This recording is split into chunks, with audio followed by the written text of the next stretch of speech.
Polls close in just under 15 minutes. And you are tuned into Novara Media's third election session. I think we've come, or I like to think we've come a fair long way since 2017 in the shipping container. We've got a big team behind us. Apparently we've got a fair amount of kit thanks to the Communication Workers Union, so a shout out to those.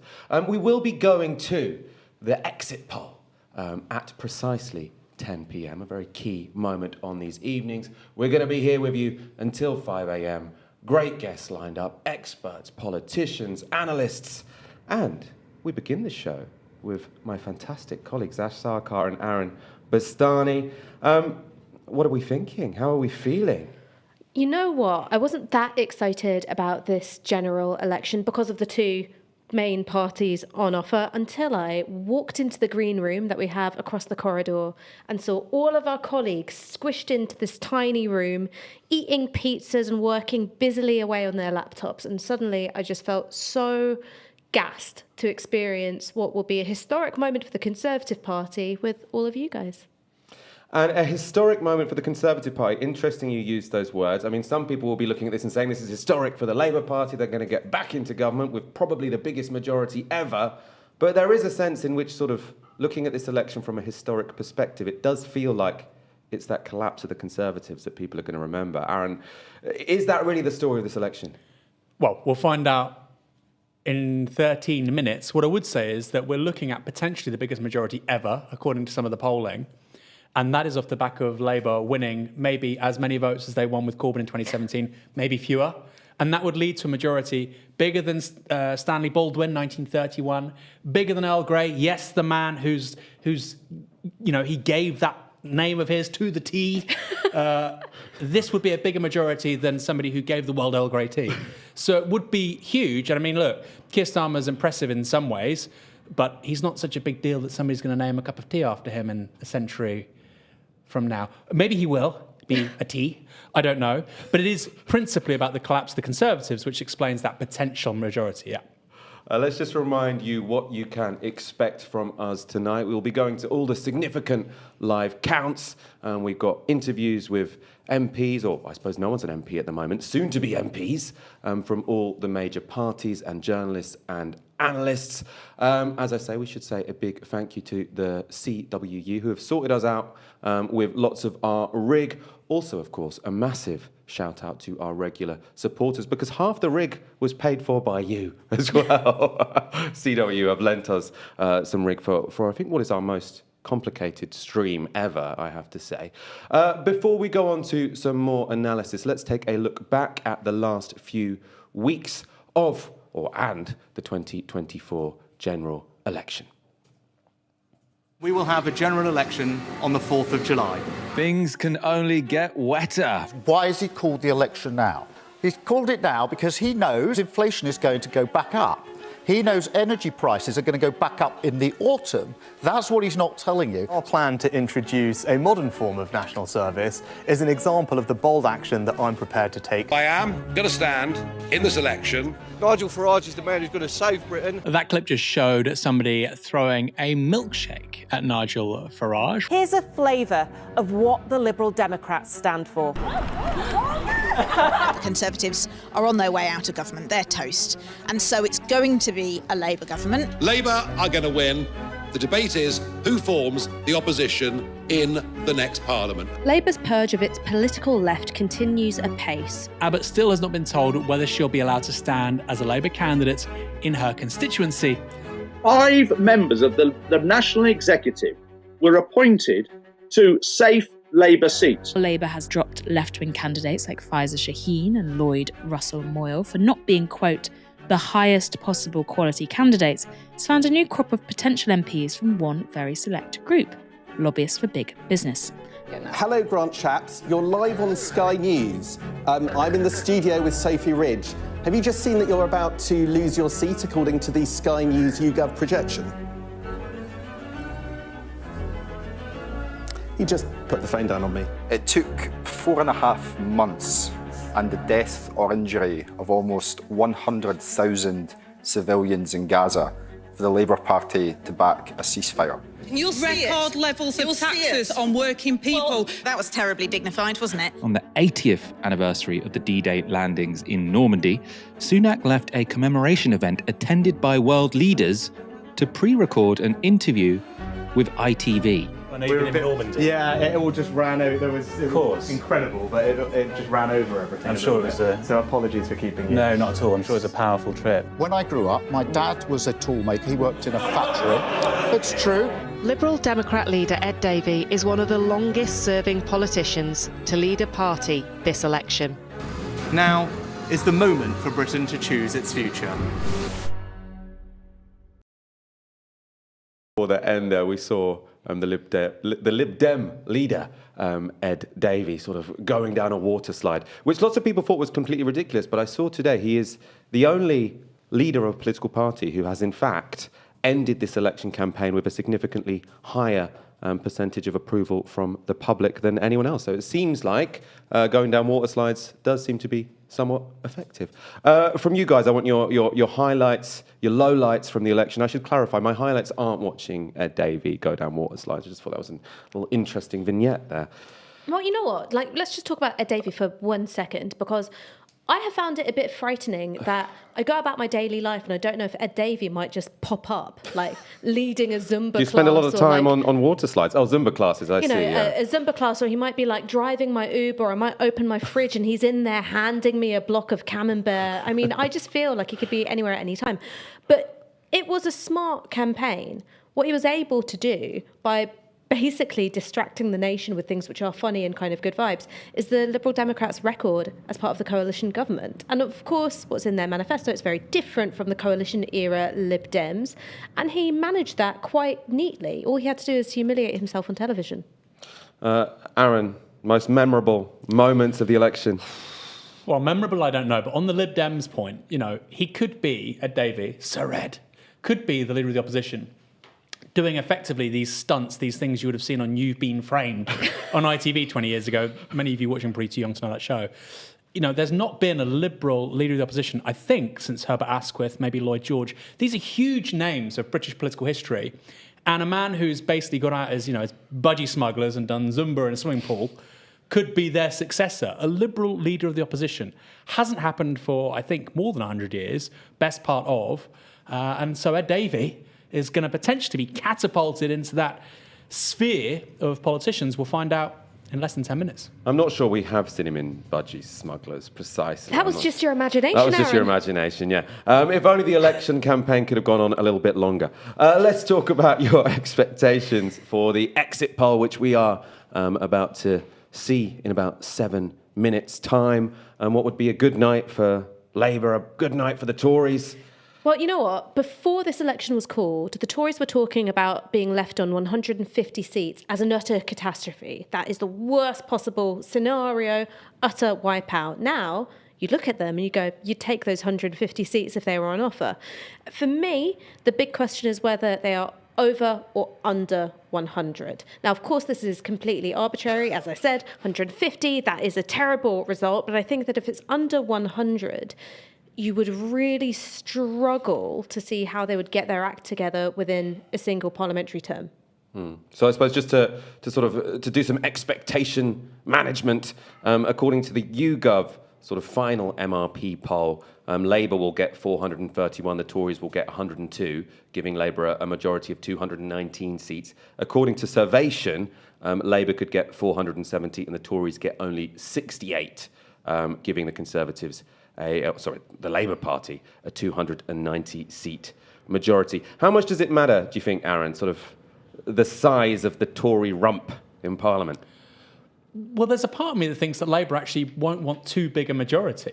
If you get 39, 40% of the vote and you end up with a majority of 250, I think even Keir Starmer will be like, this is a little bit silly. If they get a majority of, say, 150, it broadly reflects the scale of their win in terms of the popular vote.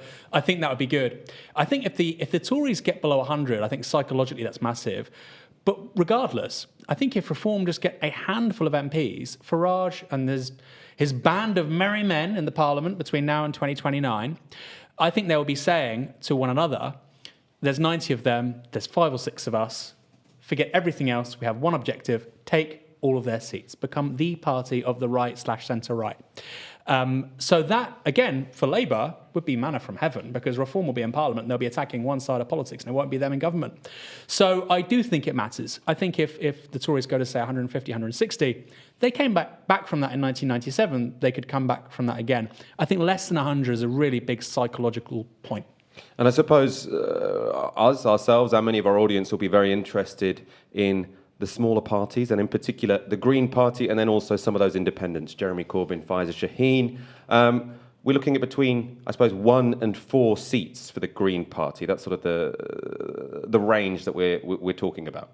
Right, so the Greens currently have 1 MP in Brighton Pavilion, I believe. I'm not sure if that's got a new name now because of the boundary changes. I think it's still Brighton Pavilion. Brighton Pavilion. So that's their 1 MP, and they're standing Sian Berry there now. I know that the Greens have been throwing absolutely everything at it. What they're hoping for is that they can also nab Bristol Central. Now, Bristol Central is currently represented by Thangam Debonair, who is very much on the right of the Labour Party. If there is a Blairite policy or something that screws over renters, she loves being the person to put that across on the media. And then you've got 2 very rural seats as well. So it's interesting, the thing with the Greens, because they're very much trying to ride 2 horses at once. On the one hand, you've got these kind of urban, very studenty seats where they are pitching themselves as being to the left of the Labour Party, particularly over the issue of Gaza at the moment. And then you've got these Tory rural shires where they're less green environmentalists and much more, you know, kind of a small c conservative conservationists. Or NIMBYs. NIMBYs. There's a nice way of saying NIMBYs. Yeah. Aaron, any thoughts on sort of those big independent races that people will be waiting for? Yeah, I think what's really interesting is even if there are no independents who win, and by the way, they're not all on the left, some are on the right as well, even if they don't win, I think we're going to see a record number of votes nationally for independents, whether that's in Ashfield, whether that's in some of the seats that our audience are more familiar with, Liane Mohammed, Faiza Shaheen, Jeremy Corbyn. So that is something to watch. And of course, in 2010, we saw the Labour Party and the Conservatives combined have the smallest combined share of the vote they'd had since 1918. I think it's going to be even smaller tonight. And that tells a story about political promiscuity, people trying different kinds of politics, places, politicians. And I think independents fit into that story. Do they break through tonight? I don't know. But there's a clear direction here, isn't there? And I think maybe in 2029, we can have a conversation about, look, it's very plausible, actually, as an independent, with a campaign, to get your way into Parliament. I think we've begun to see that work its way through the system in the last month or 2, but it's probably a little bit too early. Can you imagine sort of a powerful alliance between the Lib Dems, the Greens, and Reform for electoral reform? Can you imagine them all getting on the same stage and saying our politics is completely different, but we've all been wronged by the same unjust system? Lib Dems and Greens, maybe. Reform, absolutely not. No? I do not see a world in which Carla Denyer and Adrian Ramsey are going to share a platform with Nigel Farage. It would piss off their base so much. And the Greens are very, very democratic in how they're run. The membership is really, really empowered. So if they annoy their membership, they're toast. Okay, let's put us on the spot. I think we're going to get an exit poll in sort of under a minute. How many seats are we saying for the Conservatives? A lot of money is resting on this, by the way. Okay, you know what? Below 100. Below 100? 135. 135. Oh, I'm going to do the really sort of pathetic split the difference thing. Yeah, I'm going to go for exactly 117 seats, perhaps. While we're waiting for the exit poll, thank you to Novara Media's team. We put a massive, you can't see it, we've got a green room, we've got about 15 odd people working on this stream. So, as you know, this is all possible because of your support. The growth of Novara Media is all thanks to you guys. If you do want to become a supporter, if you're not one already, you can go to novaramedia.com/support. The link is in the description to this show. Whatever you can afford, your monthly donations are what keeps this all going. When we go to the exit poll is going to be going to the BBC. We might have grown as an organisation. We still can't afford to do our own exit polls. So we're going to go to the one organisation in the country that can. We're going to go to that now. In reaction, our political editor, Chris Mason, is with us here in the studio. So, we're seconds away from 10 o'clock and the exit poll, a first indication of how the night might unfold. More than 20,000 people took part on behalf of the BBC, ITV News and Sky in this first July election since 1945. 326 seats are needed to win. So, here we go.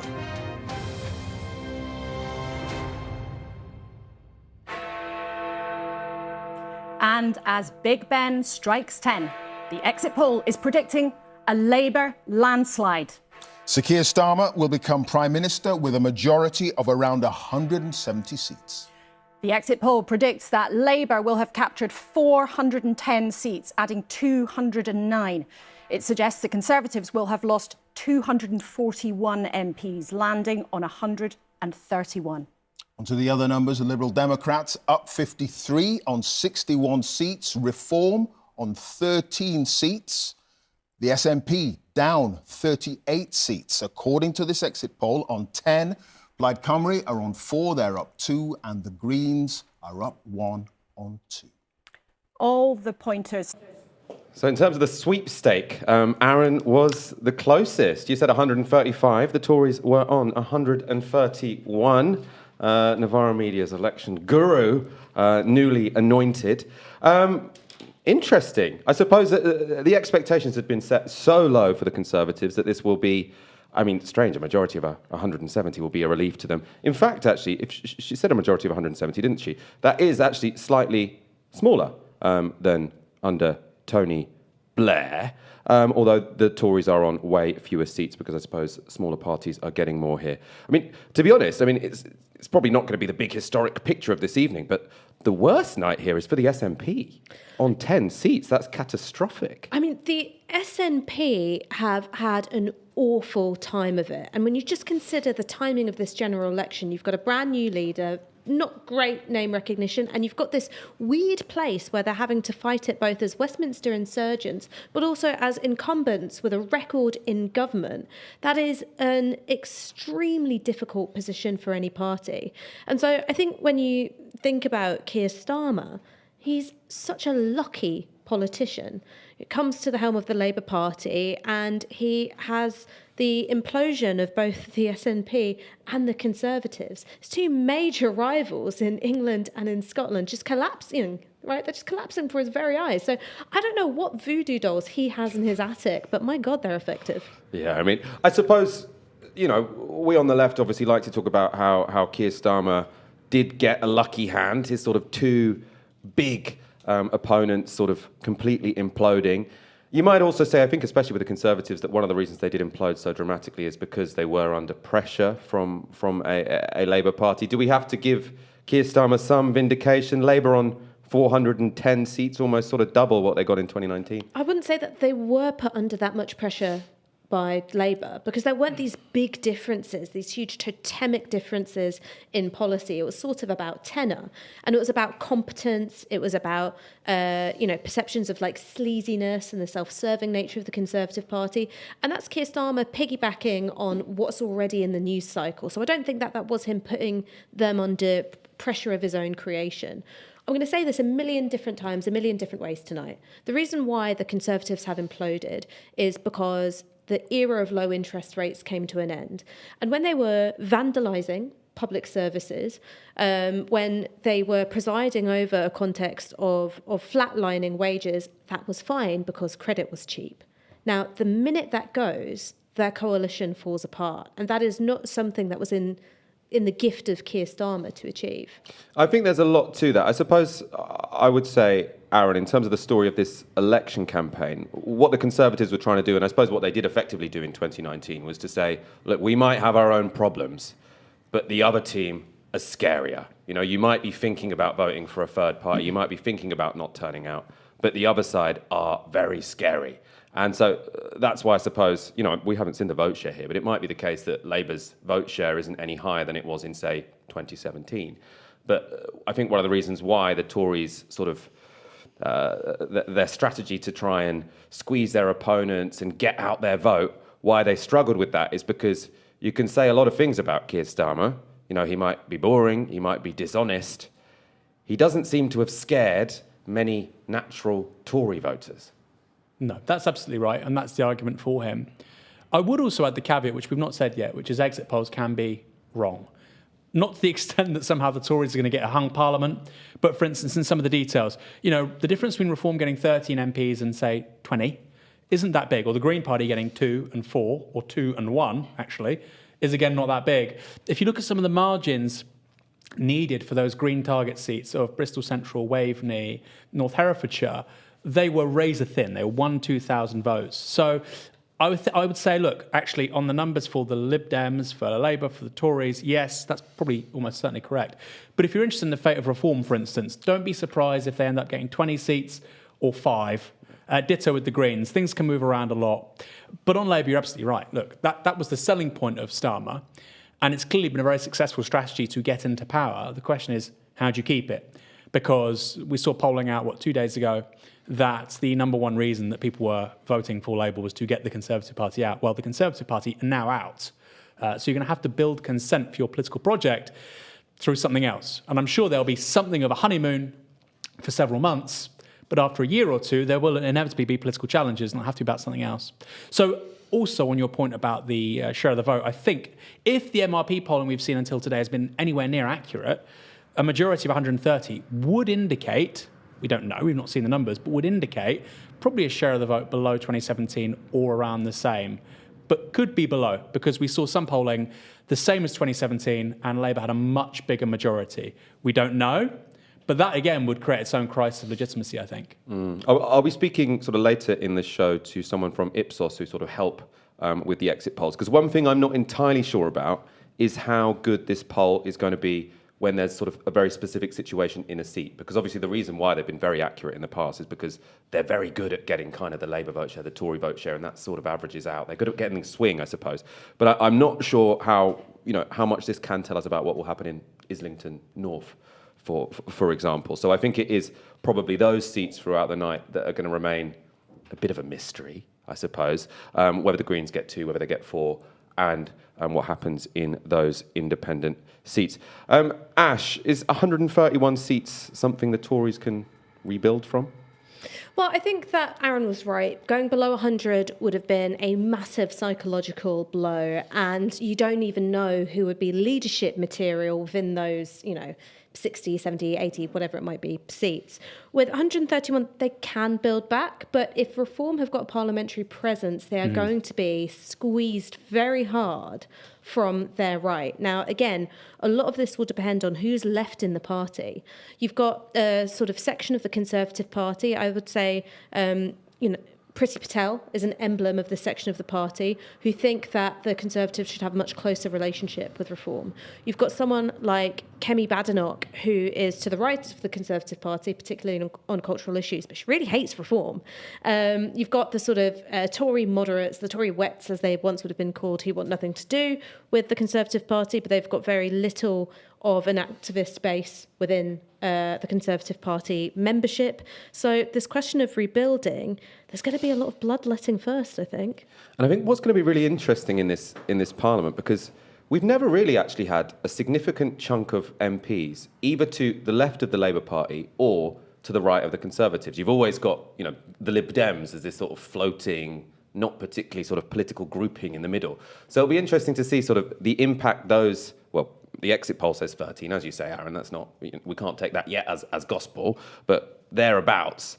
The fact of having these MPs who are clearly to the right of the Conservative Party and openly so, that could be somewhat of a sort of, could that have some sort of magnetic field around it for those Tory MPs who are sort of wondering what direction to go in? Yes and no. I mean, look, the inquest will happen now, and many people will say, or they'll happen tomorrow morning, and many people will say within the Conservative Party, we need to move back to the centre. That sounds very tempting, because of course Keir Starmer has moved to the centre, although that's questionable actually. He's very right on some things, very left on others, compared to the Tories. That sounds very tempting, because Keir Starmer's just got this massive majority. But actually, if you look at Reform voters, in all the polling so far, that may not be the case, from what we know, around 85+% of Reform voters are 2019 Tory voters. So if you want to bring your coalition back together again from when you won, you need to get those Reform voters back. And there is something going on right now in the Conservative psyche. Rory Stewart, Kenneth Clarke, Michael Heseltine, these people, they think they don't need to do that. They need to tack to the centre. But that's going to be very hard when the Lib Dems are on 60 seats, Labour's on, several hundred more than you're on. It's a very crowded market. So it's a very simple thing to say, go back to the centre. I personally think if the Tories try and do that over the next Parliament, that will be very fertile terrain for reform. I think that's probably the best thing you can hope for if you're Nigel Farage, is the Tories now have bitter recriminations, infighting, and they have a quote-unquote centrist leader.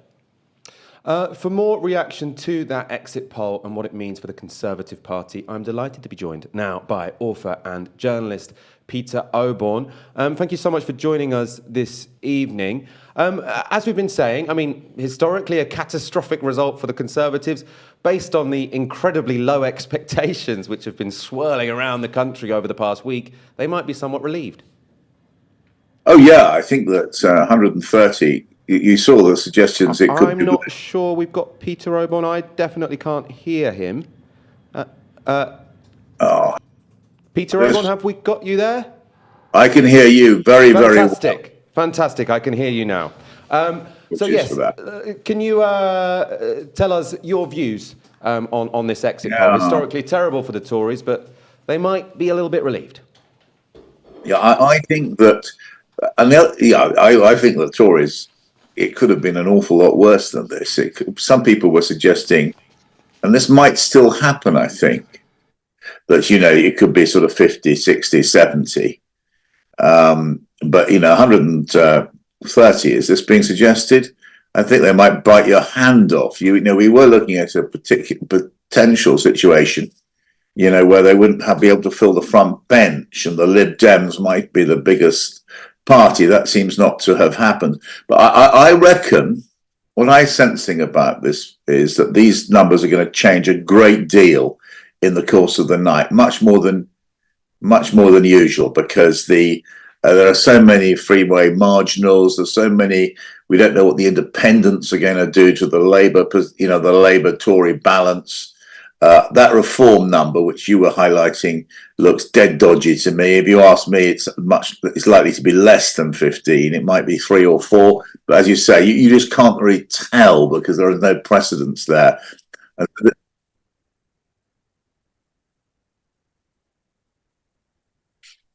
But I don't know if that's my connection or Peter's connection or something internal to our system. Oh, Peter, sorry, I lost you there. Can you hear me?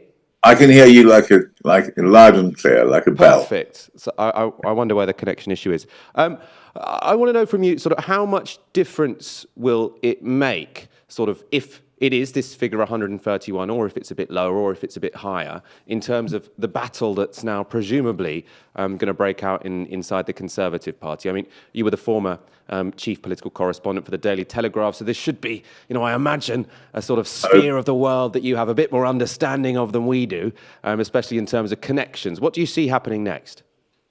Yeah, well, the two things you've got to look at tonight, and in that is not just the Tory vote, but also the Reform vote, which seems to be higher than some people expected.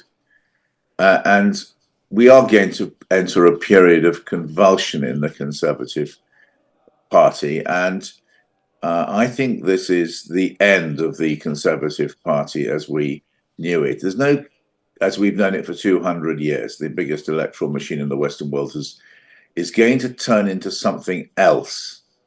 It's going to, and I think that, and if you look at the numbers, Conservative plus Reform is going to be roughly the same as Labour. Keir Starmer has won this enormous majority, not because he's been particularly popular himself, but because the opposition vote has effectively split.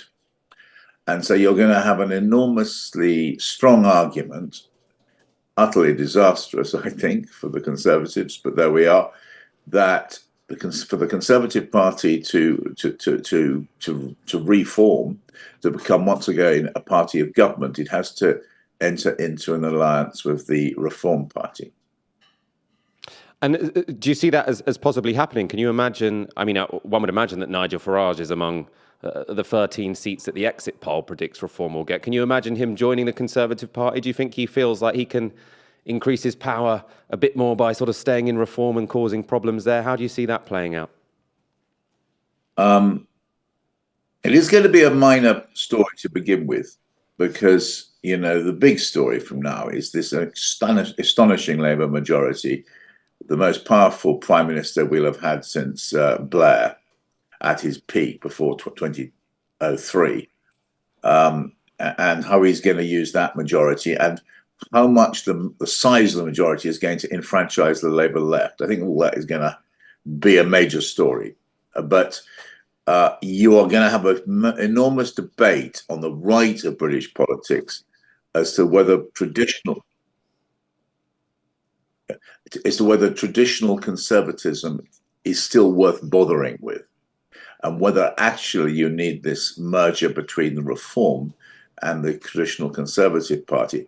And I tell you what we've learnt in this election is some really terrible things. I mean, about Reform. It's a racist party. It's seriously nasty. It's Islamophobic. Its members are very low grade. Mr. Farage's own connections were being highlighted on the front in The Guardian today, a piece I really recommend, a brilliant piece of analysis about one of his associates, shall one say, who's a convicted fraudster. And so does the Tory party want to go there? And that's one of the questions which will hang over British politics for a while. Not the leading question, because the big question is about this, what Labour, we now have a new government. And very, very briefly, a question on Labour, because I know sort of in your more recent writing, you've been a big critic of political lying. And, you know, the 2019 election was a landslide for a politician who I think everyone, you know, would admit had a sort of loose relationship to the truth. And critics of Keir Starmer might say the same about him. I mean, is the message here that if you want to get elected in Britain, you should probably be loose with the truth? I don't know that Mr. Starmer was perceived to be loose with the truth, and nor am I certain that Mr. Johnson's endemic, and Mr. Sunak, I'm afraid, his endemic lying was the main reason for the downfall. All I can assure you is that I will be keeping my record, which is it's a website documenting these lies and falsehoods we're getting from our leading politicians, an epidemic of them. I'll be keeping it going. And it made Mr. Sunak, Mr. Starmer, Keir Starmer, I must get his name quite right, he made some remarks which we can test him with. He said he was going to clean up politics just in the week before the election. Well, having said that, he can be held to it, and I'm very glad he did. But his record in opposition, as has been documented, is not very good. And what do you think he should do first? You know, I mean, some people would say Keir Starmer's support is, you know, wide but shallow. If you were sort of advising him, you say you've got this big majority, you need to use it to do something. What should he be prioritising doing first? Well, he has a big majority. He's also got a lethal machine. He has got the most brutal political machine, in modern era. And so he can do what he wants. He's incredibly powerful at the moment. Well, the first thing he will want to do is to build his growth agenda, because he's central to his proposals was that he's going to make the British economy grow again. But he has constrained himself. But the reason he's got this massive majority is because he's refused to take any risks. And I was amazed that he has basically ruled out in the week before the election any tighter links with Europe, in particularly to rejoining the single market. He didn't need to do that. He'd have still have won a very significant majority. But the moves which would actually fuel growth, he rather ruled out. And I think he's going to find that very difficult to do. I mean, what else will he do? But he will be able to talk in a more grown-up way about Europe than the Brexity Tories, which had got very embarrassing by the end. He will. Foreign policy, I don't see any change from the Tories. He didn't seem to, they're both on Ukraine or on Gaza. I mean, did you see Starmer complaining when the Tories said they're going to try and block the International Criminal Court from proceeding with its plan to impose an arrest warrant on Mr. Netanyahu? No, he didn't. So he's been so cautious that one almost wonders what he can do. Peter Obon, thank you so much for joining us. Always a pleasure to speak to you. Pleasure to speak. I think we can now go to Aaron Bastani, who's with the deputy leader of the Green Party. I am so happy to be joined by you today, Zach. I'm very happy to be here, Aaron. You are you're the Greens' biggest person who isn't standing for election. So you've been their sort of de facto spokesperson, haven't you, over the last, 5-6 weeks? It's been a busy time, yeah. It's been a busy time. The best sort of turnout you've ever had as a party, the most votes you've amassed, was 1.1 million in 2015. Yeah. How do you think you did? Forget seats for one moment. How do you think you did in terms of votes this year? This is a risky thing to say when we've not got results in yet, but I'm going to say it. I think we'll have smashed that 1 million votes. Where we'll be is a whole thing I can't predict, but I'm pretty confident that both online and on the doorsteps and just a general feeling in the country that people who wanted to vote Green in the past but have gone, I've got to vote Labour to keep the Tories out, finally got the message mostly that the Tories are toast. There is definitely still, I think our vote will still have been suppressed by the first past the post system, but I think more people than ever before, in my experience, just on doorsteps, and obviously that's only a relatively small experience, but we're saying I'm voting Green for the first time. Labour have crossed the line where I'm not willing to vote for them anymore. It's really clear they're going to be in government, and actually the Green Party have been needed more than ever before. Are you disappointed with potentially, and I know that it's just an exit poll, and actually with the smaller sort of number of seats, there could be a big margin of error. You could have 4 seats. You could have 1 seat. But would you be disappointed with 2 seats? It's a complicated question, but the truth is, yes, I would be disappointed. I want those 4 seats, but I think it also needs to be in context. We've had 14 years of 1 MP, and to go to 2 MPs is a huge difference. But I think even bigger than that, actually, is the campaign starts right now, pretty much in this conversation. We're about to have this Labour government, a Labour government that are capping child benefit, that won't cap bankers' bonuses, that have been complicit with war crimes in Gaza. And so the Green Party are needed more than ever before. And whilst I say support independent media, I'd also say support parties that are looking to challenge this Labour government and actually going to join.greenparty.org.uk and joining the Green Party. There's never been a moment where we've needed a Green Party more. And I'd say our big mission really has just begun. If this was regulated by Ofcom, I'd have to tell you off and say, you can join other political parties and their websites can be found online. I don't have to do that, at least not yet.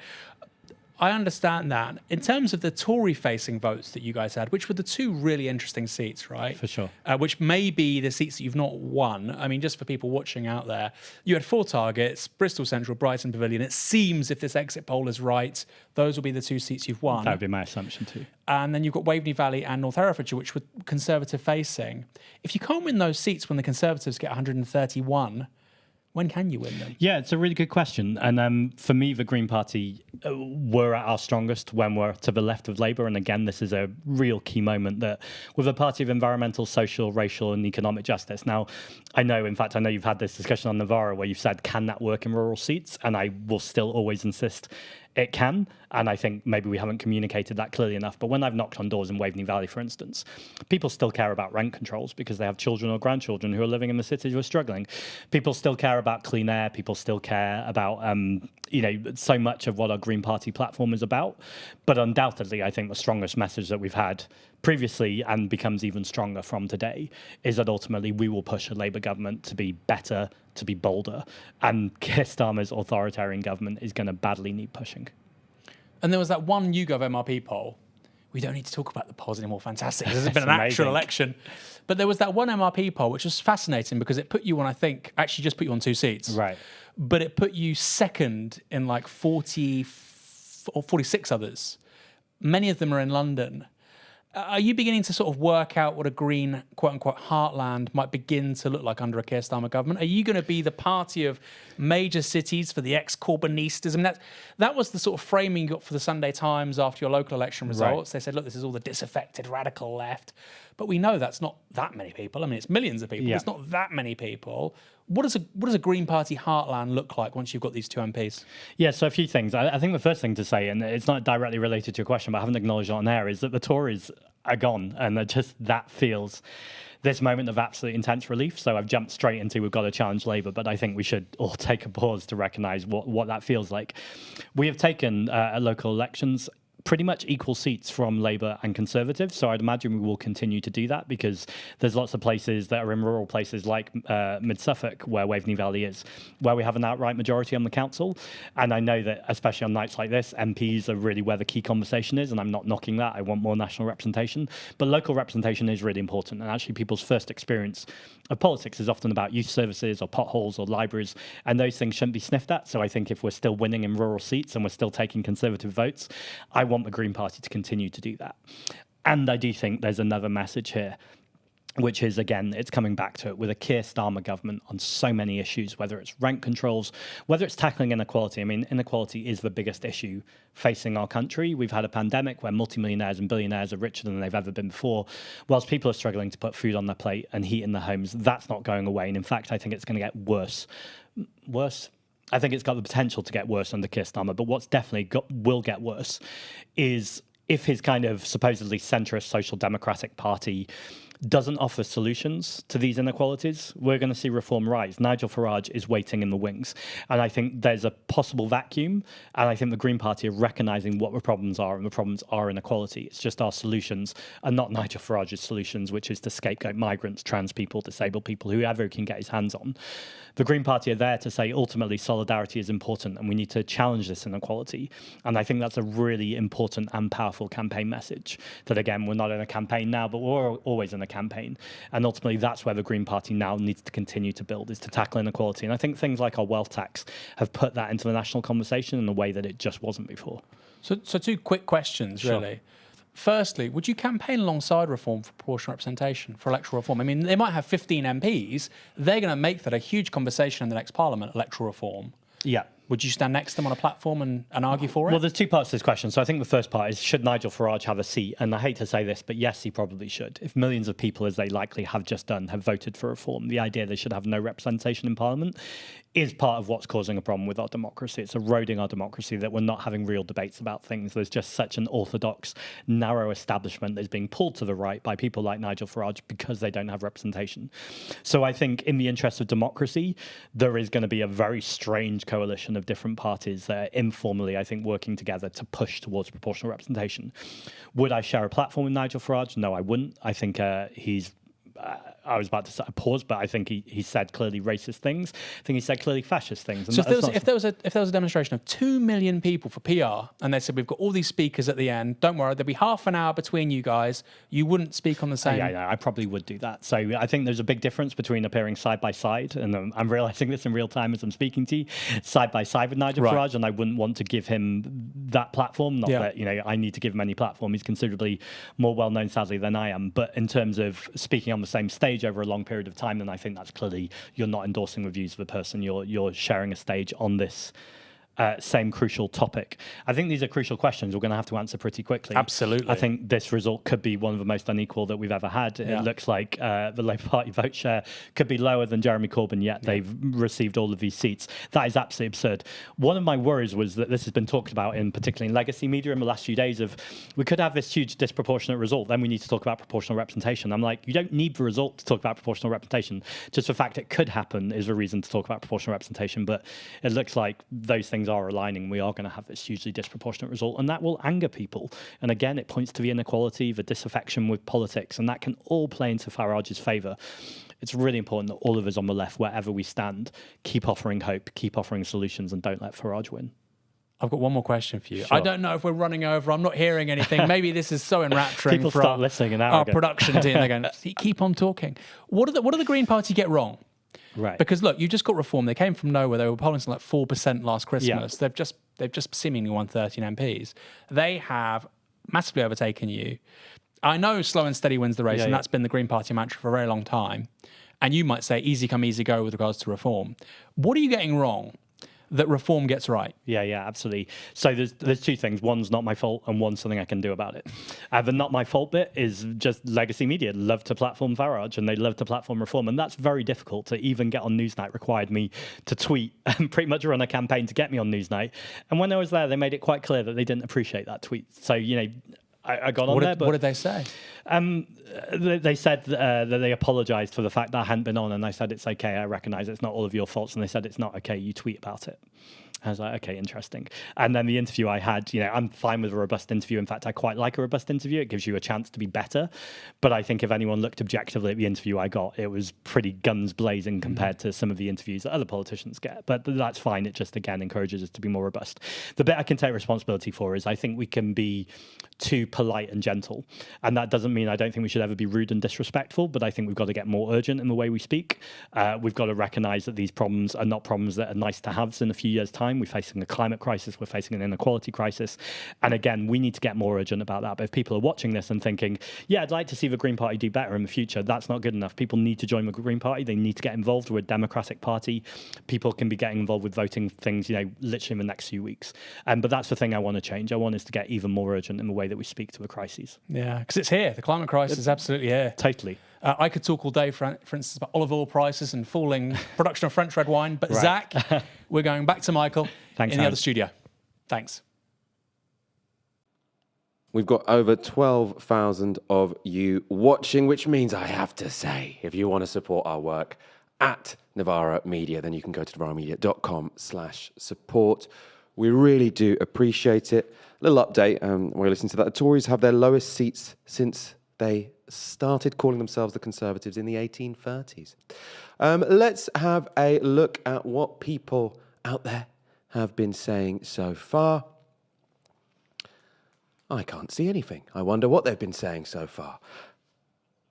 Okay, I can see it now. Okay.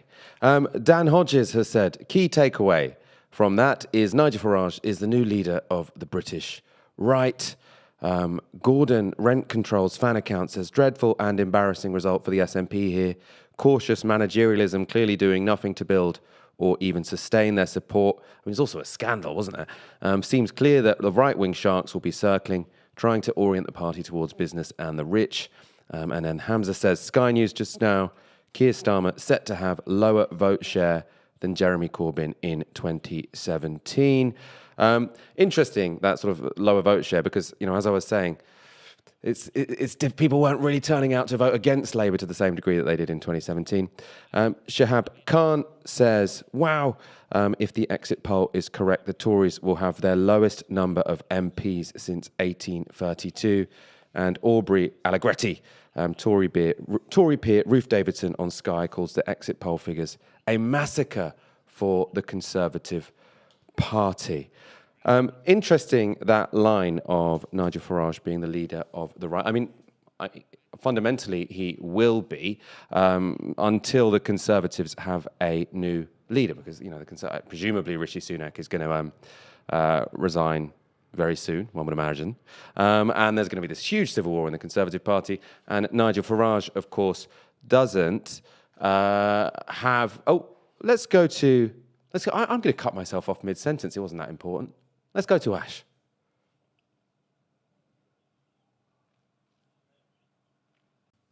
Yep. Hi, Owen. Thank you so much for joining me. How you doing? What's going on? What are we talking about tonight, by the way? We are talking about the Kendrick Lamar Drake rap beef. I thought that was what I was booked for. I did have a little suspicion. But before we move on to that, the exit polls are suggesting 131 seats for the Conservative Party. Maybe not as grim as some of the polls predicted, but certainly a lot worse than they would have hoped for at the beginning of the year. What do you reckon? Are they going to be able to recover from this? Well, I think we have to absorb this as a historical moment.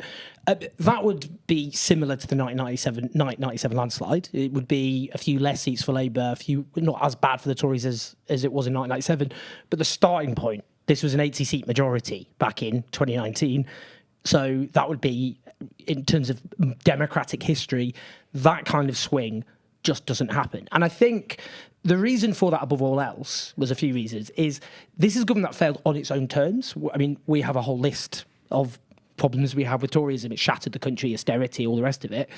The Liz Truss experiment, above all else, that was the end of the Conservatives. After that, voters decided whatever you say or do, we're not even going to listen to you. So I think that's what explains what would have been a defeat anyway. Partygate, cost of living crisis, collapsing NHS. That's what turned it into an electoral cataclysm. And that's to give Rishi Sunak some slack. I mean, look, even if he was an experienced political operator, and that guy ain't that. I mean, he's the most over-promoted man in British history. Even if he was an experienced political operator, they would have been routed after Liz Truss, because actually, you know, they were behind in the polls when Boris Johnson was forced out. But if you're going to get rid of your leader, you need someone in place who's actually going to rectify the downsides of the leader you're overthrowing. But they went in and they put someone in who imposed policies like decreasing tax on the rich that people object to, which then crashed the economy and increased mortgages, a key part, obviously, of the Tory electoral coalition's homeowners and rents. That's why they're finished tonight. I want to move on to Labour, because you're looking at a substantial majority in Parliament. Keir Starmer will be able to basically get through whatever legislation that he wants, but their percentage of the vote share, it's not a significant build on their 2019 vote share, and it would actually be less, if the exit polls are correct, than their 2017 vote share. What does that imply for what it's going to be like in government for Keir Starmer? Well, I mean, look, I know when we talk about this, a lot of Starmerites are like, oh, cope. But, the projections are that they could get 36 to 37%, which would be the midpoint between what they got last time. It would mean basically them potentially getting 4 points more than a rout which is often spoken about in apocalyptic terms, and 4 points lower than in 2017. The vagaries of our electoral system, plus the collapse of the Conservative Party, that's why they're headed for government. But that would be, I think, just to put this in perspective, in 2005, Labour got 36% of the vote, and they got a double-digit seat majority. I don't know what you're saying. And that at the time was seen as a bit kind of wacky. But I'm having to reach, I can't really hear what's going on, so I'm having to try to close. After the landslide, so when that fell apart because of the rest of it. But with the sort of landslide that Tony Blair got way over 40%. I think what that shows is they won by default, which is what we've said from the beginning. Keir Starmer is not popular. There was not Starmer mania sweeping this nation. Maybe in the offices of the Observer. Well, I couldn't possibly comment on my colleagues just because of various rules. But Liberal England, yes, they'll. I mean, for them, he's the second coming of centrism. But I think the point is there is no enthusiasm for him. He's less popular than Corbyn was by the end of the 2017 campaign. The polling by YouGov showed that half of those voting Labour were doing so. Their main reasons to get rid of the Tories. Keir Starmer's leadership was down at it was 1% of people gave that as their main kind of reason. I think the danger for Labour is they came to power by default. There isn't enthusiasm for them. There's a right-wing insurgency in the form of reform. And we're in a moment of crisis, not like 1997. 1997, there was economic growth and rising living standards, which you could then put the growth into public services after the 2 years of keeping the Tory spending limits. That was all based on a financial bubble that went pop. But at the time, it didn't seem that way. And so you could do modest social reforms to keep the social peace. The problem is they've come to power now after the worst squeeze in living standards in modern times, a collapsing public realm. We could go the housing crisis. We could go on. This country is in a total mess, and they don't have the solutions for it, and they don't have a charismatic leader who's popular. And I think the danger for them is they're going to have a honeymoon. Clearly, people are relieved to get rid of the Conservatives, and there will be a lot of goodwill and enthusiasm for a while because of that. But what happens in a moment of crisis when a party wins by default, when it has a majority that doesn't actually reflect its support in the country, and it doesn't have answers to the huge crises that actually affect the country? The danger is it will be, if we look at France, we've got a budget Macron without the charisma, or dare I say it, the looks, and a team around him who equally are as well. They're not the kind of canny political operators Macron was when he swept to power. And there what happened is a huge amount of disaffection grew. And France in 2017, when Macron came to power, was not in as bad a state as Britain is today in 2024. So there's a real danger for the left there, because actually we could go, well, look at Starmerism. It's got this, it's built on sand. But the problem is it has a lack of, it will risk having a lack of legitimacy when it hits trouble, but it will be the right-wing insurgency that will try and position itself as the opposition there. I want to do a little compare and contrast between the Greens and Reform. So something that Nigel Farage has done before with UKIP and the Brexit Party was prioritising vote share over seats. And that's how he's basically been able to reform the Conservative Party in his image. Now, of course, Reform are on course to get 13 seats if the exit polls are right. The Greens are on course to get 2. Will the Greens, if they increase their vote share, be able to wield the same kind of political influence as Nigel Farage was able to when he increased his vote share, even if it doesn't result in an increase in the number of seats that they've got in Parliament? Well, I think the way to look at it is the Greens have done a lot better than Farageism did when the Tories came to power in 2010.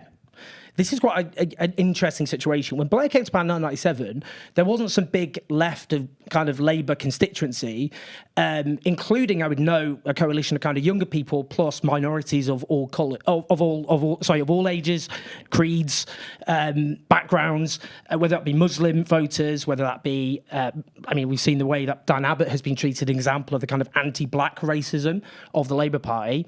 And I think that, Keir Starmer's rating, personal rating amongst minority Britons, is 50 points lower than Tony Blair's was in 1997, as an example. Now, the point I'm making is you have this large constituency of disaffection that already exists. That wasn't the case with David Cameron in 2010 to begin with. You didn't have Farageism as an insurgency in the country at the time. That only happened because there was a Conservative government in power. And I think the optimistic way of looking at it is the Greens have done a lot better than UKIP did in 2010. And this is the high watermark of Starmerism. This is as good as it's getting for these guys. The only way is down from here. And, it was a really interesting thread by a local journalist in Bristol. And he said the reason Labour are throwing everything at Bristol Central, and that's what they did, everything at Bristol Central, rather than the surrounding seats full of Conservatives, MPs you could go and unseat, is they said they were worried that Bristol Central would become an example, that other urban areas where you have younger, I'm using young in a kind of partly because I'm a geriatric millennial approaching 40, but the oldest millennials are now 43, but also Gen Z. You've got a huge concentration of them plus minorities of all ages in different cities. And what will happen is a lot of those people voted Labour now to get rid of the Conservatives. Things won't change. And I think you'll see a lot of them flocking to the Greens in the way that right-of-centre voters or socially conservative voters flocked to UKIP. The danger is, and this is the worry, is in France, if you look at Mélenchon, whatever you think of Mélenchon, leader of the kind of more radical left, he did compete with the far right for voters. And the danger is at the moment in this country, the Greens in their current iteration aren't competing for voters with Reform. I've got to stop you there and throw back to Michael in the other studio. Owen Jones, thank you so much for joining me this evening. Whoop. I'm joined now by long-time Labour MP John Trickett. Thank you so much for joining us this evening. I don't think I'm going to call myself an MP until I'm elected, but yeah, thank you for the invitation. I'm pleased to be here.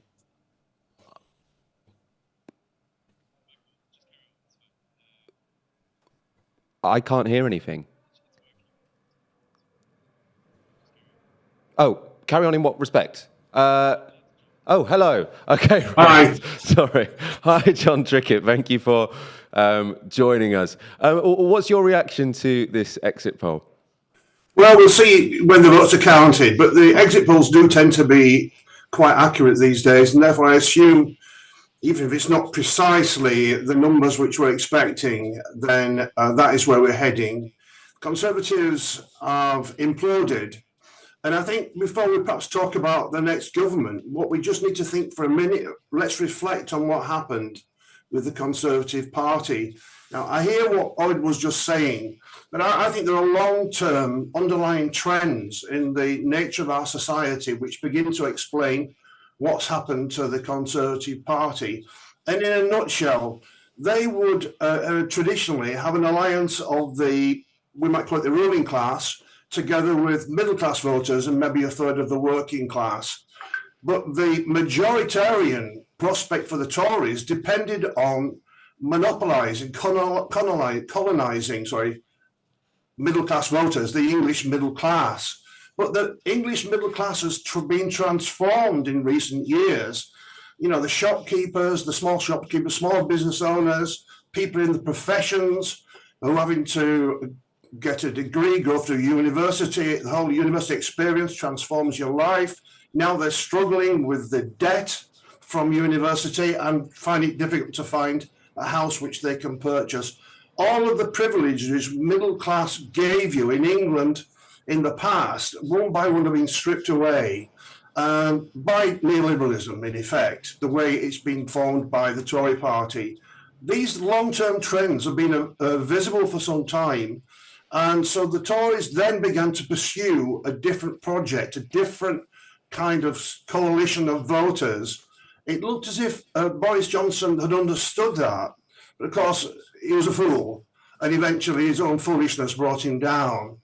And so there we now are. I think that explains a long-term collapse of English conservatism. And once we understand that a party in office which isn't able to renew its mandate with the social groups which voted for it will inevitably collapse. That's the law of gravity of democratic politics. Now that then poses the question for the Labour Party now in office. Likely, anyway, let's say we're going to be in government. It is essential that the government which comes in is bold, is radical, and is able to renew its link to its own demographic basis in order to continue in office. And I think that will be the tension which will arise fairly quickly once Labour gets into government, forms a cabinet, and then we see where we are. I don't know if that helps or not, but that's how I see it. I can see that argument very much in terms of sort of why we might want Labour to do that in government. I mean, I want Labour to do that in government. I suppose, though, this election result potentially does throw a challenge or pose a challenge to the Labour left because, you know, he seems to have doubled, if this exit poll is correct, almost doubled Labour's seats with a strategy that was heavily criticised from the left, a sort of very risk-averse centrist strategy, not promising to change much. Do you think this result vindicates him and that strategy? Well, look, first of all, I joined the Labour Party in 1969, and I did it as a young worker. I'm a manual worker by trade, worked in the building industry. And why did I join? I joined because it seemed to be the only political force capable of destroying the Conservative Party. Well, it's been a long time coming. But so I want to first of all celebrate what this election does, if it's true that the exit polls are correct. The collapse of the Conservative Party is quite an important movement in terms of the way in which our politics is built. But it's based on changes in the demographic base of the Tory party, as just explained. Now, the challenge for the Labour Party, it seems to me anyway, is not to abandon those groups of people who haven't probably engaged with voting Labour this time. And that might seem like a slightly strange thing to say, given the scale of our majority of seats. But the truth is, if the Labour Party tries to govern from the centre, and then you have the Conservative Party moving further to the right, the likely implications of that are that there will be a huge vacuum.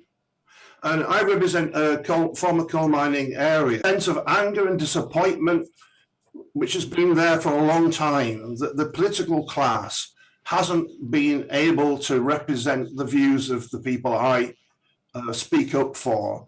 And that is where Farage, I think, comes in. Farage will try to fill the vacuum which a centrist Labour Party may well leave behind. And that's why I say I want to celebrate the end of the Conservative Party. Obviously, this is a major victory for the leadership of the Labour Party in electoral terms in returning numbers of seats, partly brought about by the collapse of the Tories.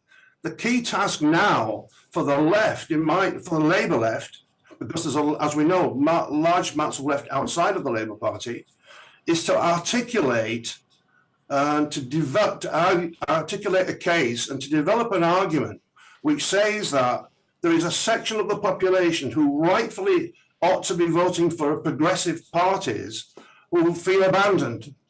And therefore, we need to be developing policies in office which will begin to address those. Otherwise, the vacuum will be filled by the racists and the neo-fascists.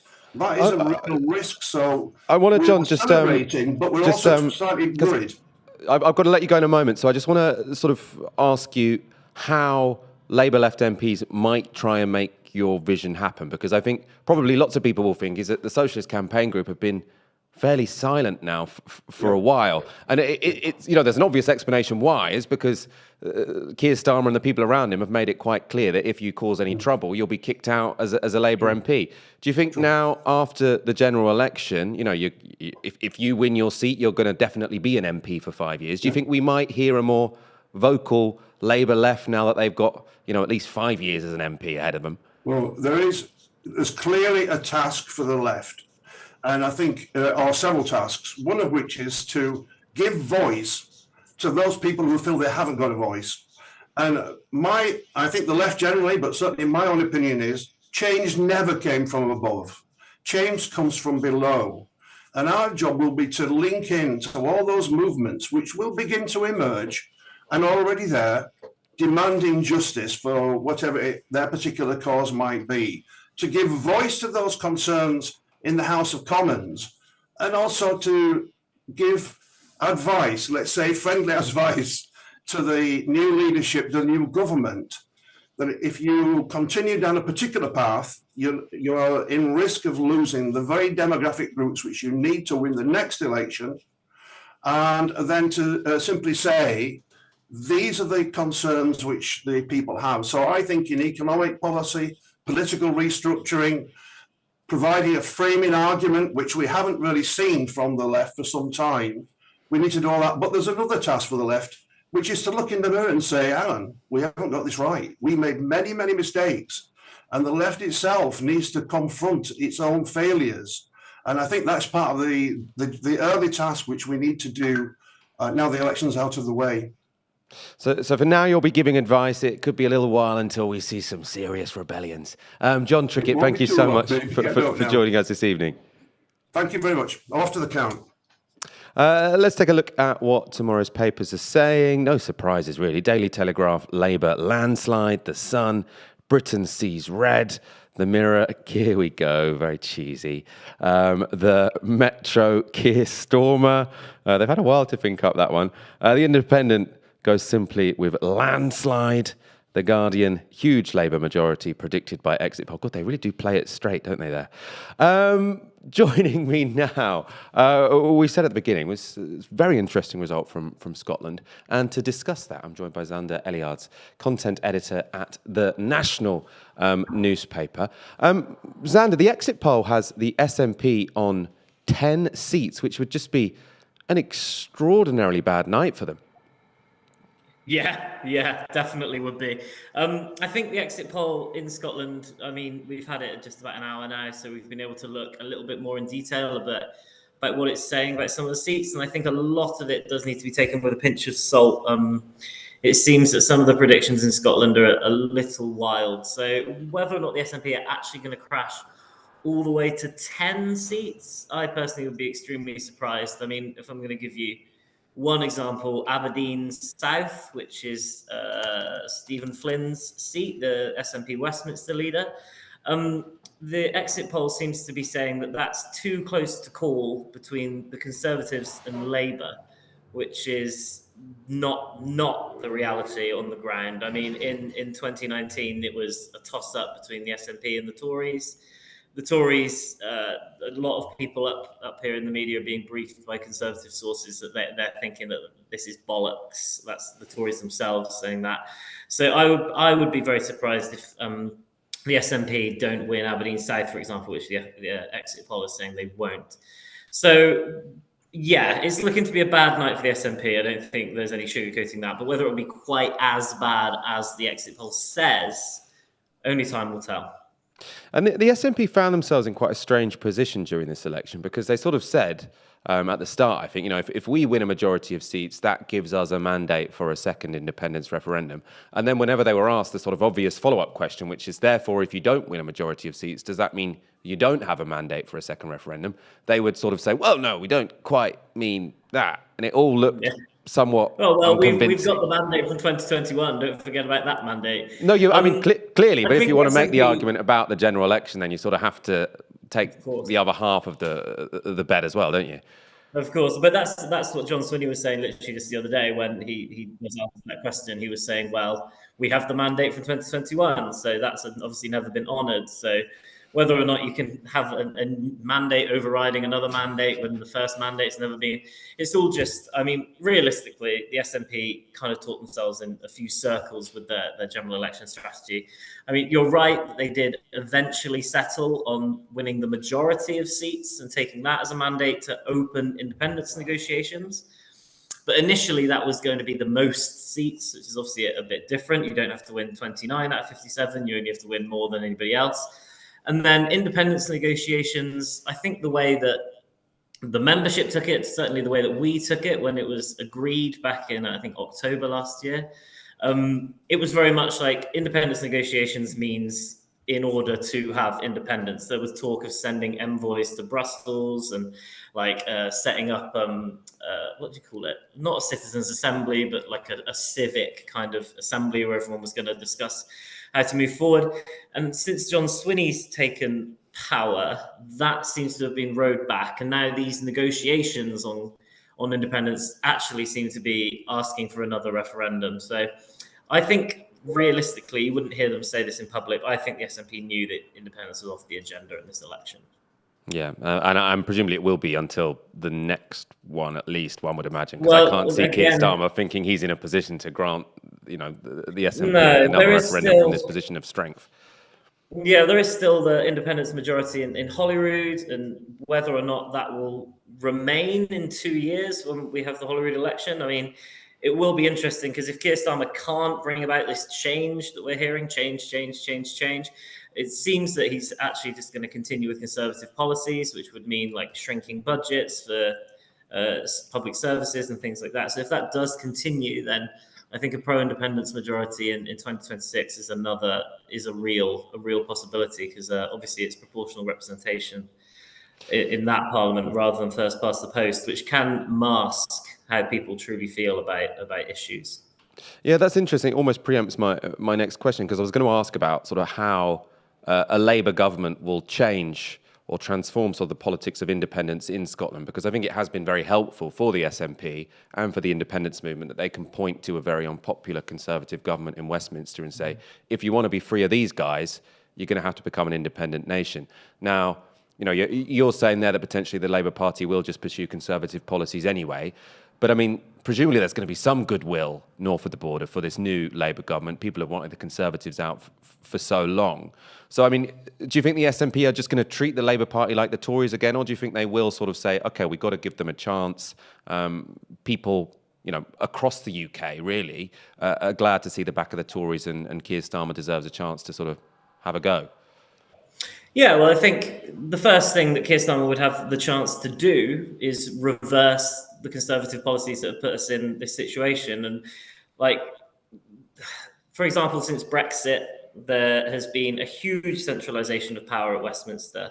A lot of powers that were the devolved governments in Edinburgh and in Cardiff have been taken into Westminster. The power has been centralised. Keir Starmer, I don't think, has shown any willingness to reverse that centralisation of power at all. It looks like one key issue that we were reporting on ahead of the general election was in the Labour manifesto. It said that they wanted to restore control over the EU structural funding to the representatives of Scotland and Wales. Now, if you read that, you read restore, you might be forgiven, as I did, for thinking that they mean hand the power back to the people that used to have it. So before Brexit, the power was in the hands of the Welsh government in Cardiff, the SNP government in Edinburgh. Labour are saying they're going to keep those powers. They're only going to move them to the Scotland office or the Welsh office rather than in the Department of Levelling Up. Now, shifting powers in between UK government departments isn't restoring power. It's not reversing the Conservative policies of the last, 8 years since the Brexit vote. And if Keir Starmer isn't going to reverse any of these Conservative moves, if he's going to continue with Conservative policies, as we've seen, the SNP have been trumpeting about, like the IFS warning of these baked in cuts to public services, then I think it could help the independence movement, because it's the argument will become, look, it's not just the Conservatives that we need to break away from. The entire Westminster party system is on the right at this point. Like, that's what it looks like to me anyway. It looks like Keir Starmer's moved Labour to be a centre-right party. And if the Tories are moving further and further right, we've got Reform in, who, although the BBC won't describe them as such, are clearly a far-right party. It looks like everything in Westminster is moving to the right. So the question in Scotland will be, do you want to move to the left? The only way to do that, independence. Yeah, and I suppose chaos in Parliament and a powered Nigel Farage in Westminster could also provide sort of something to rally against. Xander Eliades, thank you so much for joining us. Back here, we're going to take a quick break now, but stay tuned because the night has only just begun. For now, though, a quick break. Keir Starmer happily calls himself a socialist, and yet he has a strange relationship to the rich paying more in tax. You promise, for example, to raise income tax for the top 5% of earners, and then you ditch that when you get nearer to power. Labour have officially dropped their pledge to fund green investment with £28 billion a year. What we're announcing today is that we won't be making further investments, and therefore we won't reach the 28 billion, which is effectively stood down. You said he'd make a great Prime Minister. Did you mean it? It wasn't a question that really arose because I didn't think we were going to win the election. Are you blocking left-wing candidates from standing in this election? No. In the party's new manifesto, the word business occurs 60 times, 3 times as often as the word worker. These people are fundamentally people who are right-wingers who joined Labour because it was a path towards political careers, not necessarily because they believed in social democracy or socialism or the Labour movement at all. Those kind of big levers of power that the state has to alter the way the economy works, Labour's highly likely just to keep their hands off them, right? So we can't expect, I don't think, much radical change. We keep on hearing from Keir Starmer, there's no magic money tree. But when it comes to BlackRock saying that they'll help build infrastructure projects, there's free money. I think under them, living standards will get worse. I think that has a very real possibility of ushering fascism into the country, and I don't think this is unique to the UK. I'm very worried, and I don't think they'll fix things. What do? We have to create that alternative. Is this what we can expect from Labour in government? PFI Mark 2, 3, 4, 5, PFI but woke? This is precisely the kind of story that Novara will be scrutinising while Labour are in office. The gap between what the next government says it is and the reality of what it actually will be is enormous. And that's why Novara is relevant, more relevant, like I just said, than ever before, actually. Because yes, we're left-wing. Yes, we want the Tories out. But we aren't mindless cheerleaders for anyone, least of all Labour. If you support that and think it's needed, go to novaramedia.com/support. The link is in the description.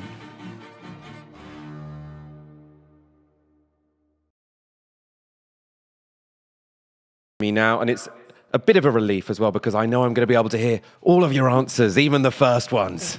There were some problems with the down the line there, but I think we managed to get through it. Dalia, what are you thinking? How are you feeling? I mean, I was anticipating to feel very unmoved by this election result, and I feel moved as normal to fear, as I normally do on election nights in Britain. Reform, for me, obviously, is the thing that I'm very interested in. I think that Nigel Farage already has this extremely inflated, empowered voice in our media. He is treated as if he is the main opposition voice. He's treated as if he is the main voice of those who dissent from the main two parties. And the fact that, it's highly possible that not only is he going to be an MP, but he's going to have a not insignificant number of MPs behind him, means that's only going to get worse. And that's going to not only shape how Labour govern, considering especially that it seems like a lot of those seats that Reform have gained have been from Labour rather than the Conservative Party. But it's also going to shape what the Conservative Party mutate into over the next few years, because I don't think the Conservative Party is dead. I think it is dead as we knew it. The question is which of the two traditions within the Conservative Party that have been vying for power, the neoliberal globalisation side and the more reform-esque nativist side, which side is going to win out and be the main opposition to Labour over the next few years. And it's interesting, isn't it? Because you look at that, again, these are exit polls. It could change because there's so many variables and lots of people sort of pinking out certain constituencies and saying that doesn't quite pass the smell test. So it could be the case that there is way more or way less than 13 Reform MPs. But if you just look at the number, so obviously that's way fewer MPs than the Lib Dems normally have. It's fewer than the SNP had in the last couple of parliaments. But I suppose because, as I was saying earlier, this will be the first time there's a significant sort of group or a significant party which is either to the right of the Conservatives or to the left of Labour, I think that will shift the political gravity. Obviously, the Lib Dems can't, by definition, shift the political gravity because they're just in the middle. So having this bunch of further to the right than the Conservative MPs could make a real difference, couldn't it? Yeah, it's going to have a significant impact on the way that the Conservative Party reshapes itself. As Dalia was saying, that's, part of the story of the Conservative Party in the next Parliament is now going to be the extent to which they embrace or resist the sort of advances of Nigel Farage. It has to be said that it's an ambiguous situation for Farage because actually being accepted institutionally into the Conservative Party is a double-edged sword for him. And the other thing that I think is important here is that the Reform vote is largely a surprise for people in the media, and because of the way the media works, it's going to be probably the big story. But Labour has an enormous majority. There is clearly a desire for change in this country. It has mostly apparently swung behind, a moderate centre, what I would think of as centre-right, social democratic party. That's a big part of the picture as well, and it's important that we don't forget about it. However, the rise of Reform probably does explain some of the Labour messaging in recent weeks. I wonder if their polls and their private polling and their numbers on the ground in places like Barnsley and perhaps in Yvette Cooper's seat is what has led Starmer to make his intervention on migrants in the Sun debate and his comments about. Small boats is the strong one, and the stress on the sort of border command. So that's obviously part of the picture here. The thing to say is that it also looks like Labour's vote share may have declined in London. This is a strong part of an argument to say, well, actually, there's a huge part of people voting for Labour who are part of this big change, who've given you this majority, who are probably naturally quite progressive Green voters. You can't neglect that part of your coalition, so don't go chasing after the Reform vote exclusively. It's interesting. I was reading a while ago now, Philip Gold's book. So he was sort of the pollster, or he loved focus groups. He loved doing focus groups, Unfinished Revolution for New Labour. And often you think sort of, I suppose because we haven't lived through a Labour government in such a long time, you think when they're always focus grouping and sort of everything they're saying is because sort of, they're desperate to get elected, you're saying, the focus groups are what they do in opposition. But sort of Philip Gold, the focus groups were constant while they were in government. So sort of they had all of these policy positions, bogus asylum seekers, et cetera, because people were telling them in focus groups. So I think this idea that now Keir Starmer has entered government, he's going to stop pandering to that kind of thing is probably misguided. Oh, 100%. I think that, it's funny because the Labour's slogan has been country first, party second. It's Keir Starmer's faction first, party second, country last. That is actually how he has run it. And we know that because they have thrown so many resources into trying to usurp objectively good constituency MPs or to stop people who would be objectively good constituency MPs. But, for me, I think that point about London is really interesting because I think it speaks to a broader brokenness of our electoral system, which is we talk about age, we talk about ethnicity, we talk about race and all of this in terms of what shapes the electoral map. Geography is a very overlooked one. We have this situation whereby young people who are experiencing the sharp edge of an economy that has nothing to offer, are crowding in cities. Those cities are reliably voting Labour and wanting something more progressive than Labour. But despite being, representing a significant part of the electorate, their voices are not being heard because the way that our map is geographically established is such that, pensioners who have, who own a home and all their money is in their home are disproportionately represented in our electoral map. And so that means that those people who are experiencing the sharp edge of the managed decline that this country is going through are not able to be taken seriously as a constituency worth winning. I think we're just going to take another look at that exit poll to remind us what it's saying. We might not be able to see it in the studio, but hopefully they can see it at home. This is a new system, as you can imagine. James, I suppose that conversation we're just having is showing how Keir Starmer's support, it's a similar landslide to what Tony Blair got. People were thinking it would be much larger. In fact, it's slightly smaller, but the numbers, it's marginal, it's inconsequential. But it might be the case that the coalition is much harder to hold together for Keir Starmer than it was for Tony Blair. Yes, I think that's right. And in some ways it's strange because actually the Labour Party under Blair was much more diverse ideologically than the Labour Party under Keir Starmer is going to be, because Keir Starmer's political machine has basically printed his image all over the party. Under Blair, there was greater diversity, but the coalition was far stronger.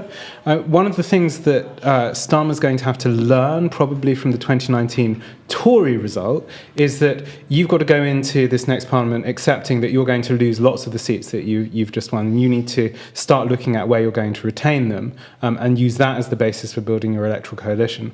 The other thing that perhaps might happen over the course of this parliament, and that we're going to have to start thinking about once we've got kind of vote shares through more clearly, is it's quite possible that Reform will have garnered so many votes across the country that they've exceeded the number of people voting Liberal Democrat, for instance, and yet have an enormous disproportion in seats. That's going to, we could end up in a situation where there's a massive right-wing vote in this country, which is very much underrepresented in Parliament. That is strong meat for Farage. It makes electoral reform an interesting question. There will be some weird converts, I think, to electoral reform over the course of the next parliament. But yes, so for Keir Starmer, it's going to be there are choppier waters than perhaps he's anticipated. Westminster, not so much a problem, right? He's going to be able to get legislation through very easily. He's not going to suffer much scrutiny on the select committees because it'll be his people largely sitting on them. So it's going to be outside of Westminster. It's probably going to be in the press, in the right-wing press to some degree, and perhaps in the TV. But you can see that people like Farage will be aiming outside of Parliament for their influence. They will use Westminster as a staging ground to take their influence outside of Parliament, and that's the smart way for them to use their position. And I suppose, I think the media are not necessarily going to give Keir Starmer a big honeymoon. And I suppose actually probably quite unfortunate for him is the way that sort of expectation management has happened here. Because I think if everyone had been predicting sort of a small Labour majority or a hung parliament, and then he got a majority of 170, I think sort of, the right-wing media, everyone would sort of say, okay, fair play. This is a huge change. This guy has won a huge mandate. Now everyone's like, oh, Keir Starmer doesn't seem as strong as we thought he was going to be. Well, yeah, because it's very clear that Keir Starmer is, the reason that this has happened is in many ways a historical accident. It is from the quite self-contained implosion of the SNP and of the Conservative Party that has cleared the way for Keir Starmer to move in. And I think the fact that he has failed to garner a positive vote, as in a vote where people are voting for something rather than against it, when we are in such bleak times, means that when the idea that, okay, vote for me and like me because I'm not the Conservative Party, when that falls away, what is actually left other than a man who makes everyone feel ever so slightly uncomfortable?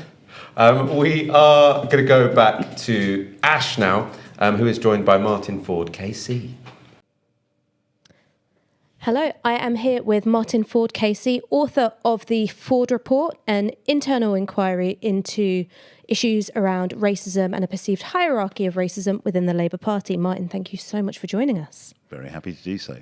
So let's talk about Labour's candidate selection, because the early stages of this election campaign were dominated by headlines regarding the treatment of Diane Abbott, the deselection of Faiza Shaheen, and you had individuals like Alex Barras-Curtis, who was the head of the legal unit when you were writing the Ford Report, basically being gifted seats. What did you make of that entire sequence of events? I felt, and I think I said as long ago as April of last year, that Diane Abbott's situation should have been resolved extremely quickly. I didn't understand. She said what she said. It was in print. She admitted it and she apologised. Why it took quite so long. And one of the points of the Ford Report was that there was a perceived difference in treatment. So certain types of issues were strung out and others were dealt with very swiftly.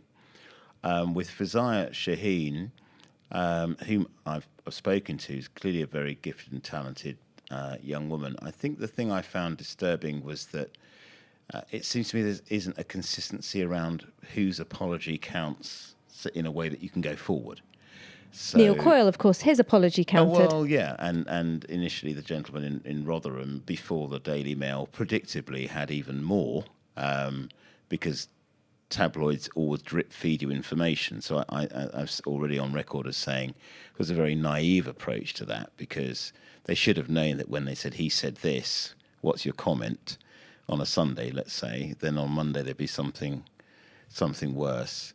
And I suspect in terms of the as I said, the perception of a hierarchy, the Diane Abbott situation didn't help, and a lot of Black and Asian Labour MPs have contacted me about their frustration around the resolution of that situation. And you've also got to remember that, Rupa Huq, who again immediately apologised, I think that was 6 months without the whip, Kate Ossamore, who tweeted about Holocaust and Gaza not even being comparable, but as just a statement. I think it took her a couple of months. Calling what's happening in Gaza a genocide alongside the Holocaust, what happened in Cambodia, Bosnia as well, Rwanda. Yeah, and as I've said, I think that there have been occasions where there's certainly been a perception that there's been an inequality of treatment. And I think one of the things that we found, and I want to emphasise as a panel, it wasn't just me, although the report bears my name, is that there was a feeling that if you were perceived as being within a certain faction, you might receive harsher and lengthier punishment in terms of investigation than if you were perceived as being within a different faction. And I don't think the handling the Diane Abbott case, because she's obviously associated with Jeremy Corbyn, has helped that perception.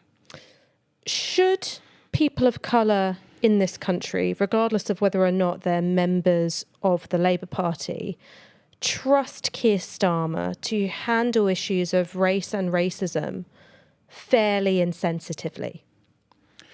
Well, I've never met him in person. I've seen him remotely during the course of the inquiry with the Black Caucus of MPs. When I speak to my colleagues at the bar, because I never came across him as a barrister, they are all unanimous in the view that he's conscientious and hardworking and a decent individual. I think my concern is far less about the leader, whom I don't know, and I've never micromanaged a party. I do sometimes question the quality of advice that he might be getting in terms of things that he should move at speed with, things he should investigate quickly, and how certain actions are perceived. So one of the things that I've found quite surprising is that there seems genuine bewilderment on the part of his advisors about the fact that most of our Black and Asian MPs are left of centre. To me, that's a very simple thing. I mean, my father was a trade unionist in the 60s and 70s, and certainly probably was I'm sure he would perceive himself as being, moderately left, but probably would be regarded as radically left now. And if you think about how politics has worked for people of colour, we've had Thatcherism, which did nothing, Blairism, which probably didn't do a great deal. And I just feel that the party, which says it's a broad church, needs to embrace the fact that for those of us for whom a certain type of socialism hasn't worked, we might be interested in a different model. You used this phrase hierarchy of racism in the Ford report, that there were perceptions within the party that certain forms of racism would be acted on swiftly and sternly and others were tolerated or turned a blind eye to. What has that meant for community relations outside of the Labour Party, this perceived unfairness within Labour? Well, I mean, you can look at things, for instance, such as the response to Gaza and a ceasefire, which clearly for people of the Muslim faith was seen as being too little too late. And I think that possibly could have been dealt with more sensitivity, but I'm not privy to the communications there must be between those within the diplomatic service and even the leader of the opposition. So that may be an unfair criticism. I do feel that what that was based upon was that we had 1,100 submissions, and I accept they're a self-selecting group, but there was a consistency of theme about how issues of race were dealt with and the timing. So there were a number of people who were potential candidates to be MPs who said, I got my suspension just before I could stand. It was then revoked when it was too late for me to stand. So there was a kind of feeling that was slightly operating. And my feeling was, in a quantitative sense, I can't mandate a questionnaire to all Labour Party members saying, are you racist, and expect an honest answer. But I was perturbed, and I thought the party needed to know that even if you see them as a self-selecting group of complainers, there was a considerable body of people who felt they had been unfairly treated, and that certain protected characteristics, anti-Semitism being one and misogyny being the other, were dealt with more alacrity than anti-black and Asian Islamophobic racism. I think the other thing we found surprising was that in terms of recruitment for positions within the Labour Party, whether it had been within Lotto, or which is obviously the specialist advisors, or within HQ, there was no transparency around selection. A number of young people we spoke to said, somebody called me and said, would I like a job to be head of discipline or something, without any kind of competitive process. And that did trouble us. One of the big stories of the election campaign was, of course, Reform staffers, activists being filmed racially abusing Rishi Sunak. From a different wing of the political spectrum, you've got Keir Starmer's comments about Bangladeshis, which generated a massive backlash amongst the Bangladeshi community. Do you feel that racism against South Asians in this country, Muslims in this country, it's sort of seen as an acceptable form of discrimination up until the point you use a slur or a word and then everyone can agree, oh no, it's really bad, you shouldn't have said that?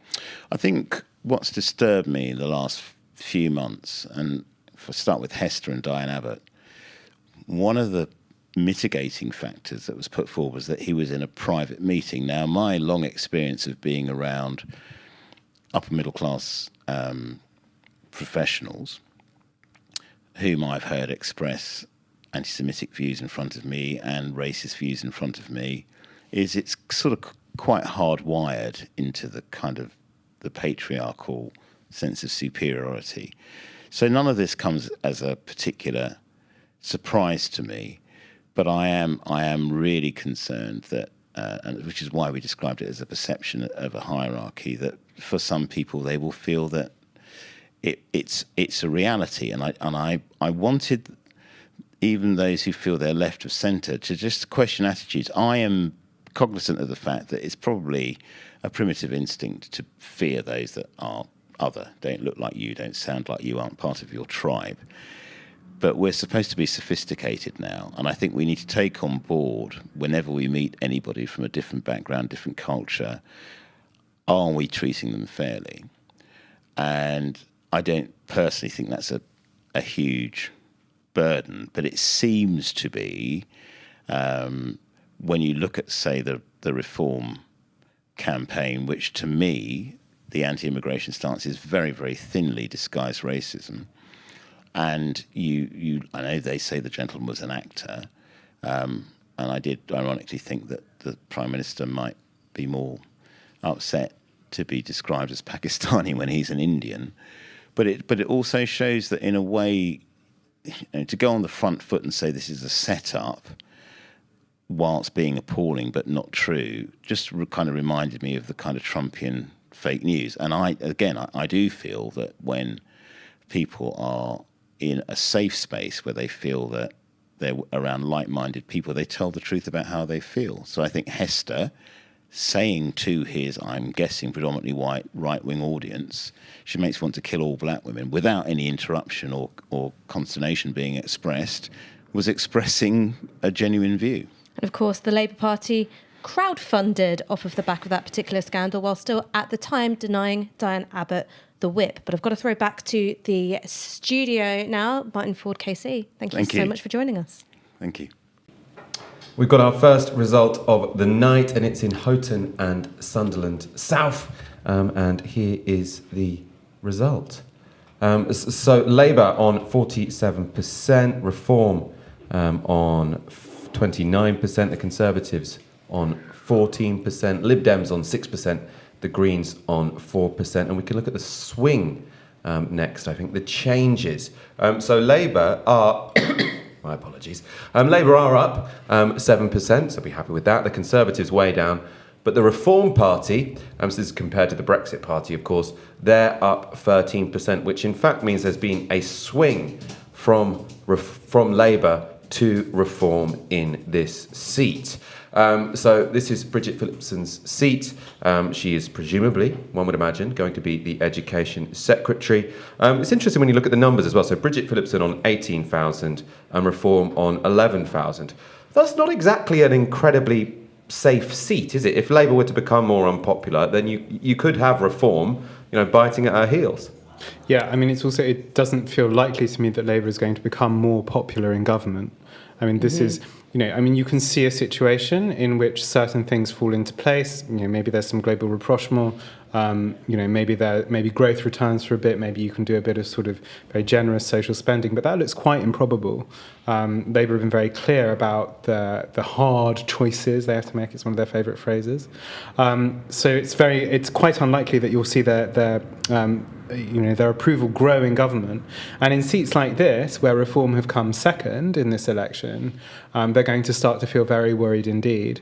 So Bridget Phillipson will obviously be very happy to be returned to Parliament, but she will be anxious. 7,000 is not a huge majority. It's the kind of thing that can evaporate overnight and will do in many seats, which were taken by the Tories in the last election. And that will make a big difference actually in terms of, because Labour got a huge majority. Keir Starmer can basically do what he wants in Westminster to some degree, but you will have a lot of, I suppose, interpersonal beef between those Labour MPs who feel like they've got the Green Party sort of chomping at their heels, lots of sort of metropolitan, young, ethnically diverse voters who maybe are upset with sort of certain compromises. Well, compromises makes it seem like they don't really want to do it, but certain socially conservative or anti-migrant policies that the Labour Party are adopting. And then you have people like Bridget Phillipson saying, like, what the hell are you on about? We need to go further to the right when it comes to these social issues because I'm under pressure from Reform.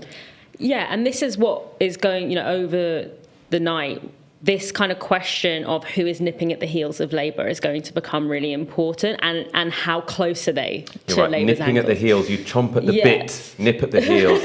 Sorry, how close they are to the heels as well is also really key. But I think if we kind of zoom out a little bit, when we look at the global picture, there is a rightward march across Europe.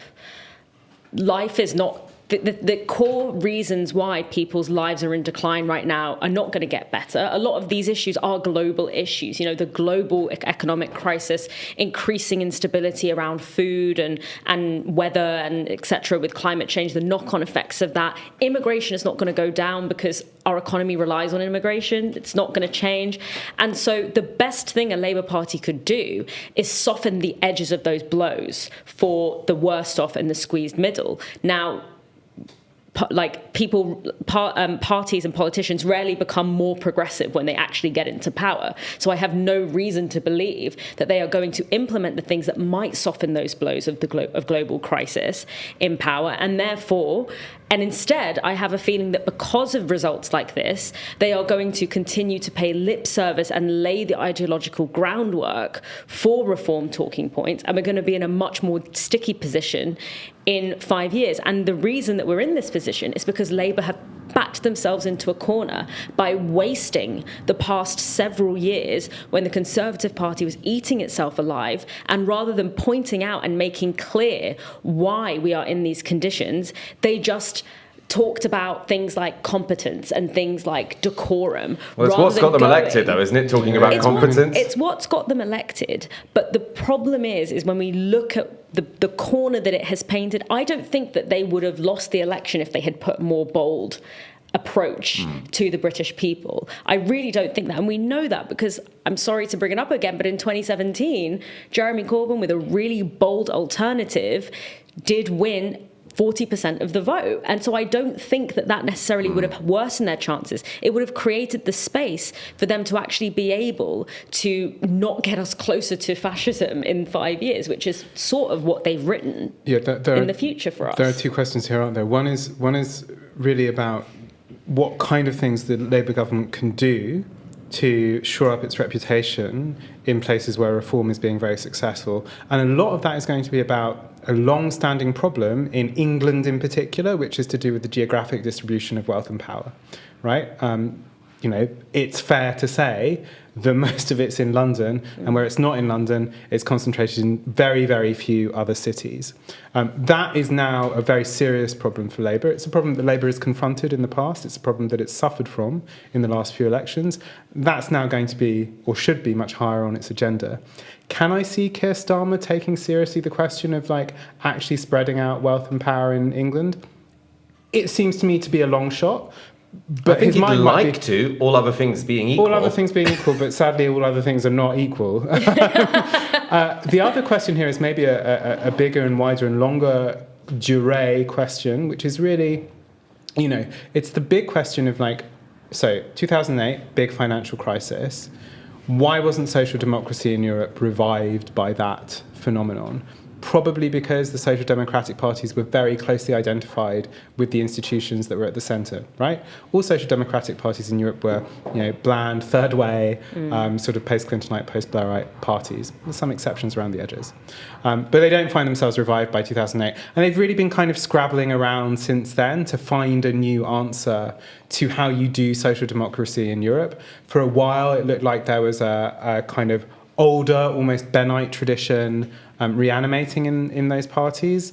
There were sort of left insurgencies, left populism, left populist insurgencies. Those have, I think it's fair to say, dwindled.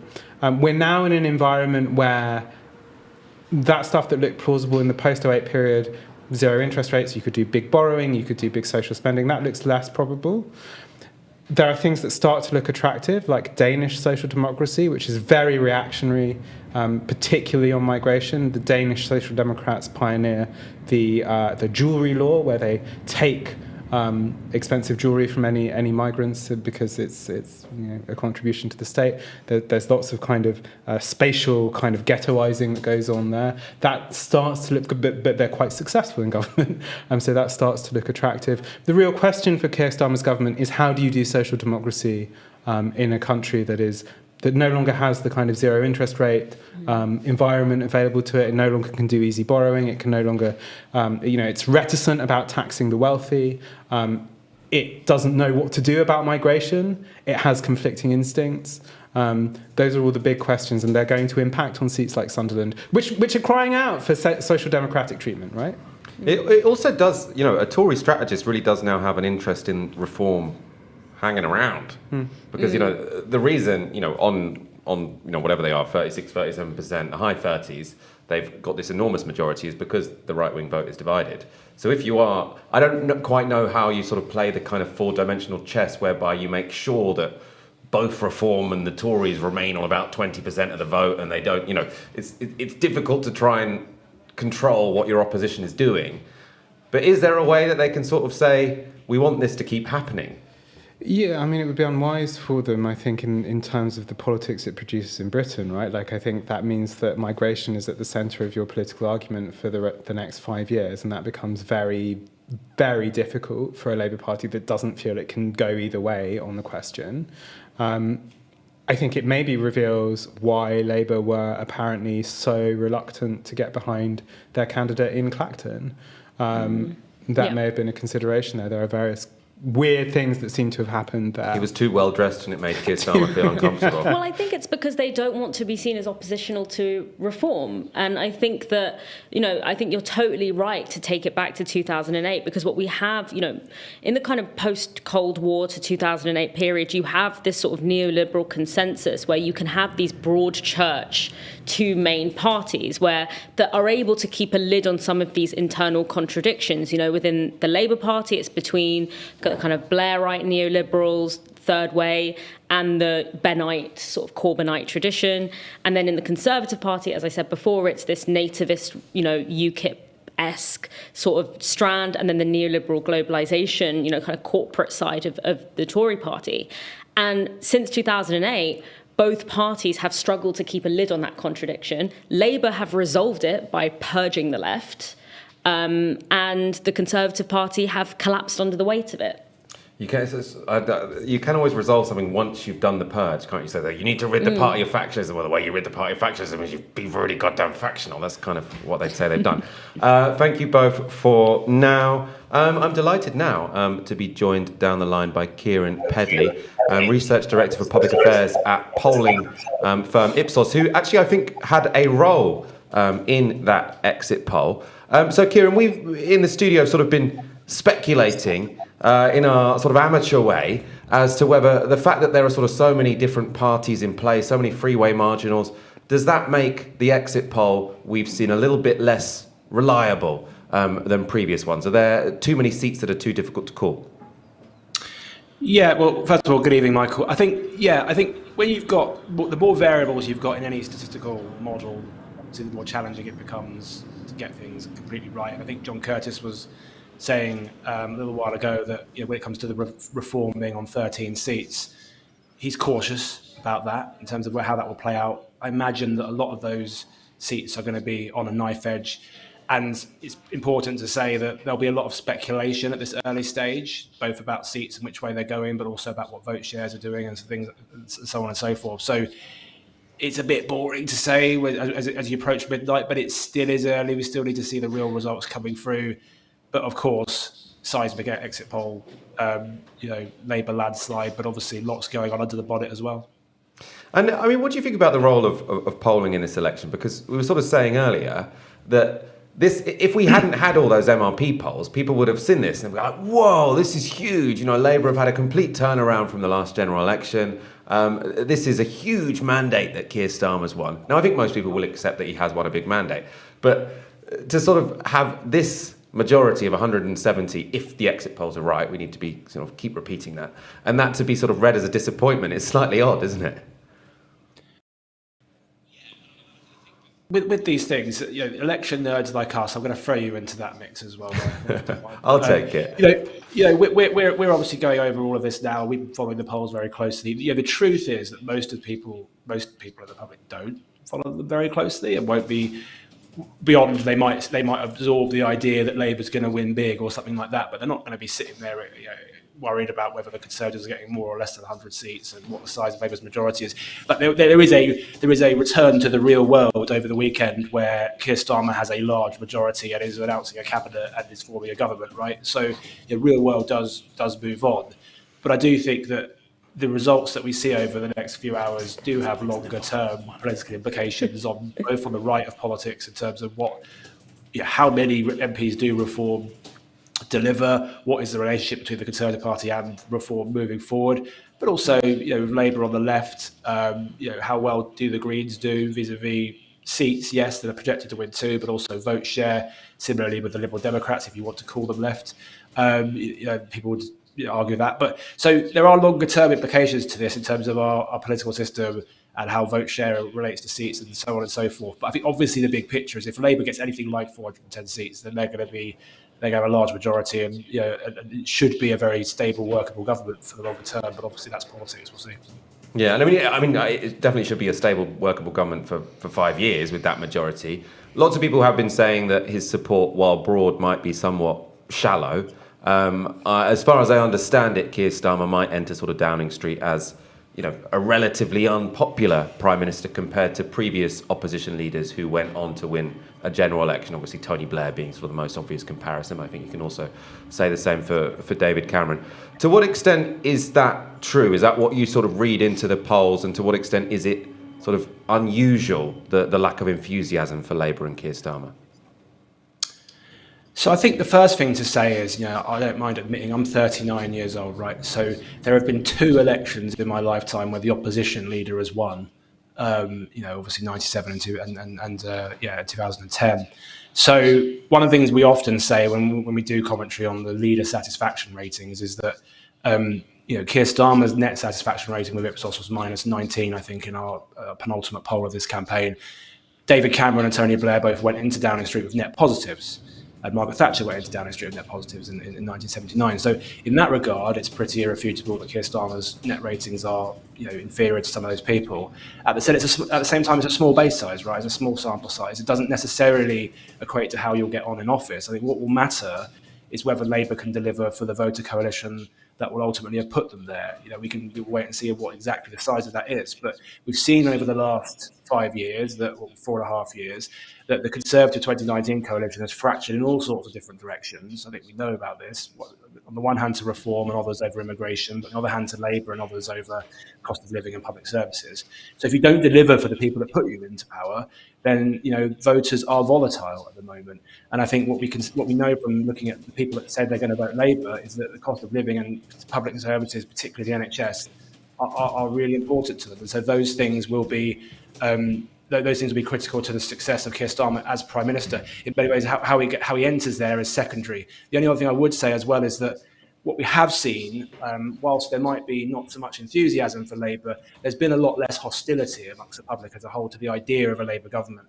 I think part of that is related to the unpopularity of the Conservatives, but we were already seeing that before the Conservatives' vote shares collapsed in recent times. So it's a nuanced picture. But I think longer term, the success of Keir Starmer and Labour will depend on their record in office. And I suppose in terms of that record in office, so you've said if they provide for their voter coalition, what is their voter coalition? What do they want? Because, I've seen this was a YouGov poll, I think, sort of the number one reason for voting Labour was they wanted to see the end of the Tories. But far and away, that was the most popular reason for saying I'm voting Labour this time around. So who are those people? How do you sort of unite and keep the people who voted for you for essentially a negative reason, which was that they didn't like the other guys? Yeah, and I think before I answer that question, you should also, that's probably a factor in the Liberal Democrats' performance tonight as well, right? Now, what we don't know at this stage is whether the Liberal Democrats' vote share has necessarily even increased election on election. I'm not going to speculate one way or another on that, but it might well be that the Liberal Democrats have stayed pretty flat nationally and, have improved modestly in areas where they're competing with the Tories, but end up gaining lots of seats under the system. We'll have to wait and see. But the point about the Liberal Democrats is that you find more than a third of their votes say they voted tactically, again, for sort of similar reasons. So it equates to Lib Dems too. I mean, you're right. It's certainly true that we find that in our Ipsos polling as well. One of the key reasons people say they're voting Labour is it's for change and to get rid of the Conservatives. But it also, we can't underestimate how much it is about public services as well. At the end of the day, when you look at the public opinion, 6 in 10 think things are heading in the wrong direction. And a lot of that is about bread and butter issues like GP appointments, the NHS, this general sense that things don't work. And so I think that what Labour will have to do is to turn that around.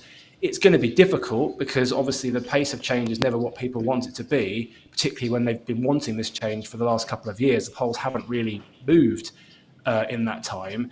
So I suppose the question that we just don't know the answer to is, to what extent can Labour use the majority that they've got to sustain themselves through difficult political periods, to hopefully, from their perspective, show positive change by the time sort of re-election comes around. What I would say is that I would expect that whilst Keir Starmer and Labour aren't going into office with a lot of enthusiasm, let's say, a period of stability in the next 2 or 3 years, it might, in contrast to what we've seen with successive Conservative leaders and Prime Ministers over the last couple, might well be something that they're rewarded with in the longer term, if there is just this sense of quiet delivery.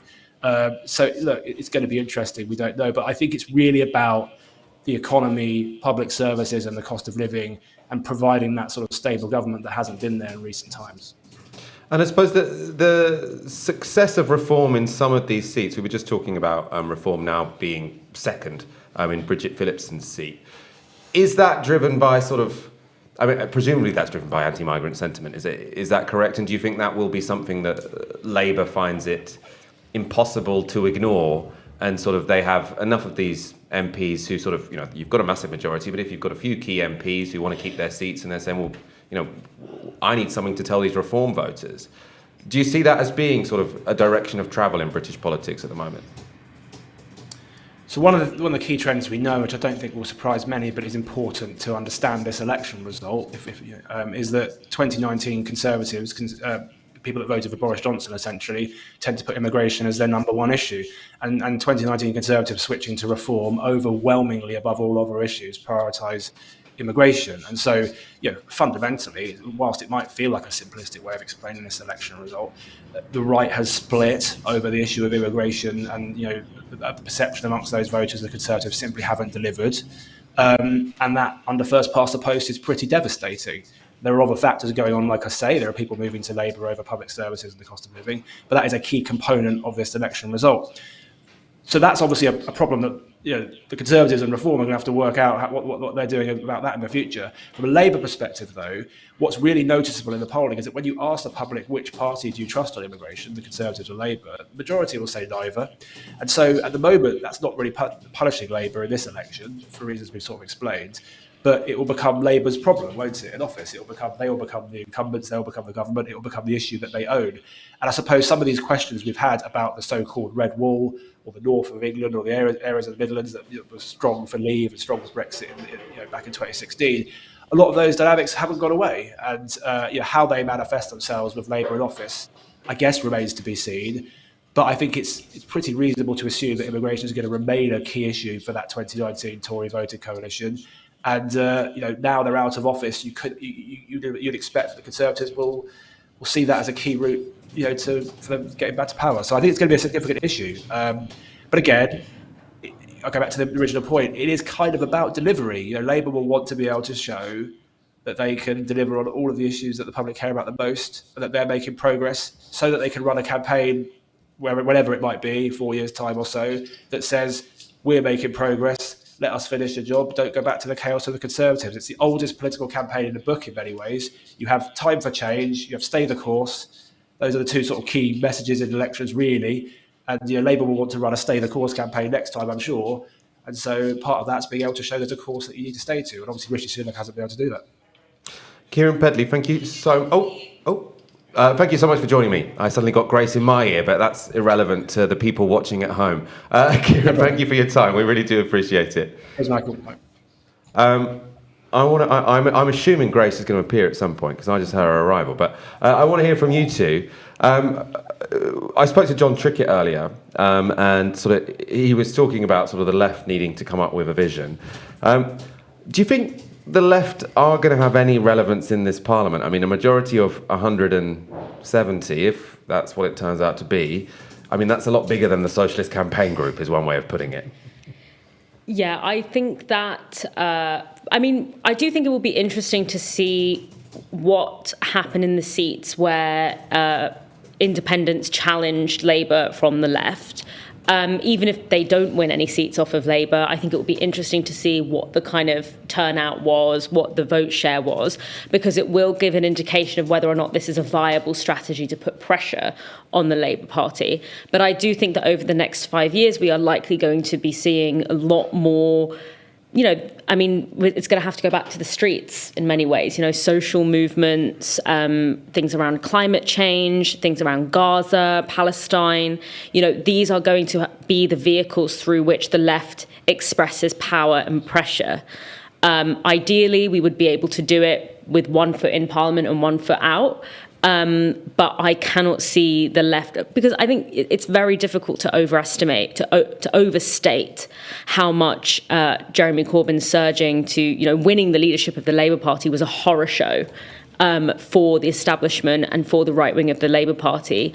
And I cannot see that happening for another generation. So I think that kind of external pressure, seeing to what extent doing that external pressure in forms of targeted campaigning against Labour MPs and going for their seats, but also more broadly social movement coalition building is going to be our only vehicle for political expression and power. We have got another result. It's in Blythe, Ashington, and here they are zooming in. I love it. Labour on... zooming in again. Is this the same seat or a different seat? Blythe and Ashington, perfect. Labour on 50%, Reform on 27%, the Conservatives on 15%, the Greens on 5%, and the Lib Dems on 4%. And can we see the changes? That's interesting, isn't it? Basically, all you can see is very little change, apart from the Conservatives down and Reform up by 18% in both parts. So, obviously, maybe oversimplifying it, but that just looks like shed loads of Conservatives went over to Reform and everyone else voted the way they did in the last general election. Thoughts? Yeah, is that Ian Lavery's seat, I think? I think that is Ian Lavery's seat, yes. That makes sense in that seat for that to be the case. I mean, there was a strong Brexit Party presence there, as I'm sure Ian would be happy to tell you. I think we've seen a repeat here of what we just saw earlier with the Reform catching very closely into second place. In this case, I think it'll be really interesting to see actually what the flow of votes there is when we get down to that level in time, because the question of where Conservative voters are going, where Labour voters are going, really, really important. Whether there's a differential with a left-wing Labour MP like Ian Lavery and a relatively right-wing Labour MP like Bridget Phillipson in terms of the affection in which, or the degree to which they are held in affection in their constituency. Just to mention the left, to pick up on what Dalia was saying, question of Corbyn in Parliament will be very important. It looks like that's going to be quite a close result in Islington North. That will provide, I think, naturally a focus for left-wing energy and agitation. I think that's a mixed blessing in some ways. I think his defeat would be very bad for the left in the short term. The left's voice in Parliament will be deeply diminished, but there are issues that are going to arise in the course of this Parliament which are inevitable. It's not just Gaza, which will be immediately important, especially if Israel opens a northern front against Hezbollah in Lebanon. That's going to be hugely, hugely important if that happens. Climate is going to be really, really significant over the course of this Parliament, not just in the terms that we've already seen it, but the increasing supply shocks. So it would generate supply shocks in energy, it would generate supply shocks in food. Of course, those of us who have bought olive oil recently have seen the results. Tell me about olive oil. It's like a nightmare going to shop and trying to buy olive oil. So it will come through into cost of living, but that food flows will be important as well. So there's lots of opportunity here for the climate movement to intervene in the politics of this Parliament, perhaps not in Parliament itself, whether that's through protest, whether that's through finding some sort of hybrid here. But look, I mean, it's time for the left to get up off the mat. We've been sort of licking our wounds since 2019. That's in some ways legitimate. But really, I mean, giving all our attention to the Labour Party, I think is unwise at this point. There are opportunities here as well, but influence in Parliament, not going to be very strong. Yeah, I think that's probably the case. The great olive oil riots of 2025 is what I'm looking forward to. Joining me now over the line are Grace Blakely and Helena, aka No Justice MTG, both Green Party supporters, I think. If it were the case that the Greens only win 2 seats, is that a great disappointment? I'll begin with you, Helena. I don't think it's necessarily a disappointment. My predictions coming into this election Sorry to interrupt you, Helena, were... but Gary, I can't hear the guest again, and I'm not going to be able to respond. Perfect. Helena, can you begin again for me? Thank you very much. Yeah, no worries. I don't think it's necessarily a disappointment when it was coming into this election. My assumption was that it was going to be around about 2 or 3 seats. I wasn't predicting necessarily that they would win Waveney Valley or Isle of Wight East or North Herefordshire. I just knew that there was going to be 2 big bastions of Green support and a broad increase in the vote share across most of the kind of Labour stronghold seats where they've lost support over abandonment on economics, where they've lost support over Gaza. Really and truly, we needed more Green voices in Parliament, but the big chance of this election for the Green Party was base building. Build voices in communities, build along where we already have councillors, and try to build a base of support for next time round. Whether it's 2 or 3 or 4 MPs, I don't think that's really the point of inflection in 2024. 2029 is take what we've built now in our communities and through vote share, and then be able to take that into another election when all the tactical vote sites, instead of saying you have to vote Labour, it turns this is a seat where both Greens and Labour can win. That's a really good point, actually. Sort of the amount of seats where Greens become second place is also significant, as well as the amount of seats they actually win. I mean, on the flip side, that's also the case for Reform. So sort of if you're worried about the far right in the country, the fact that Reform will now, it seems, become second place in many seats could also be worrying. Grace, Ian Lavery back in Parliament, that's somewhat of a pleasing development.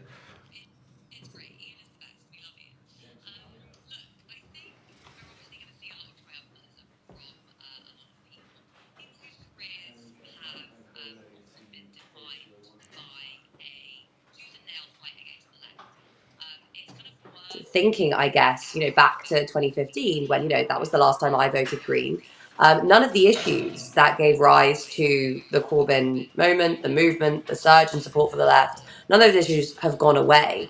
And for people who have, in the Labour Party, spent the last 8 years defining themselves as people who, whose political careers depend on attacking the left, beating back the left, Wes Streeting, who has responded to any criticism of his stance on healthcare by just saying, "Oh, you're a left-wing keyboard warrior. That's so terrible." These people are going to have to govern now, and they're going to have to govern in the context of all of the problems that they gave rise to this movement that they so existentially hate. None of them having gone away. So yes, that's the climate crisis, obviously, but it's also the cost of living, it's poverty, it's inequality. It's actually a very profound challenge to our democracy that we're seeing, not just because what looks like it's going to be a relatively unproportional parliament, but also because things like voter turnout is going to be very low. Also because people's policy preferences aren't going to be reflected in what this government does. And to respond to the last conversation that you were just having, the left has a very significant role there. It's easy to just kind of look back over the last 8 years of politics and think, oh, the left's role has only ever been to build institutions and try and kind of create a force within the Labour Party, take over the state, etc. But actually, we have a very significant role here that, it might be somewhat easy to forget, which is we need to make trouble for these people. We need to force these issues that gave rise to Corbynism in the first place, into the front and centre of politics. And that means organising in our communities, in our workplaces, and having a very strong presence on the street as well. So I'm looking forward to making trouble for Starmer. I think it's going to be fun. Helena, I want to know your thoughts. You're a Green Party member, as far as I understand. I think there is, time should be ripe, let's say, for a campaign for proportional representation. And in terms of getting people interested in, because people aren't interested in constitutional questions very often, let's face it, to see sort of Green Party politicians campaigning with Reform Party politicians, get headlines at least. It would be risky. Obviously, you might have some Green Party members or Green Party voters who then say, we don't want to be anywhere near that party, we're going to vote Labour next time. I mean, it would be a risk. But can you see that sort of conversation happening, and what would you think about it? I think the problem that I have is because the Conservatives have won slightly more seats than I was expecting, because the Labour vote hasn't been strong enough, especially across voter bases who they wouldn't usually be able to get to vote for them. The Conservatives now have no interest in being able to at least soft look at proportional representation. There's no reason for that. The establishment too are where they are, and that can shift backwards by the next election.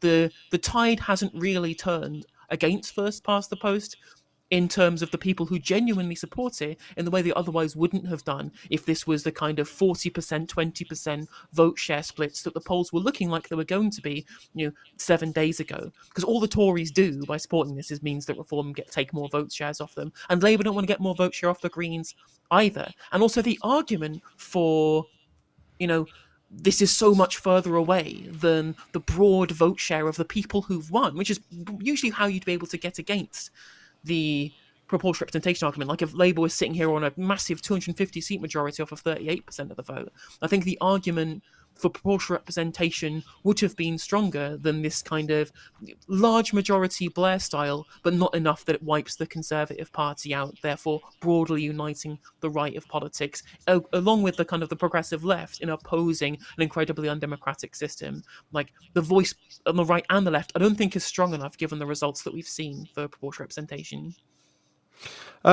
Grace, I want to know your thoughts on this. What do you think will be the sort of first economic crises that face this government? And I suppose I've been thinking actually a lot about sort of the public sector and public sector workers, because I think there is going to be a mood sort of in the public sector potentially to say, there's a Labour government, we want a pay rise, we need a pay rise. And obviously Labour have said, we're not going to spend any money. And I could imagine a showdown that could be very politically damaging there. I mean, if we started seeing strikes across the public sector in support of higher wages, that would be, yes, damaging to the government and potentially a good opportunity for organising. Personally, I think that the kind of economic crises that we're going to be seeing over the next 5 years will be a lot more slow burning. So Labour has basically said that they are going to stick to these fiscal rules. They're not going to raise taxes. They're allegedly going to fund all of their spending pledges through growth. Now, if you look at what's going on in the global economy at the moment, that does not look particularly good. And most of what happens when it comes to growth in this country, when you don't have a government that's investing a lot in, boosting GDP through kind of expansionary fiscal policy, that's going to relate to what's going on in the global economy. Growth in Europe is anemic. In some of our major trading partners in Europe, it's looking pretty bad, and that's not going to change. The US is doing okay, but again, there's a question about what happens, with the Trump presidency, and also what happens as this new Cold War with China continues to mount, and that's going to be something quite significant. Growth in China as well has been slowing and is also pretty anemic. So there's, this kind of ongoing issue that we've had for quite a while now, which the period of low interest rates was supposed to arrest, which was this challenge of kind of secular stagnation, of slowing productivity, slowing growth, and alongside that, lower wages. Now, alongside that, and something that could potentially bring this, create this, that transform this slow burn into an actual crisis, is that you have stagnation at the same time as you have these kind of supply side challenges that lead to these basically peaks in inflation that we've seen already one of. And that was to do with a number of contingent factors, including the war in Ukraine, including the reopening from the pandemic, but also because of climate. We're going into this with a hurricane season already in the Atlantic that's looking, fairly unprecedented in some ways. That is going to create chaos in a lot of places. Extreme weather events are going to continue to create chaos. We're going to continue to see desertification. We're going to continue to have many countries struggling to produce enough food. That's going to create some unpredictable, potentially inflationary incidents over the course of the next several years. So if you have that combination of kind of repeated slight cost of living crises alongside stagnation, you do get this recipe for a series potentially of economic disasters. And those disasters that could actually be leveraged, as you were saying, through by the labour movement. To make demands for higher wages from a Labour government, which would obviously put them in significant political pressure, under significant political pressure. But we have to bear in mind that these pressures are always going to be felt much more by the poorest in society. And the job is just to try and convert that rage and disillusionment that most people are feeling after more than a decade of stagnation and more than a decade of being ignored by political leaders into a positive force for change rather than a reactionary force just purely against the system as it is now. And presumably, I would imagine, so you're talking about climate there. I mean, Reform having a presence in Parliament, I would imagine the Conservatives sort of trying to move closer to Reform. That means we could now have a real backlash against net zero. I think it could easily be the case that sort of the next Conservative leader says, we want to have a referendum on net zero. And, I think that potentially is bubbling under the surface, but hasn't quite yet had political expression, basically because none of the major parties have adopted this anti-climate position. Helena, do you think that could be a real big political issue of high salience over the next few years if the Tories and Reform sort of take it on as a battle cry?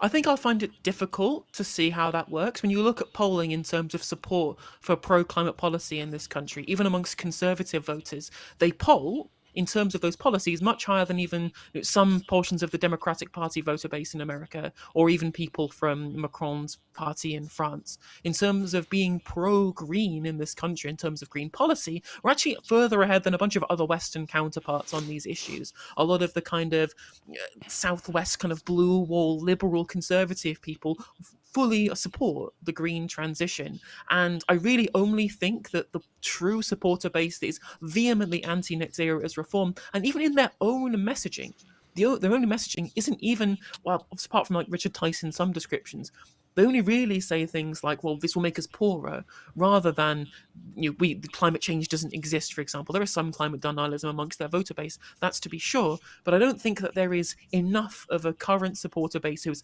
vehemently anti-climate or even skeptical of it to be able to foment that vote further, especially since as demographic aging moves forward, as current voter bases move out of the electorate and millennials become more of the main electoral cohort, people who are fully sold on climate action, I don't think that 5 years and 13 seats in Parliament is enough for Reform UK to have a big enough effect on an already pro-climate voter base to be able to move that over. And in terms of, Grace, sort of the Green Party vote, so again, the usual disclaimer, it might be the case that the exit polls are wrong, but it seems as if the Greens have won their two sort of metropolitan, very left-wing seats. So Bristol and Brighton. There were a couple of other seats, I think Hereford and Waveney, which seemed more like where they were appealing to Tory voters. Do you think the fact that they've been successful, or it seems as if they will be successful in those two seats, means that we can expect the Greens basically to sort of double down on a very liberal, very left-wing position? I hope so. And I think the reason that that's important is relating to the conversation we were just having. Climate is going to become another kind of culture war issue, but not really a culture war issue, in the sense that it will become, as Reform are trying to make it, a question of, the liberal metropolitan elite are trying to make everyone poorer by introducing 15-minute cities. And having a strong climate movement is important for pushing this issue onto the agenda. As we've seen, it's important for holding politicians to account, for kind of, the divestment movement, for example. It's really, really critical for that. When we think about the narrative that we have around green policies and green politics, having MPs in positions of leadership and able to go into the media and really push a particular kind of narrative that's able to push back against that is really critical, because you're seeing this happen all over the world now, with working class voters who actually several years ago were kind of swayed in a lot of areas by these promises around the Green New Deal. We saw a lot of, particularly kind of around 2018, there was this moment when unionists in the US and the UK were starting to get on board with this idea of a green transition, green jobs, and that becoming, a progressive narrative that was like, this is a set of policies that can not only support the transition, but also kind of, create jobs, increase incomes, all these sorts of things. The fact that that's kind of now been pushed to one side and it has become a much more culture war-y issue is really problematic. And you've seen this not just because of the narrative that the right are using, but also because of policy choices that have been made by green movements in power. And the most obvious example of that is in Germany, when this very liberal centrist approach to green politics, which relies on, things like carbon pricing, and really, just allowing those who profited from climate breakdown to continue to profit from it whilst forcing the costs of it onto ordinary people. There has been a lot of that. And even today, a lot of the policy solutions that many people, in positions of power are advocating do rely on that kind of, level of trade-off. So having a climate movement that can force divestment, that can hold fossil fuel companies to account, that can stage mass protests and get these issues onto the agenda is important. But it's really critical to have green MPs and green activists that can go out there and say, look, this is about creating prosperity for all, rather than this model that's about basically making working people pay for the greed of a few massive fossil fuel companies. Grace Blakely, Helena, thank you so much for joining me this evening. Now, in case you weren't already aware, Novara Media has its own merchandise store. I'm personally wearing the T-shirt now. If you want to look like this, you can go to shop.novaramedia.com. Not more importantly, just as importantly, there's a new result in. It's in Sunderland Central, another big Labour seat, but another seat that has shown the Conservatives down and Reform up. But let's head further north to Scotland. Stuart Hosey is the incumbent SNP candidate for Dundee East. Thank you so much for joining me this evening. Stuart, if the exit polls are to be believed, this is a very disappointing night for the SNP. If the polls are correct, it is very, very disappointing indeed. Now, obviously, there's a caveat. It is only an exit poll, but it does strike me, and also sincerely, that the public had one motivation in this election above all others, and that was to get the Tories out. And it may well be that they have taken that, decided that voting Labour was the mechanism to do that, and everyone else has just been rolled over. So if it's the case, the poll is correct, yes, it would be a pretty bad night for the SNP.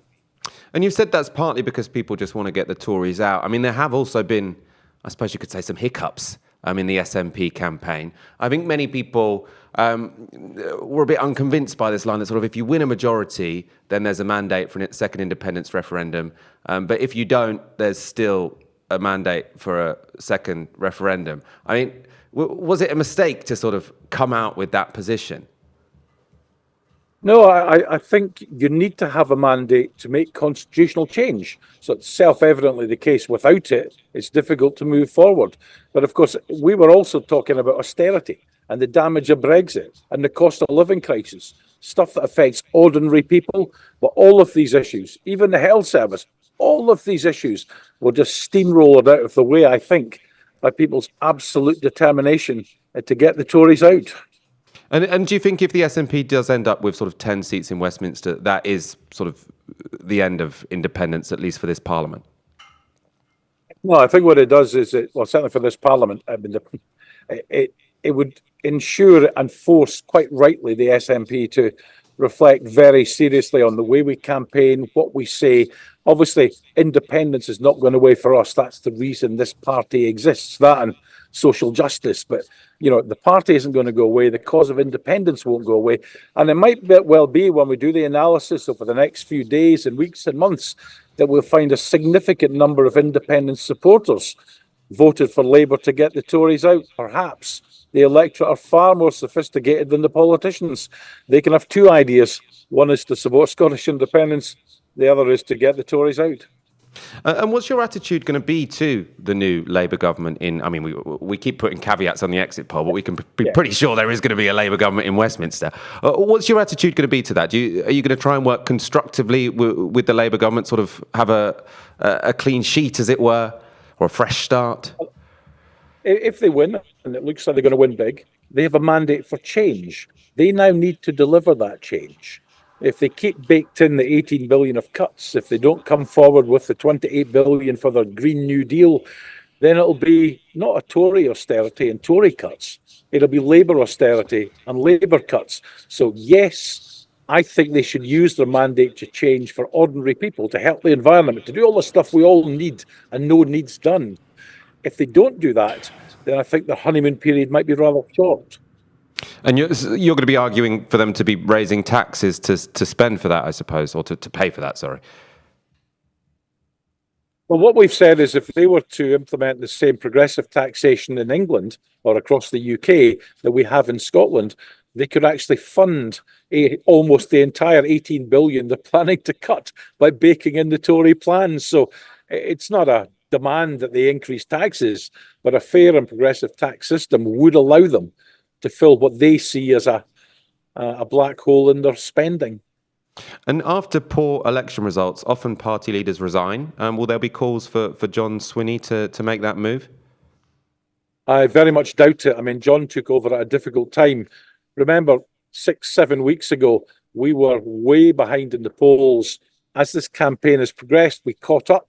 One or two of the polls had us overtaking Labour, but we were still significantly down where we were on 2019. So John has stabilised the ship, and I personally think he's absolutely the right person to lead the party into the 2026 Holyrood election.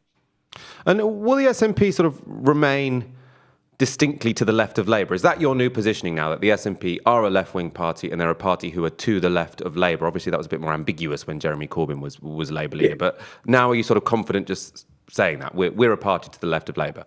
I think our kind of left, centre-left, social democratic position is in line with mainstream Scottish public opinion. I can see absolutely no reason to change. Indeed, when we see the rise of the right, including the Reform UK, the Faragists, all the more reason to double down on our opposition to the right, and in particular the extreme right. And are you still going to be pushing for, Labour to bring the UK back into the single market or the EU, or do you sort of see that a bit like Scottish independence as a question that's for a future, well, I won't say generation, but for to be revisited in a while, let's say? I think Labour should be making steps almost immediately to rejoin the European Union. But unfortunately, Keir Starmer has ruled it out. He said he won't see it in his lifetime. I think that is catastrophic for the economy and for ordinary people. I mean, imagine how easily we gave up the ability, free movement, for people to work, live, love, enjoy life in any part of Europe unhindered. I think that was a disastrous decision. Stuart Hosey, thank you so much for joining us this evening. Back in the studio, I'm joined by Craig Gent and Mike Bankole. Pleasure to have you both here. I've got to go to you first, Craig, because you're from Barnsley, as far as I understand. Yep, great. And they are the two seats which the Ipsos sort of BBC exit poll is suggesting will go from Labour to Reform. Now, I suppose, first of all, does that pass the smell test? Do you sort of see that exit poll and think that seems plausible? If that's true, I'd be completely unsurprised.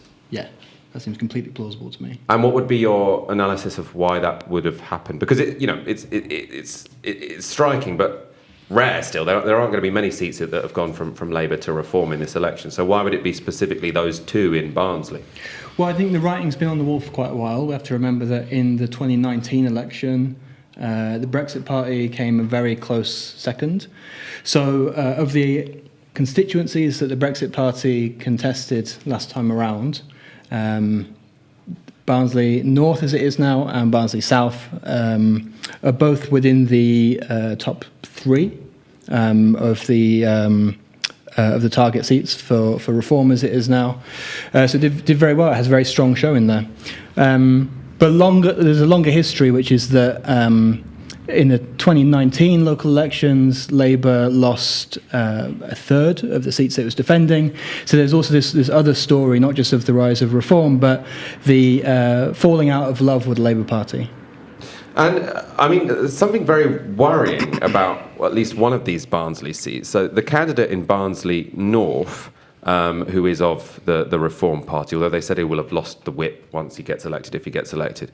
Something he said is, black people of Britain should get off their lazy arses and stop acting like savages. Nigel Farage had sort of tried to distance himself from those comments and said he would lose the whip if he were elected, but he also said he still encourages people to vote for this guy. So he sort of encouraged people to vote for this guy into Parliament. And Mike, I suppose I'll go to you on this. I mean, it's one person, presumably he's not going to be the next leader of a major political party, this Robert Lomas fella. But how worrying is it to have someone in Parliament who's said that kind of thing? I think it's deeply worrying. I think so many of the Reform candidates have just said problematic things. Like, there's so much that's emerged in the last couple of months where Reform candidates said X about Muslims, Reform candidates said X about, marginalised group. And I do think Farage tries to distance himself as much as he can from these comments. And I think Farage often says things in the territory of these comments. He might not be as polemic or as vulgar as some of these comments, but he has said things in recent memory, such as Muslims are incompatible with British society, for example. Now, these are things that might be more polemically expressed in a pub or in an expose on Channel 4, but these are thoughts that in some ways are, aligned with Farage, and people in his party are espousing these views in quite vulgar ways. So do you think Farage might try and distance himself from these views, but these views are very much from the Farage way of thinking about things? Black and minority ethnic people are a problem. They need to do X, Y, and Z, or they need to leave Britain. It's a kind of general analysis that we've heard from Farage and people of his thinking for the past kind of 20 or 30 years. So you can't distance yourself from his thinking just because it's more vulgar than what you'd actually express yourself. And Craig, I'm sure when people went into the polling booth in Barnsley North, they weren't saying, oh, I love this guy, Robert Lomas, and what he said online. They just saw the word reform and thought about Nigel Farage. Do you think with a few more reform, our first reform MPs, how do you see that playing out in sort of the constituencies where they seem as if they will be elected? Do you think people might sort of get to know these people and think, I'm not really sure, have a little bit of regret afterwards? Or do you think that once you've got an incumbent reform MP, then people, it's no longer wasting your vote to vote for reform because it's generally easier to defend your seat as an incumbent? I wouldn't be so sure that the bringing out into the light sort of kills off affection for reform. I don't think I give much credence to that at all, to be honest. I think the big question hanging over this election was whether reform could mobilise its voters that we were seeing in polling numbers beforehand. Worth saying that the Westminster media wisdom was very much, no, these people don't really exist or they don't vote. We now see that's not the case. Amazingly, actually, for Barnsley, I do have to mention this, is that the Telegraph went to Barnsley and claimed that they didn't meet a single Reform voter while they were there. When I went to Barnsley, when Novara Media went to Barnsley, thanks to our kind supporters, we met Reform voters left, right and centre. So I think one thing that can be underestimated as well is that if you're represented by a party that is a minority, small but vocal minority within the Commons, it can go the other way. People can develop a bit of a sense of pride about it. So I wouldn't be surprised if they're here to stay. We might be getting our next result soon, which is a relevant one for reform. Obviously, none of the results that have come in yet have seen a reform win. Basildon and Billericay is being contested by Tory chair Richard Holden and Reform's Stephen Conley. But Labour are in the running too. Hopefully we'll have that soon. It would be, well, I suppose, I looked this up. The Ipsos exit poll said this was too close to call, and actually it was too close to call between the Conservatives and Labour. So it'll be very interesting to see how accurate the exit poll is.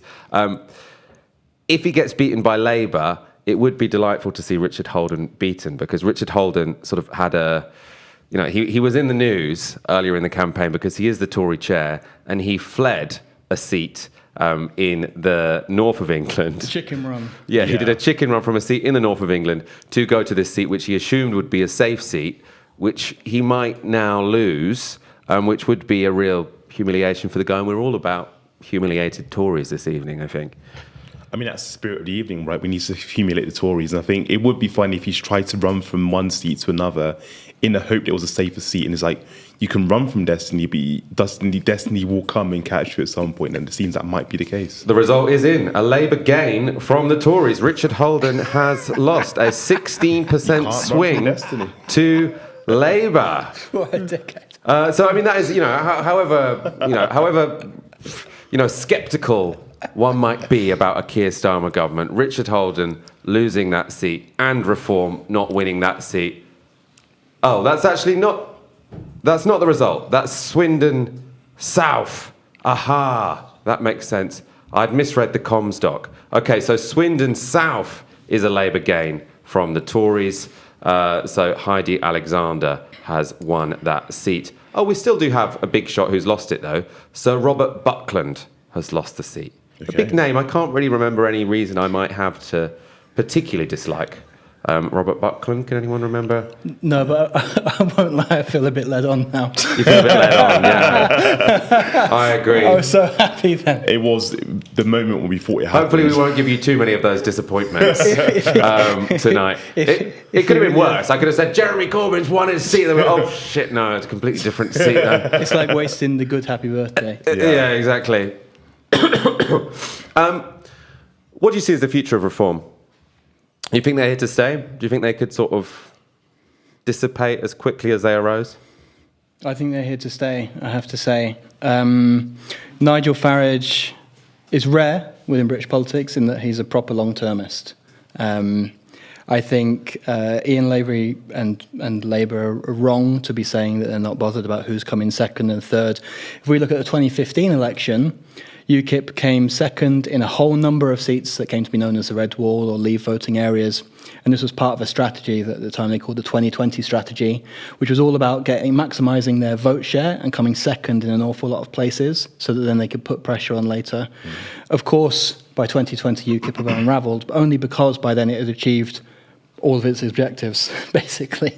And I think the thing that people underestimate about reform's currency in many of these places is that reform are making a material offer. They're speaking to people's material circumstances after 14 years of cuts and so on, in a way that I think they're often is overlooked, particularly on the left. We tend to overlook that, I think. And so all the conditions are there for maximisation. And I can't see, particularly because in this election campaign, Labour has not fought against reform and not come out and made arguments against them. I can't see who is going to bat them away, and I just think that now they're actually going to turn the screw not just on the Tories in the forthcoming leadership election, but also on Labour and Labour seats as well. I'm somewhat disappointed and deflated actually by the fact that Richard Holden hadn't lost that seat. Maybe he still will. Maybe that was just a warm-up. We were just getting ready for it was a warm-up. Yeah, I will take that. The NHS is a huge issue this election, as it is in every election, of course. To hear more about that, let's cross now to Ash, who's sitting down with Dr. Andrew Myerson. I'm sitting here with Dr. Andrew Myerson, who is based in East London, I believe. Yes. So, one of Keir Starmer's very top priorities on entering government is to bring down the NHS waiting list. What the junior doctors have said is that industrial action is very much on the table and won't be taken off until there's a pathway towards pay restoration. So that's 35%. How reasonable is that ask in light of the fact that you've got an incoming government where a big part of their mandate is just to get the NHS sorted? So if you look at the magnitude of the problem right now, something that I don't think that Labour is talking about, very few of the parties are talking about the magnitude of the problem. We're talking about a £400 billion hole in NHS funding. We're talking about the waiting lists that the Office of National Statistics estimates could be as high as 10 million people, 10 million appointments that need to be served. That's not going to happen. None of that is going to be fixed without resolving the massive staff hemorrhage that we're dealing with. We have, vacancies between the NHS and social care of about 300,000 spots. We have 20,000 nurses, 20,000 doctors that are leaving the NHS every single year, 40,000 nurses that are leaving the NHS every year. And these are highly experienced people at, well into their careers who are, said we can't afford to live here and are being lured abroad by better pay and working conditions.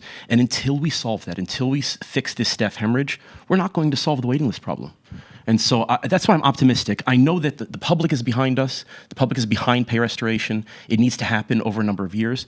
And it's almost like you can take away everybody's opinion about it. Unless we solve this, then we're not going to see, a workforce, a strong workforce, that will get these waiting lists down and be able to treat patients in the numbers that we absolutely need in order to improve the healthcare of this country. So I'm going to play devil's advocate for a second. Go for it. Yeah. Right? You've got a £12 billion backlog for NHS repairs. So what that means if you're a patient and you're in hospital, that means you're seeing flaking paint, water ingress through the ceilings, broken equipment, shabby interiors. You could be an intubated patient in an intensive care unit and the ceiling falls on you. That has happened. I mean, it's absolutely outrageous conditions. And then when you've got some doctors saying, okay, but I want a 35% increase in my pay over a number of years, a patient might say, fix the roof first. So how do you make a case for pay restoration in light of what patients might think of as much more immediate needs that they have in a care setting? All of it has to be done at once. All of it. I mean, we need to address all of these crises at the same time. The patients that want care in a facility that should be at the level expected in such a wealthy country as the UK is, they need doctors working there. They need a good facility working there. These are major problems that we need to solve. You can't have. It's not like if you fund the doctors, then you can't. Our broken hospitals. You need to solve all these problems together, and that requires an honest discussion about NHS funding and honest solutions about how we're going to fix the staff crisis, how we're going to fix the capital funding crisis, the beds crisis, and how we're going to fix social care. We need an honest discussion that we're not having right now amongst our politicians. One of the things which has been traded back and forth, particularly where Labour's been running against independent candidates, is this question of privatising the NHS. Labour wants to privatise the NHS. Of course, there's a massive involvement of the private sector already in the NHS. Yeah. For many people in our audience who don't work there, what does that mean on a day-to-day practical basis? How are you coming up against the private sector in your own work?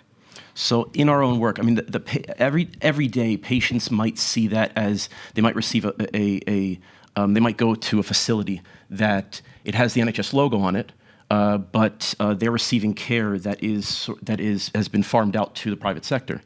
They won't see necessarily the problems associated with that because they won't see that a fifth of the NHS budget goes into the private sector and a good portion of that money will then not be reinvested into the services that will help them down the road, that will help train clinicians, that will make sure that the next operation that they need can be done in the NHS. That money gets taken away, and so on the patient-facing side of it, they see the NHS logo, they get their care, and that's what Labour, I think, is banking on, that they can try to deliver care like that. But the problems are associated with, just a little bit down the road, when a huge chunk of the NHS budget that goes to the private sector is not reinvested back into patient care, and so that's where we fail patients. But that's where I think that Labour's trying to get away with it, and why they're pushing this, and why they're trying to push the increased private sector involvement, especially when it comes to building new hospitals and facilities and solving the capital funding crisis. It looks very much like they're going to attempt PFI, 2.0, which is quite scary. So one of the things that happened in '97 is that Tony Blair and Gordon Brown come in, and they've got this mandate to increase funding for public services somehow without raising the tax burden or making the tax burden heavier, particularly on wealthier people. Yeah. The way they found of squaring that circle was PFI. Now, it's kind of undeniable that for a bit it did work until it very much didn't. Yeah. Do you see Labour going down that path now, and within the context of perhaps PFI delivering some immediate gains, some immediate differences to the quality of patient care and NHS capacity, isn't it kind of difficult to make the case of saying, oh no, this is really bad? Well, no, and it's so alluring. You can imagine the incoming government saying, "Oh, wow, well, we need to solve this. There's that demand that we need to improve. We need to improve our facilities. We can't have the ceiling falling on intubated patients in intensive care. That's just absolutely unacceptable. We can't have an entire wing of a hospital closed because of flooding. And when you talk about NHS productivity, that has a huge impact on it. And so I can imagine the people coming into government now thinking, okay, well, we need to solve this. There's massive amount of money that can be invested from BlackRock, from other places, that desperately want to get a foothold into the NHS. And so it looks very much like they're going to do it. The problems, and this is the problems with, I guess, politics in general, and what we've seen for the last 14 years is this short-termism, this desire to just win the next election, just win the next poll, just to win the next headline, without looking at the long-term consequences of these policies. PFI added, I think we're paying something like £80 billion extra on top of what we normally would. So it's false economy, is what you're saying? Absolutely. And in the end, it hurts patients and it hurts the taxpayer, because you have these facilities that are built, and then there's contracts for decades about who's going to who's going to receive these contracts, and it's gifting money to the private sector so unnecessarily. And we can, like we've done before, like when this country needs to be rebuilt, we've borrowed to invest, and that's the way to do it. That is the best long term for NHS patients and for the taxpayer as well. I want to move away just a little bit from, PFI and NHS funding. Keir Starmer, during this election campaign, said that he wouldn't want to see trans women being treated on single-sex wards, and instead they can be treated in side rooms. Now, from your perspective as someone who is working in the NHS day in, day out, you see what kind of capacity there is. Is that even a feasible suggestion on his part? Anytime this question comes up, I almost just don't even want to answer it. No serious person with any knowledge of any of the problems, any of the multiple massive crises that face the NHS, nobody will talk about trans patients. Nobody will. This is a culture war talking point that and when we saw, it was the Steve Barclay giving a speech at the Conservative Party conference. And his big issue was trans patients, as if that is, a massive crisis that we all need. Look, if politicians want to seriously address this problem, we need to talk about NHS funding, staff beds, and social care. Those are the main issues, and I don't want to hear another word about trans patients, except if you're going to improve their care, except if you're going to take them out of the news, except, it's just disgusting to me that they have taken this issue and attack this group of people, and attack this group of clinicians as well, who are just trying to receive healthcare. And politicizing their existence is just absolutely disgusting. And so Labour shouldn't be doing anything except listening to experts about how to solve this problem, how to solve all of the problems existing within the NHS. But anytime I hear this, and I'm sorry it just gets me so angry, because it's nowhere near anywhere near any of the problems that we need to be talking about. Andrew Myerson, thank you so much for joining us this evening. Back over to the studio. We have another guest for you now. Ben Habib is co-deputy leader of Reform UK. To begin, Ben, so looking at the exit poll, it gives you a 99% chance of winning Barnsley North from Labour. Is that a result you'll celebrate? I'll celebrate all wins. Why wouldn't I celebrate Barnsley North? Well, one reason you might not celebrate it is because the candidate is called Robert Lomas. He's previously said that black people of Britain should get off their lazy arses and stop acting like savages. Now, I think many people in Britain would be, somewhat worried to see someone who said that kind of thing be elected to the House of Commons, but you're celebrating it. Well, I don't know the guy. I don't know all the candidates. I don't know the quote. But you know what he said. You've just given me the quote. I've been in politics for more than 5 minutes, and you only have to be in politics for 5 minutes to know that actually the media can often relate things which aren't true and often relate things which are out of context. So I'm not going to sit here at 12:30 on a very early Friday morning and try and opine on someone's comments of whom I know nothing and about which I know nothing. I'm just not going to do it, I'm afraid. So this has actually been in the public domain for quite a while now, to the extent that the Brexit I'm not aware of it. The Brexit Party, Reform UK, have accepted that he said something wrong and have said that he would lose the whip were he to be elected as an MP. What then happened is that Nigel Farage said, OK, he will lose the whip, but I'd still encourage you to vote for this guy. So I would sort of contend that Reform were aware that this man had said black people of Britain should get off their lazy arses and stop acting like savages, and still you campaigned for the guy, told people to vote for him, and now we will have an MP in Parliament who says that kind of thing. Well, if he's in Parliament and he's elected and he's returned with all that information in the public domain, having been suspended, as you say, by the Reform UK party, well, he's been elected by the British people. What more can I say? I'm not familiar with the case. He's been elected by the British people because he has... You have me at a disadvantage. I'm telling you, I don't know about the case. I can talk more broadly about Reform UK. I can't talk about this guy.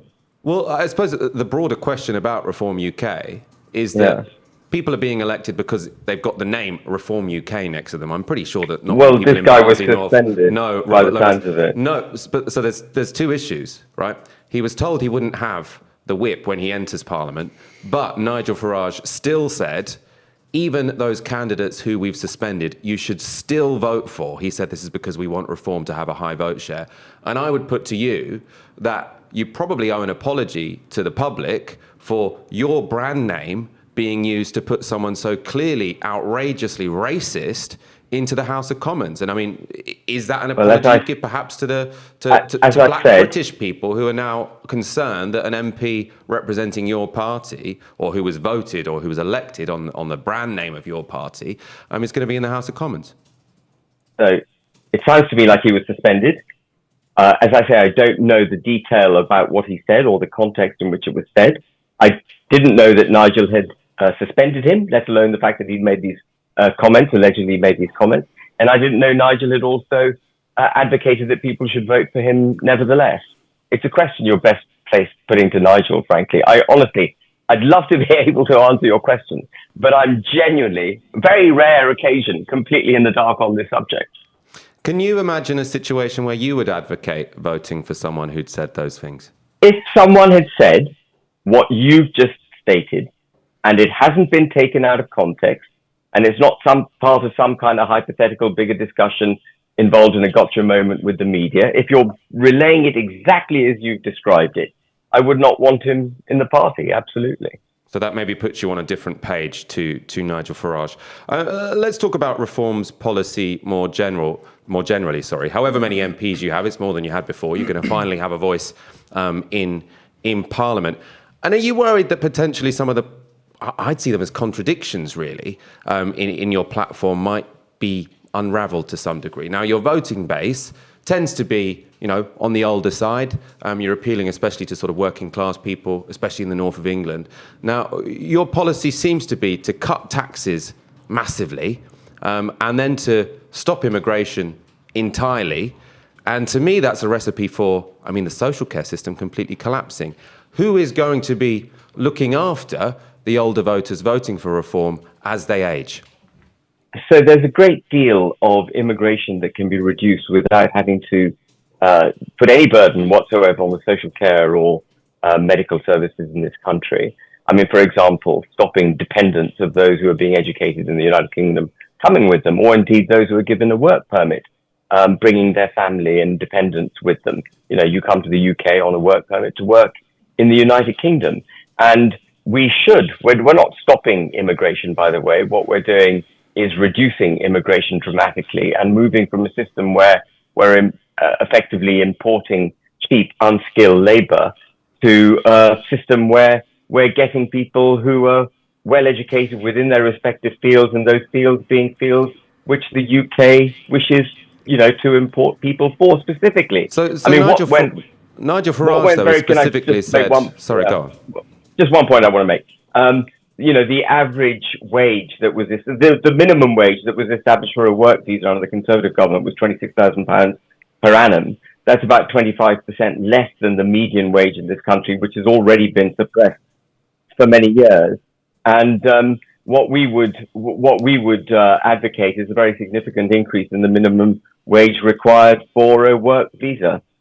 So there's two issues that sort of I can see here. So one, you're putting forward sort of tweaks to the migration system. I'm pretty sure that Reform's platform was to say, let's have net zero migration. We can't have any more immigrants than we have people immigrants. Coming in. Yeah, and exactly. With an aging population, I think that's going to struggle to provide the kind of labour that the older generations in this country are going to need. Also, your answer to sort of how do you keep the care system going if you have fewer migrants coming here is a higher minimum wage. Now, if you're paying carers more, you're going to need higher taxation, presumably, because you're going to have to do a lot more government spending to pay these carers. So I don't understand how you're going to reduce immigration and massively reduce the income that the state gets to pay the workers who will care for our aging population. Yeah, so there are two things at play there. The first is that there are significant cuts in government spending that we would make, the principal two being the costs associated with getting to net zero by 2050, which according to our contract with the people, we estimate at 30 billion a year. Actually, I think our contract with the people underestimates the cost of net zero. I think it's more like 50 billion using treasury figures. That's saving of 50 billion a year. And then the pool of cash £700 billion worth of cash created when the banks were bailed out through the purchase of debt by the Bank of England, at the moment, because interest rates have gone up, results in the Exchequer effectively paying banks £35 billion per annum, 5% per annum on 700 billion, which is a new form of income that the banks are getting since interest rates went up. And we would abolish that. We would remove, having bailed the banks out, we think it's completely iniquitous that they should get this windfall of earnings that they didn't previously have. Together, those two items alone save, in my book, 85 billion a year.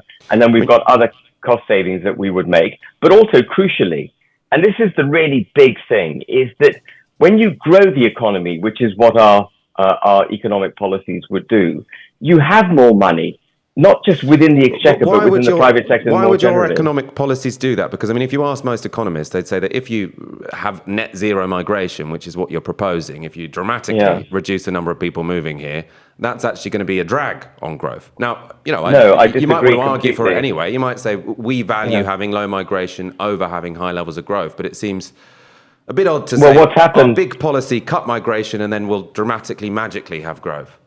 Well, we're going to have growth because we're going to deregulate and cut taxes. That's the principal mechanism by which we will have growth. Taxes are at a post-World War II high.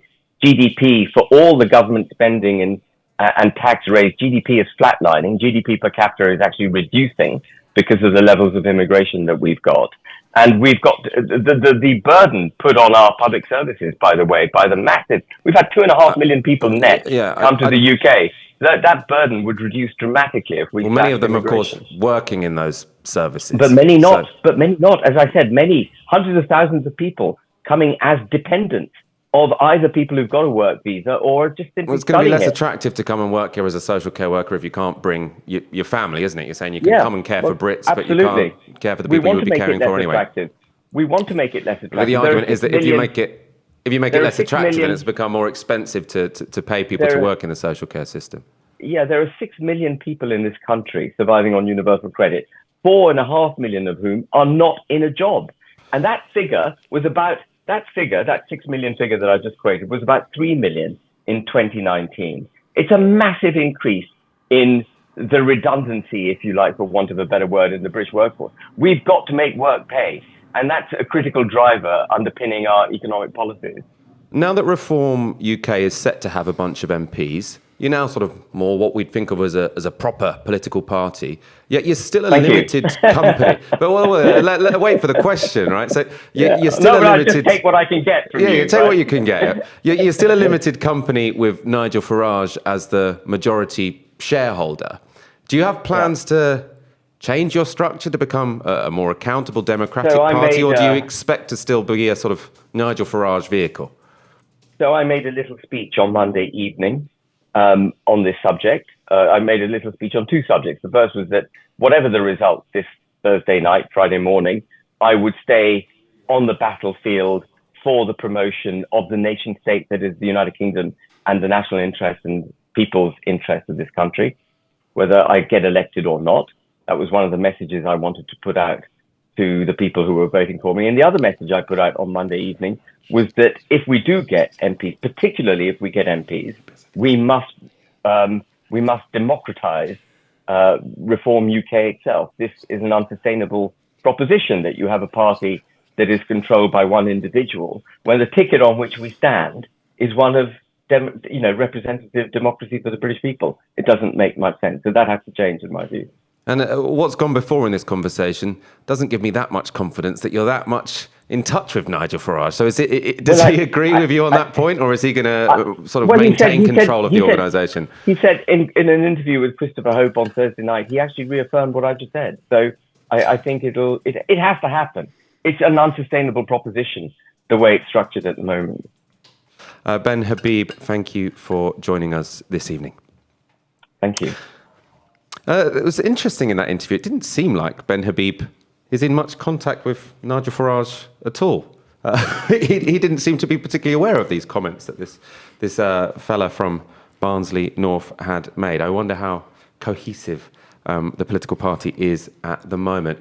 Mike, I want to talk to you about sort of how the Labour Party should respond to these results. I mean, we shouldn't overstate them. Reform 13, MPs. It's not like they're suddenly going to, be a plausible future government. We're not talking about sort of the National Front in France here, but clearly they're more powerful than they've ever been. That wing of the right. How should Labour respond? So I think how Labour should respond, and I think what reform being a presence in Parliament now means is immigration will continue to be the subject of some debate in Parliament now. Now, how Labour should respond is a compassionate approach to immigration. That's what we desperately need in this country. What Labour will do, and I think what Labour have set the grounds to do, is to go further to the right on immigration.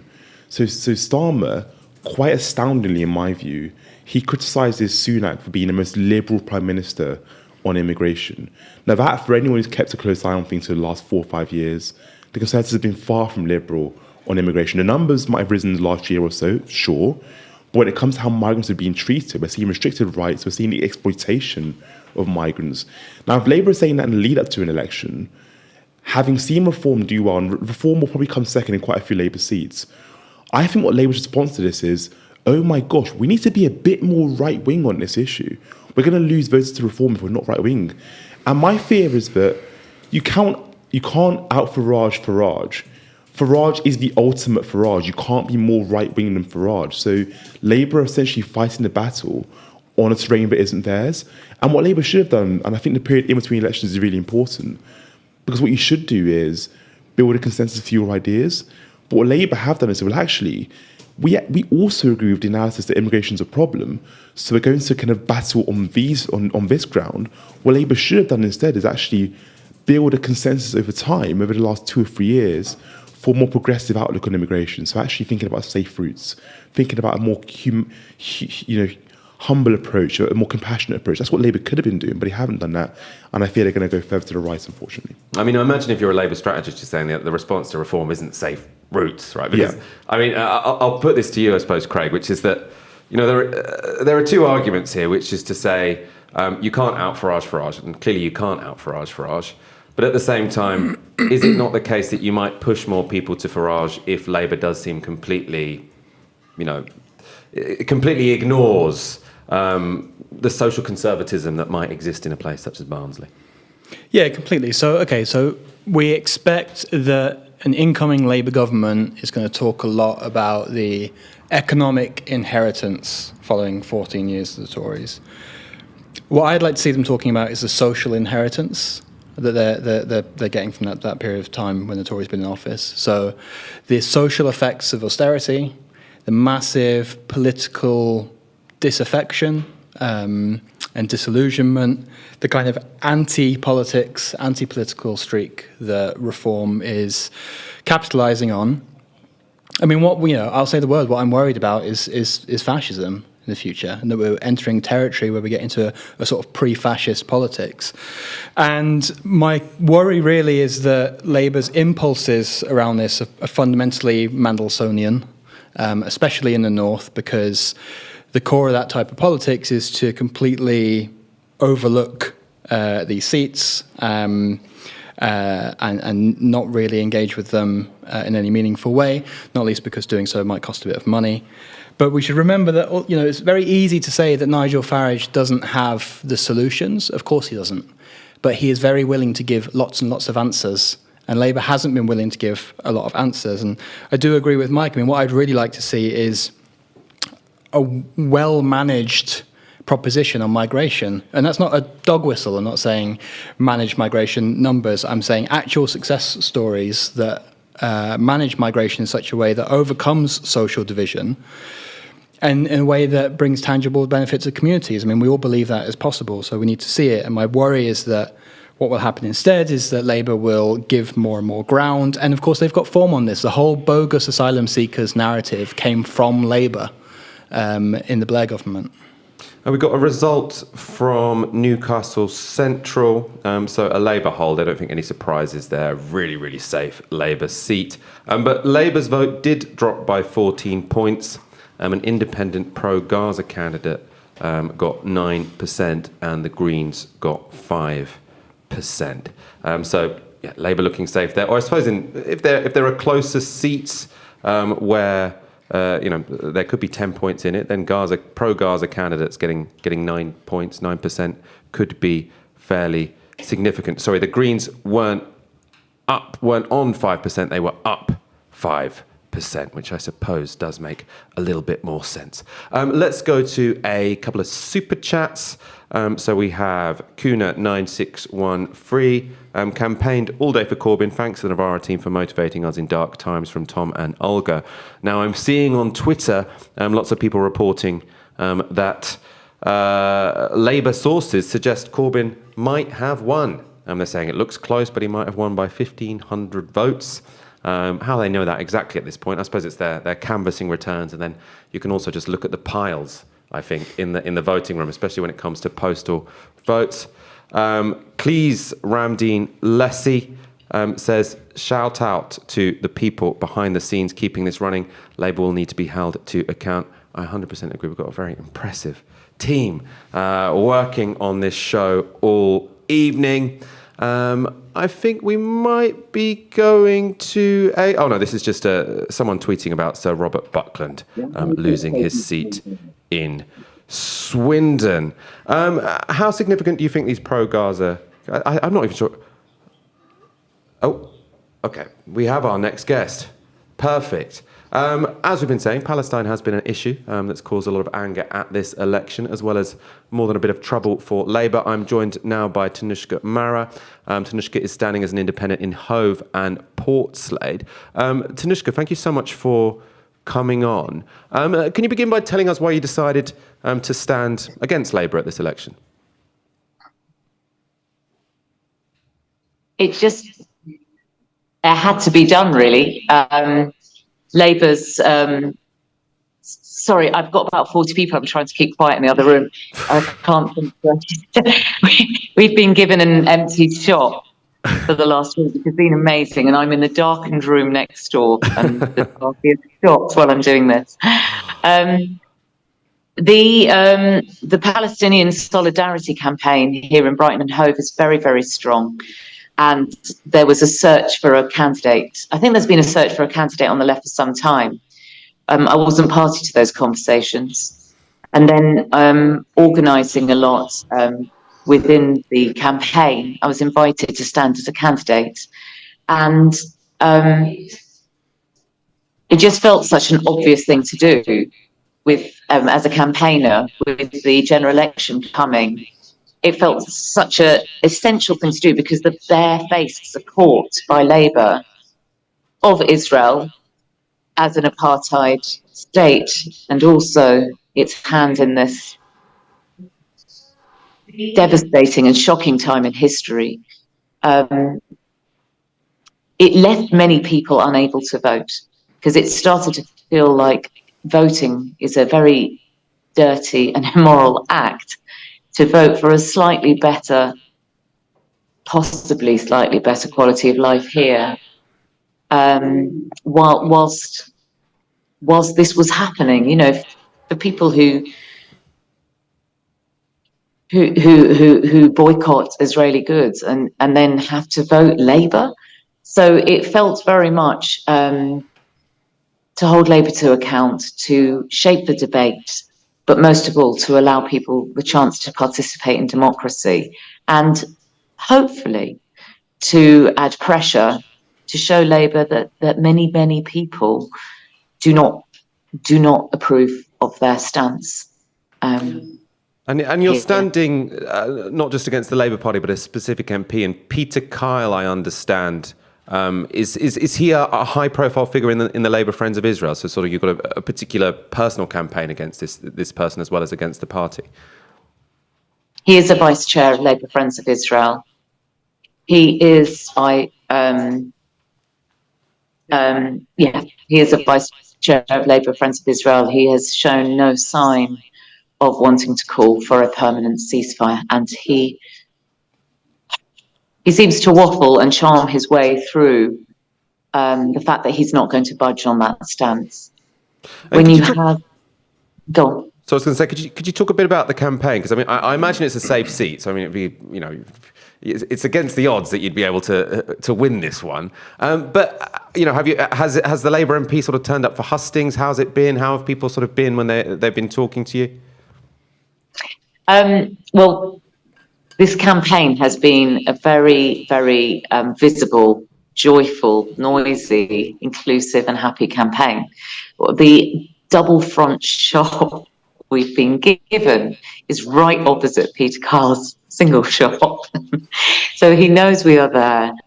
And we've had to obviously use very loud and strong forms of making our name visible in 6 weeks to make our campaign visible. As you say, it is a Labour stronghold, and I don't think anyone went into this necessarily with the idea that winning would be easy or even possible. But he has turned up to the first two hustings that I went to.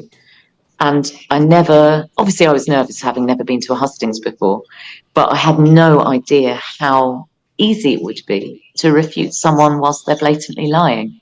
It's very, very easy, because when you're there and you know the facts and the truth, it's quite easy to discredit someone. Sadly, the third hustings that I would have been with him at was the Sussex Jewish Representational Council, which I knew were not going to welcome me or treat me kindly in any way, but I really wanted to go there. I really wanted to have that debate, which is the whole point. And I really wanted and felt very, very confident that any slurs of anti-Semitism wouldn't stick, because that is absolutely not where I'm coming from. Unfortunately, I was refused that, and I was refused to be allowed. My invitation was rescinded, and I was looking forward to that debate. I'd been given a lot of input by a lot of very interesting Israeli and Jewish people, and also my own research in this field. So the fact that debate was silenced was really, really sad. Actually, it was the one I wanted, and I was looking forward to having a dialogue with Peter Carl at that as well. Tanushka, Mara, thank you so much for finding the time to speak to us this evening. We await the results on your seat with great interest. So thank you for talking to us this evening. Thank you. Thank you. Some big news for you. So BBC are reporting a senior Labour source claims Jeremy Corbyn has won in Islington North. So it seems as if that is a positive result. And let's go to James Schneider now, obviously a former advisor to Corbyn, working on his campaign. And I'm guessing you're at the count, James. I am at the count. That's the podium. That's people doing lots of counting. Are you? Do you believe this Labour source, or are you going to tell me that we shouldn't count our chickens? I'm going to tell you that you should never believe a Labour source. It doesn't mean that it's wrong, but you shouldn't believe it. And let's see, there's still quite a lot of votes to go. So let's see how it's going. But we've run a very, very big campaign. And today's been a huge, massive get out the vote operation. So we've done everything that we can. And are your returns suggesting to you that Jeremy Corbyn has won? I couldn't tell you. They're counting the votes now. It would be silly of me to get ahead of ourselves. But there's quiet optimism that it's a long way still to go. There's a huge number of votes piled up behind me waiting to be counted. So let's not run ahead of ourselves. And can you talk about the campaign? I understand, I've heard sort of various people briefing that there was a problem that not everyone in the constituency knew that Jeremy Corbyn wasn't the Labour candidate. I suppose, were you convinced by the end that people had got the message that if you want Corbyn as your MP, you're going to have to vote independent? Well, we worked very hard to get like that. No, I'm not filming. I'm doing an interview. Is that okay? Yeah, that's fine. Just probably better not to have the camera up. No, sorry, it's facing this way. It's facing at me. Okay, no worries. Sorry about that. What was the question again? Oh, yeah, the independents. I mean, we did everything that we could to make it clear that Jeremy was an independent, but even today we spoke to voters who had voted Labour thinking that they were voting for Jeremy, who were very upset when they found out that he hadn't voted for Jeremy. So that was throughout the campaign. But as things went on, more and more people knew that to keep Jeremy as their MP, they needed to vote independent. And that was a real issue. And there will be plenty of people in Islington North who voted Labour thinking they were voting for Jeremy. And there is a precedent for a Labour candidate getting kicked out of the party, standing as an independent against Labour, winning, and then being readmitted to the Labour Party. I'm, of course, talking about Ken Livingstone. Can you imagine that if sort of Jeremy Corbyn was asked tomorrow, or let's say a year's time, say, OK, you've beaten us, you've won, come back into the fold. Do you think he would still sort of, as a lifelong Labour man, say, yeah, let's give it a go? Or do you think now he's like, I've won as an independent, I am going to remain an independent? I know it's 1 a.m, Michael, and we probably haven't slept very much for some time, but I think the odds of that happening are vanishingly small. So it's not even worth doing a hypothetical on it. But no, I think that ship has quite profoundly sailed. I think Keir Starmer has set out his stall very clearly, and we should believe him when he says who he is. And that's not, he doesn't want you or Jeremy Corbyn or me or most of the people watching this programme in the Labour Party, and I don't think that's going to change anytime soon. And if Jeremy Corbyn does win this seat, what can we expect to hear in his acceptance speech? Election night coverage is very funny, even on the beloved Novara media. We're just filling airtime, aren't we? I can't speculate. Well, I mean, I can speculate about what's going to be in his speech, but the lines can move around, and we don't know what the result is yet. So hopefully we'll have a good result, and hopefully there'll be something stirring and inspiring that we can all enjoy very much. But let's, as I say, there's still loads of votes to be counted, so let's see how it goes. Tom Watson, I know, was in the constituency today campaigning against Jeremy Corbyn. Did you see him? Did you say hi? I didn't see him. There were reports of him around the place. Also, Patrick Hennigan, who. Okay. James Schneider, we worked with, but that would we're losing you now, so you don't have to fill any more air. You go enjoy the count. I am joined back in the studio by Dalia Gebrial and Aaron Bastani. I can still hear James Schneider's count in my ear, but I want to go to you.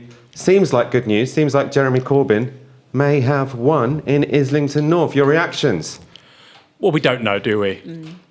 Are people playing games with us, Michael? You think it's you don't trust the Labour source either? Well, look, you can be in one ward, so a constituency is comprised of multiple wards, councillors represent wards. You can be in one ward and the polling data, the samples you're looking at can be very positive because you can see those being literally counted in real time. And sometimes you haven't seen the postal votes, that can skew things. So I don't know. I think this is very different to what we saw with Sadiq Khan, because people were making claims off one ward when you're talking about a city of 8 million people. This is just one constituency. But I would still wait, because this might be from the polling on the day, not including the postal votes. It's positive, though. The fact he's still in there is obviously very good. Yeah, because I do think it's worth saying that, the fact that it is so close, and the fact that Labour played so dirty in ways that we probably don't even know about and can't even imagine. Dirtier than we can imagine. Dirtier than we can imagine. Filthy, in fact, really does. The fact that he's still really in the running there does show that there is a deep commitment to him in Islington North. And, even his most staunch critics can't deny that he is a very good constituency MP. I will be very frustrated with Jeremy Corbyn if he doesn't have a plan A and a plan B to seriously recuperate power and to allow himself to become a point around which, let's remember, look, Nigel Farage is probably going to win a seat. But he was able to be one of the most influential politicians of the 21st century in British politics, arguably the most influential, maybe after Tony Blair. And he did that without being elected. We need to have, I think, over the next 5 years, we need to have a figure that can do that for climate politics and for Palestine, who can influence from the outside in that way, who can shift the needle. Jeremy Corbyn is one possibility for that. He's not the only one, but I think he does have a responsibility to have a plan for if he does win and if he doesn't win. And it has to be, and so that's why I think the question about whether he rejoins the Labour Party, if they offer him, I think that would be politically very bad, in my opinion. I mean, in terms of sort of leading an oppositional movement to Keir Starmer's fairly centrist Labour Party, I mean, if Jeremy Corbyn wins this seat, he will be the most high-profile independent MP, the most high-profile left-wing person in the country, really. And the narrative that he's just a loser will be hard to maintain because he would have beat Labour in that constituency. That is a lot of political capital that he will have. Obviously not as much as being the leader of the Labour Party, but sort of relative to the last couple of years, he will sort of be someone who people are more inclined to listen to. At the same time, people might think, isn't it time we got a new generation of leadership on the left? I mean, where do you stand on that? Well, I think everything you just said is correct. Dalia is absolutely right. We need a political figurehead in this country, or a series of figureheads, who can lead the conversation around the two issues that were just mentioned. Several others as well, but I think it's an open goal on those two particular issues: climate justice, a different kind of economy, and Palestine foreign policy more broadly. And the question for Jeremy Corbyn is, does he want to do that? I mean, I think he just wants to be the MP for Islington North, frankly. We have to remember as well, in 2020, yes, he just lost a general election campaign, but his political brand was as strong as Nigel Farage, right? In terms of people who had heard of him, if you look at his net approval ratings, now Farage is the most popular politician in the country. He's still very unpopular, but he has a significant number of people who like him, and that's actually very unusual. You know, this is according to YouGov. So it's still a minority of people, obviously, but that is very unusual. And I think that Corbyn is not an organiser. He's not some grand strategist. He's never claimed to be. But I think it would be useful if he was within a broader network or movement where there were people who are that way inclined. He has other strengths. I'm not suggesting otherwise. So that to me is probably the direction that's needed. I think, look, here's my quick point here. If he wins tonight, and it looks like he may, if he had come out as an independent 3 months earlier, he would have won this by 20, 30, 40 points. You know, I was canvassing, you talked about this multiple times this evening, I was canvassing very briefly, or watching canvassers in the constituency. So many people thought he was the Labour candidate. Yeah. So many people. We'll be back in a second, and Ash Sarkar will be taking over in my hot seat. I'm going to have a cup of tea, a nice chocolate bar. Well deserved. Great lineup of guests coming up. Mehdi Hassan on the line from the United States, and plenty more results coming in. So stay tuned for that.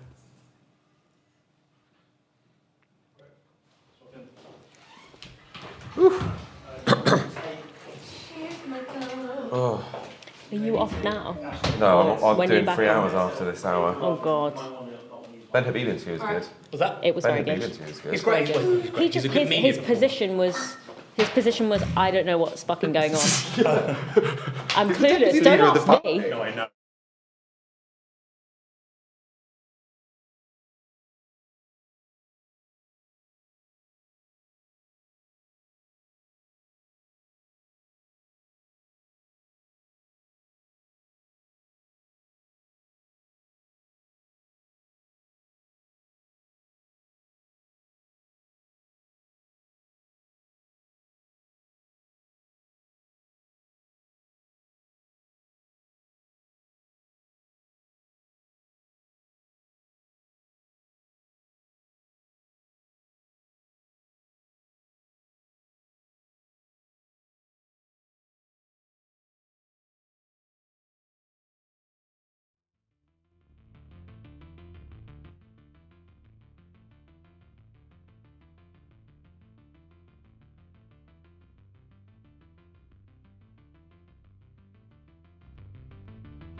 We're back with me, Ash Sarkar. It's the Novara Media election sesh, and we're very much in the middle of proceedings. We've just sent someone out to get a few more grams.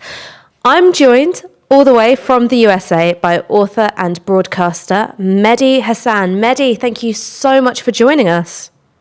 Thanks for having me, Ash. So the first question, obviously it's still very early doors, results are filtering in, but what are your takeaway headlines from looking at the exit poll? So my first takeaway headline is, what an amazing result. Some of us have been waiting many years to get rid of this Conservative government. And when I say this Conservative government, Ash, one thing I want to say, because I'm old now, is that 14 years of Conservative rule has come to an end tonight. We can't just define this as the Sunak government or the Boris era or everything since 2019. This is a government, of course, which came into office with the help of the Liberal Democrats in 2010. 14 years of Tory rule or Tory misrule, 5 prime ministers, 7 chancellors of the exchequer. So to see that go down in this way tonight is fantastic, because it took a while to get here, but it was always going to end in humiliation, especially post Liz Truss. So in a way, the Tories have done worse than John Major did in 1997. I think it's their worst result in history. But Labour have not done better than Tony Blair did in 1997. I find that fascinating, given some of the hyperbolic polling we saw in recent months from Servation and YouGov. I think they've got, 410 seats according to the exit poll, and they were being predicted 430, 440, 460. So they haven't done better than Tony Blair. And, you know, some of us describe Keir Starmer as Tony Blair without the charisma, without some of the left-wingness of Tony Blair, some might argue. So it's interesting to see what the fallout will be from that. Well, one of the really big stories of the night is that Reform have been beating the Conservatives into second place, particularly in the northeast. How vulnerable do you think Labour are to a form of right-wing populism, which is a bit different from what you're seeing in France? Le Pen is very comfortable with corporate capital. Nigel Farage has shifted his rhetoric a bit. He's all about the sort of, petty bourgeois small business owner. He's really concerned about the death of the high street. How worried should Labour be about his positioning, especially if he gets a seat in Parliament if he wins Clacton? We'll take a step back on right-wing populism. There's a great quote I saw doing the rounds from, I think, David Dunn, who's a professor of international politics at Birmingham University, who said Britain got its populism in early, right, compared to the rest of the West, in the sense that everyone else is going towards the right now, whether it's France, whether it's Germany, the United States, where I am right now, where Donald Trump has a 8-point lead over Joe Biden in the latest polls. Killed me now. And yet the UK has gone left. I'm using the word left loosely, obviously, Ash, for Keir Starmer and Labour, but it's gone for a non-conservative party. It's ejecting the current right-wing government. So it's in a different place from a lot of Western countries, a lot of democracies right now. That's a good thing. But yes, the rise of Reform is something that is very worrying, because, UKIP never did this well in its heyday. This is Nigel Farage's 8th attempt to get into Parliament, 8th and successful one, we think. So that is worrying. And I think our mutual friend Owen Jones on Twitter made an important point earlier tonight, which is Labour just going to panic now and start kind of trying to be more right-wing on some of these culture wars and immigration issues than they already are, simply because Reform got 13 seats in Parliament, the fact that Labour got more than 400.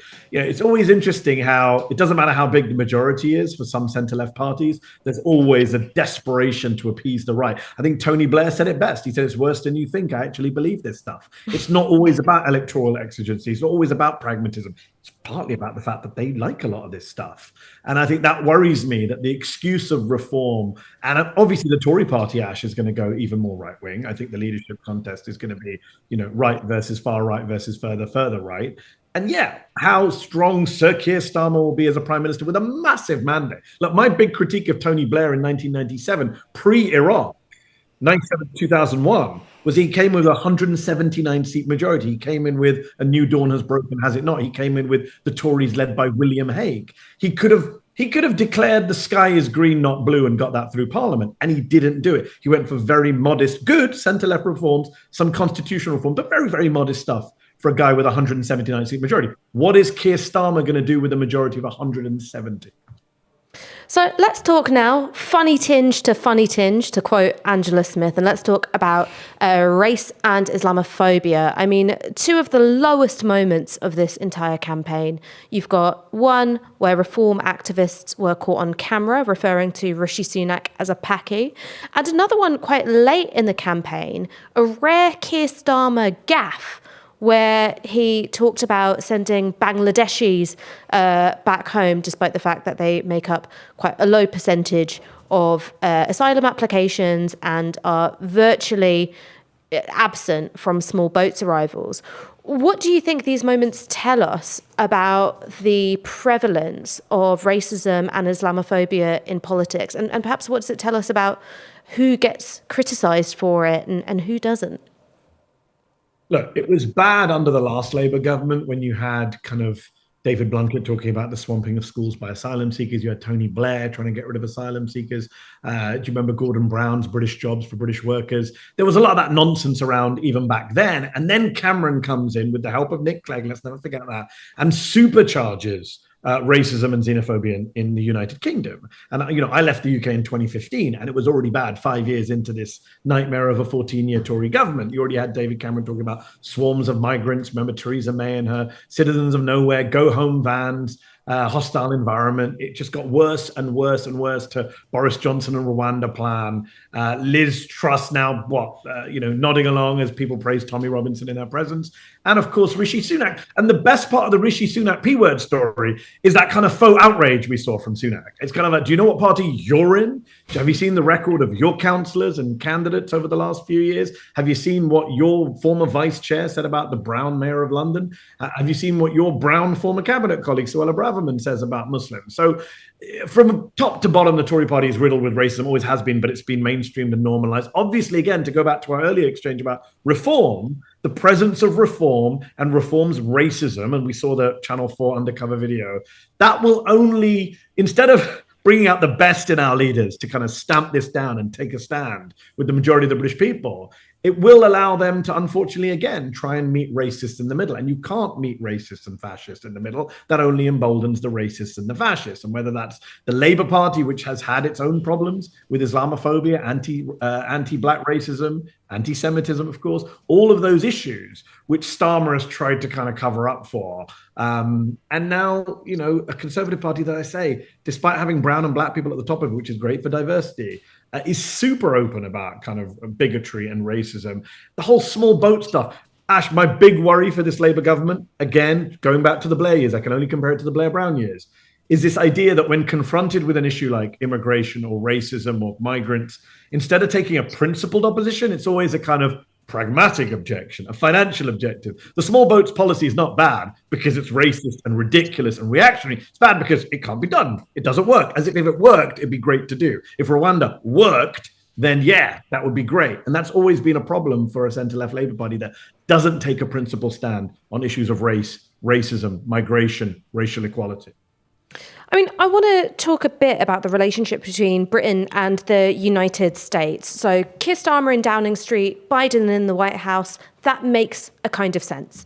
If what you're looking at is Starmer in Downing Street, but potentially Donald Trump in the White House, what does that relationship look like? And do you think that David Lammy meeting with some members of Trump's team not that long ago is a sign that, even though they might have some ideological opposition to a Trump government, ultimately they will play ball?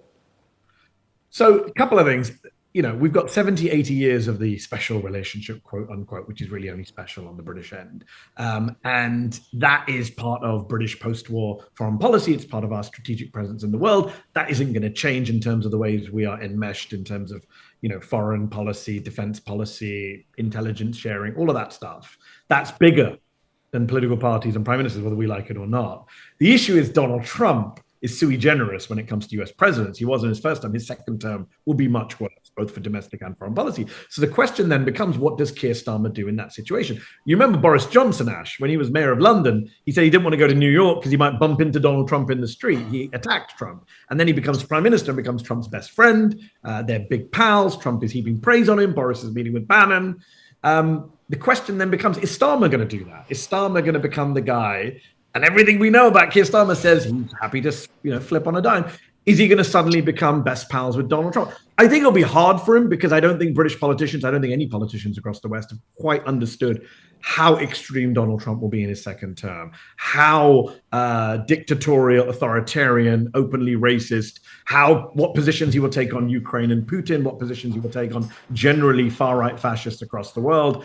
It will be fascinating to see what Starmer does, what answers the Prime Minister of the UK gives when he's on a visit to the US or when Trump's on a visit to the UK saying crazy shit. What is Starmer going to say? And the really big question is, if we had a bold prime minister in the UK, and this guy clearly is not a bold guy, we've seen him do more U-turns than any politician of our lifetime in many ways in the last couple of years. Could he stand up to Donald Trump? The rest of the world is going to have to stand up to Donald Trump if they want to save their rules-based order. They want to stay liberal internationalism. Will Keir Starmer be able to join with other Western leaders and stand up to Donald Trump? I suspect not, and that will be bad for the world. So I've got one final question, and that's about the Labour Party in relation to Gaza and the Labour Party in relation to Israel. They have been a bit worried during this election campaign that, to put it very, very crudely, that they'd completely effed it with Muslim voters. And you saw particular MPs, even if they were on the right of the party, suddenly trying to burnish their pro-Palestinian credentials because they were standing in constituencies with large Muslim populations. You had Labour coming out saying, we're going to recognise a Palestinian state. They, of course, rode back from that. Now that Keir Starmer is on course for a crushing majority, might not be historic on the scale of 1997, but a crushing majority, what kind of leverage does the pro-Palestine movement have over the Labour Party to try and force a position from them, which is, it's not necessarily pro-Palestinian, it's just in line with international law and holding Israel to account?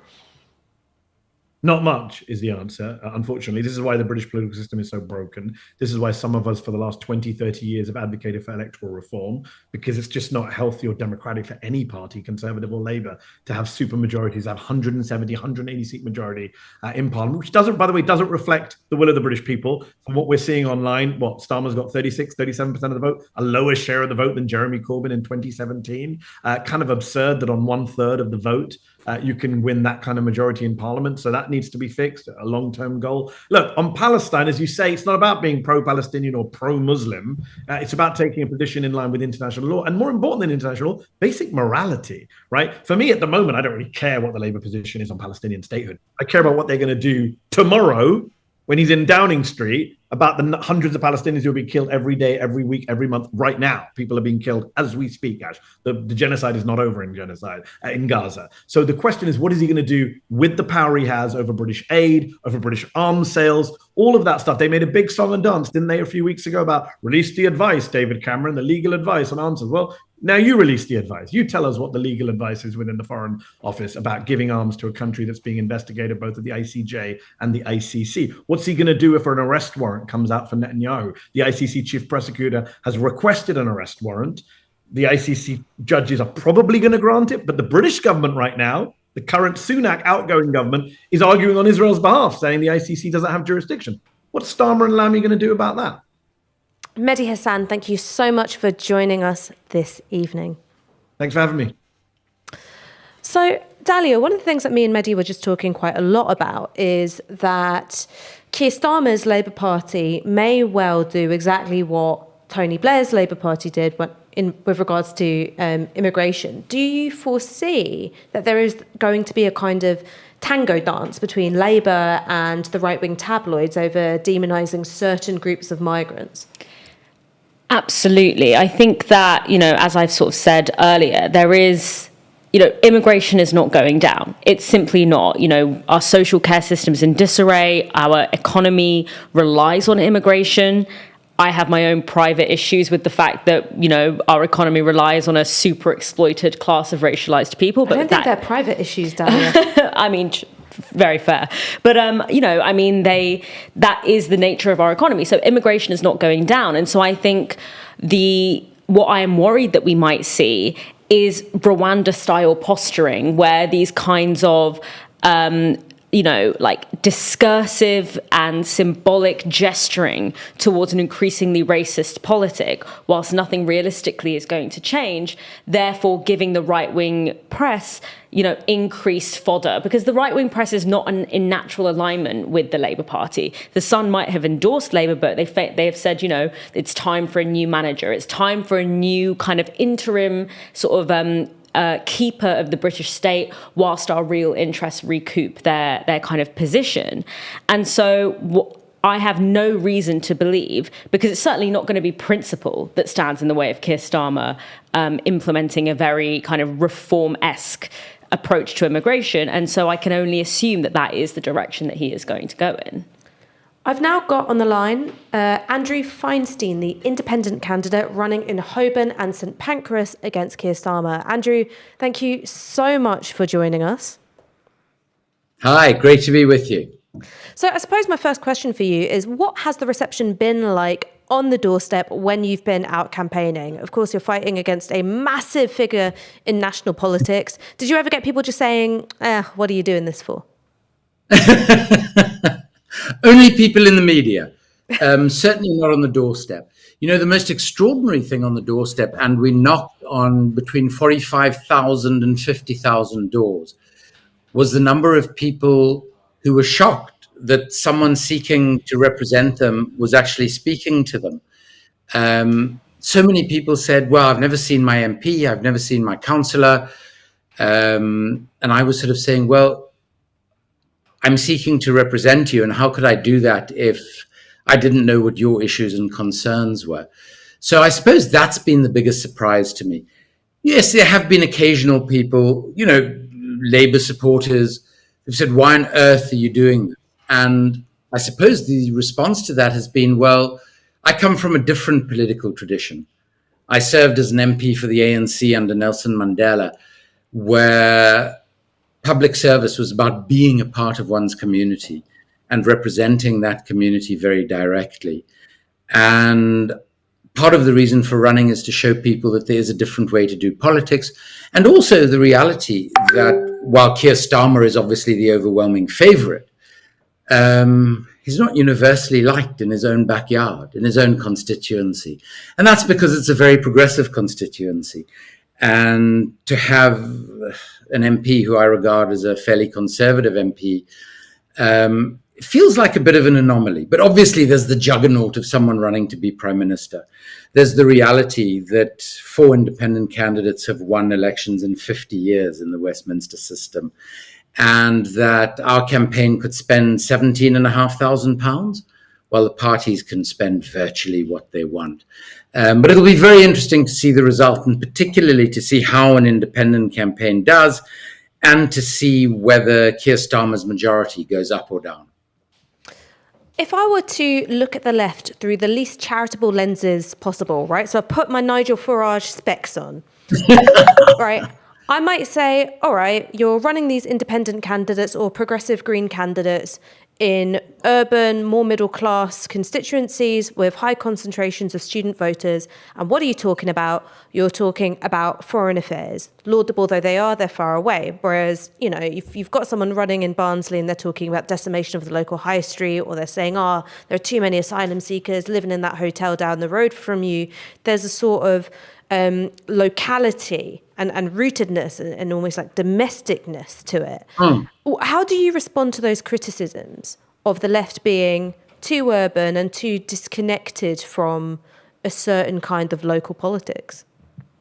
Look, I think there's no doubt that those of us who describe ourselves as on the left need to be very open to criticism. 2019 was not a success for the left, quite obviously. I think the fact that so many progressive independents have stood is in itself a very positive thing, because it has given voters a choice. It's ensured that certain issues that have not necessarily been on the media's agenda have been placed on the local agenda. I can only really talk, though, about our local campaign in Holborn and St Pancras. And I think what has been so interesting about the campaign, there are myriad local issues. So we're facing a real housing crisis in Camden generally. Access to NHS services is a very important local issue. Certain education issues, care and benefits, local transport routes. These are all incredibly important issues. But the point that I've tried to make as someone who is an investigative researcher, writer, and filmmaker on the global arms trade is that what is happening in Yemen, what is happening in Gaza, what is happening in the Sudan and Congo is actually linked to these local issues, because Keir Starmer has promised to increase the defense budget by a minimum of £10 billion a year. Tens of billions of our tax pounds are invested into and subsidized into weapons companies who are making weapons for a lot of these conflicts. And I think we point out to people that this is one of the reasons why there's not enough being invested in our NHS and all of those other very important matters on the ground. And I think we as the left need to look at ourselves, because I think that localism is incredibly important. And I think we need to figure out how we become far more tuned in both to local issues and linking them to the foreign issues. So I suppose my last question for you is about the impact that Gaza has had on voters. There was this meme which went around, which is, what's the one image from the last 14 years that you'll think of when you go to the polls? And for a lot of people, they were saying, well, it'd be the images of the genocide which are playing out on social media feeds every day. What has how prominent has Gaza been as an issue coming up on the doorstep? So not just one which is mobilizing an activist base, but one which is moving voters on the ground. Sure. It's obviously very difficult for me to talk about the electoral impact of that. We're going to see that in a few hours when we see the result locally. But there is absolutely no doubt that in minority communities, especially in the Muslim community in Holborn and St. Pancras, in addition, I think parts of the sort of more mainstream community, Gaza is a profound issue. And I think the shock that many people in this constituency feel that our MP, a former human rights lawyer, has not found a way clear to call for an unqualified ceasefire, as we see these images every day on social media, has not considered calling for a halt to arms sales to Israel, has had significant impact on people, whether it is the primary issue on which they're going to vote. I mean, I would assume in many instances not, but in those minority communities, it probably is. We'll be able to analyze that when we see the breakdown in the votes. But I think what is quite terrifying for Britain is that neither of the leaders of the two main parties, one of which is supposed to be a democratic socialist party, has taken a stand that one could describe as a humanitarian stand, as a stand that would like to see an end to the killing as soon as possible, is something quite extraordinary in our politics. And, however it plays out electorally, the fact that many of these independent campaigns have raised this as a profound issue has been incredibly important. Because simply as human beings, it's unthinkable that we should let the mainstream parties conduct the election that they wanted to conduct, which is effectively to marginalize the issue of Gaza and Britain's appalling role in it. So if nothing else, the progressive independent candidates have ensured that that issue has not been forgotten in this election. So unless something completely wacky happens, you're probably not going to be the MP for Holborn and St Pancras. And look, I've got my fingers crossed for the wacky. I'm always hopeful that something really wacky is going to happen. And there's quite a lot of independents who are running against Labour incumbents who have been saying what we're trying to do is be an emblem of public anger about your shift to the right and also your positioning over Gaza. What are you going to do after the dust clears in the morning? Labour have got their majority, and unfortunately, you're not in the House of Commons as the representative for Holborn and St Pancras. Some may say fortunately. Fortunately. I mean, it feels to me a particularly sclerotic place at the moment, and I don't think that's going to change. I think that we're going to find that there are a lot of people in the House of Commons who do not add a great deal to the intellectual acuity, the humanity, and the level of political debate in the House. So some might regard it as slightly fortunate. especially given that my last experience in Parliament was in our first democratic government in South Africa after 1994. But I've always seen, and I think many of us amongst the independents have always seen the election as one part of an ongoing process. And again, I can only speak personally. We have already identified the sorts of community entities that we're going to establish in Camden in the wake of this election to deal with the various domestic and local crises that I mentioned, particularly the housing crisis, where we have huge swathes of social and council housing that is under immediate threat from the Labour-controlled council in this area. And people are being offered alternative accommodation in Bolton and Liverpool. So we're planning to work with other organizations to empower communities who find themselves in this situation to address this situation, to try and stop some of what is being done by the council and within the national framework of policy that is likely to exist under a strong Labour government. In addition to which, we are going to look at mechanisms to hold our representatives, our MP and our local council members to account in a way that simply hasn't been happening in Camden. And thirdly, we hope to be a part in Camden of forming a national movement that deals with the reality of a very large Labour majority for a government that is probably going to be one of the most right-wing Labour administrations in history. Is a national movement a political party? If I can just jump in there and ask. To be honest with you, Ash, I don't think that is something that I should decide or that a small group of us should decide. What would your preference be? Your personal preference? Let me tell you exactly what my preference will be. I come from a political tradition of a mass-based, grassroots, democratic movement. And that democratic movement, probably in only infinitesimal part, if any, due to my participation in it as a privileged white South African, triumphed over the system of apartheid. And what was key to that triumph was two things. One, it was a democratic movement. And in democratic movements, I don't believe that a small group of people should make decisions about whether it should be a party or not, who should lead that party or who shouldn't. I think what you need to do is you need to build that movement, and the membership need to decide those sort of crucial things. And I really and honestly believe that.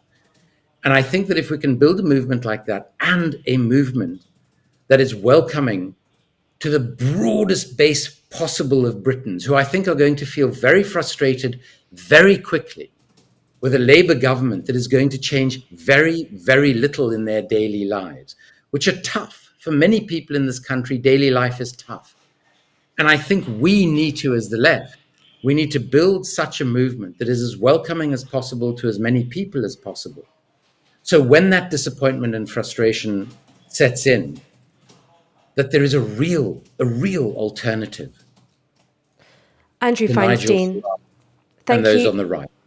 Thank you so much for joining us this evening, Andrew Feinstein. Like I said, I've got my fingers crossed that something really wacky is going to happen and you will be cursed with having to sit in Parliament for 5 years. Andrew Feinstein, thank you very much. Let's go to a result which has just come in from Harrogate and Knaresborough. This is the first Liberal Democrat gain of the night. The Lib Dems are on 47.7% of the vote. That's up 11.5%. Conservatives are on 31.3%. That's down 20.7%. Reform on 11.3%. That's up, no surprises, 11.3%. And Labour on 8.3%, that's down 1.4%. I imagine a fair number of those will have split and gone to the Lib Dems. Dalia, let me just throw to you very quickly about the Liberal Democrats campaign. Obviously, we've been talking about Ed Davey and the paddleboard, Ed Davey and the bungee jump, Ed Davey and the Zumba class. But when it comes to their policy platform, interestingly, in some areas, they're to the left of Labour on things like capital gains tax, free personal care. Do you think that they've managed to shake off the shadow of serving in the austerity government of the coalition era? I would say that, I think that the thing that the Liberal Democrats have relied on is this sense that there is considerable disillusionment with the Labour and the Conservative Party for obvious reasons. And they have kind of projected themselves as a vessel, basically, through which people who maybe have always voted Conservative and don't feel like they can bring themselves to vote Labour, or who have always voted Labour but now are very disillusioned with the Keir Starmer leadership, and have sort of presented themselves as an empty vessel for you to fill with it whatever you want, fill into it whatever you want.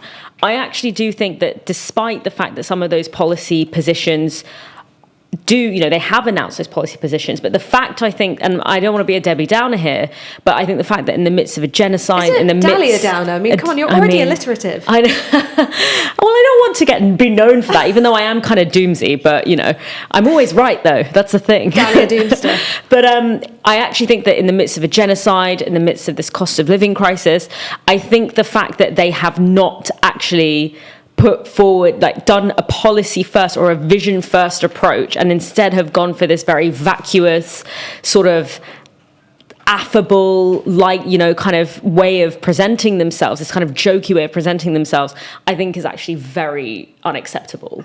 I think that the Liberal Democrats, if they really wanted to shake off the reputation that they have for being essentially the lapdogs of the establishment, this could have been a perfect opportunity for them to actually articulate in that kind of Charles Kennedy style sort of era, to have genuinely articulated a progressive alternative to the two-party establishment. Let's go to another interview. We've got another guest ready to speak to me now. A lot of the results have been coming in from the Northeast, so let's speak to former North of Tyne Mayor Jamie Driscoll. Jamie, I guess the first question has to be, what do you make of those results, particularly where you see Reform coming in second place in the Northeast? Yeah, Labour's not done that well. I was having a look at some numbers. So the two Sunderland constituencies that have come through, Newcastle Central, and the Labour votes barely gone up since 2019, which is a set of bad results for the Labour Party, and really a long way down from 2017. And I don't think, knowing as I do the North East very, very well, that's because people suddenly become right-wing. I think what it is predominantly people just don't trust anybody. And someone comes in and says, you know what, they're all a bunch of, insert your favourite swear word there, and people say, you know what, I think you're right, and vote for them. So there is a lot of shift of Tory voters from 2019 over to Reform. I think there's a lot of people staying at home. But if we look at Newcastle Central, I mean, the Labour votes dropped by 14%. That's not great after 14 years of an appalling Conservative government. You, of course, recently ran as an independent candidate for the North East mayoralty. You had to run as an independent after Labour withdrew the whip.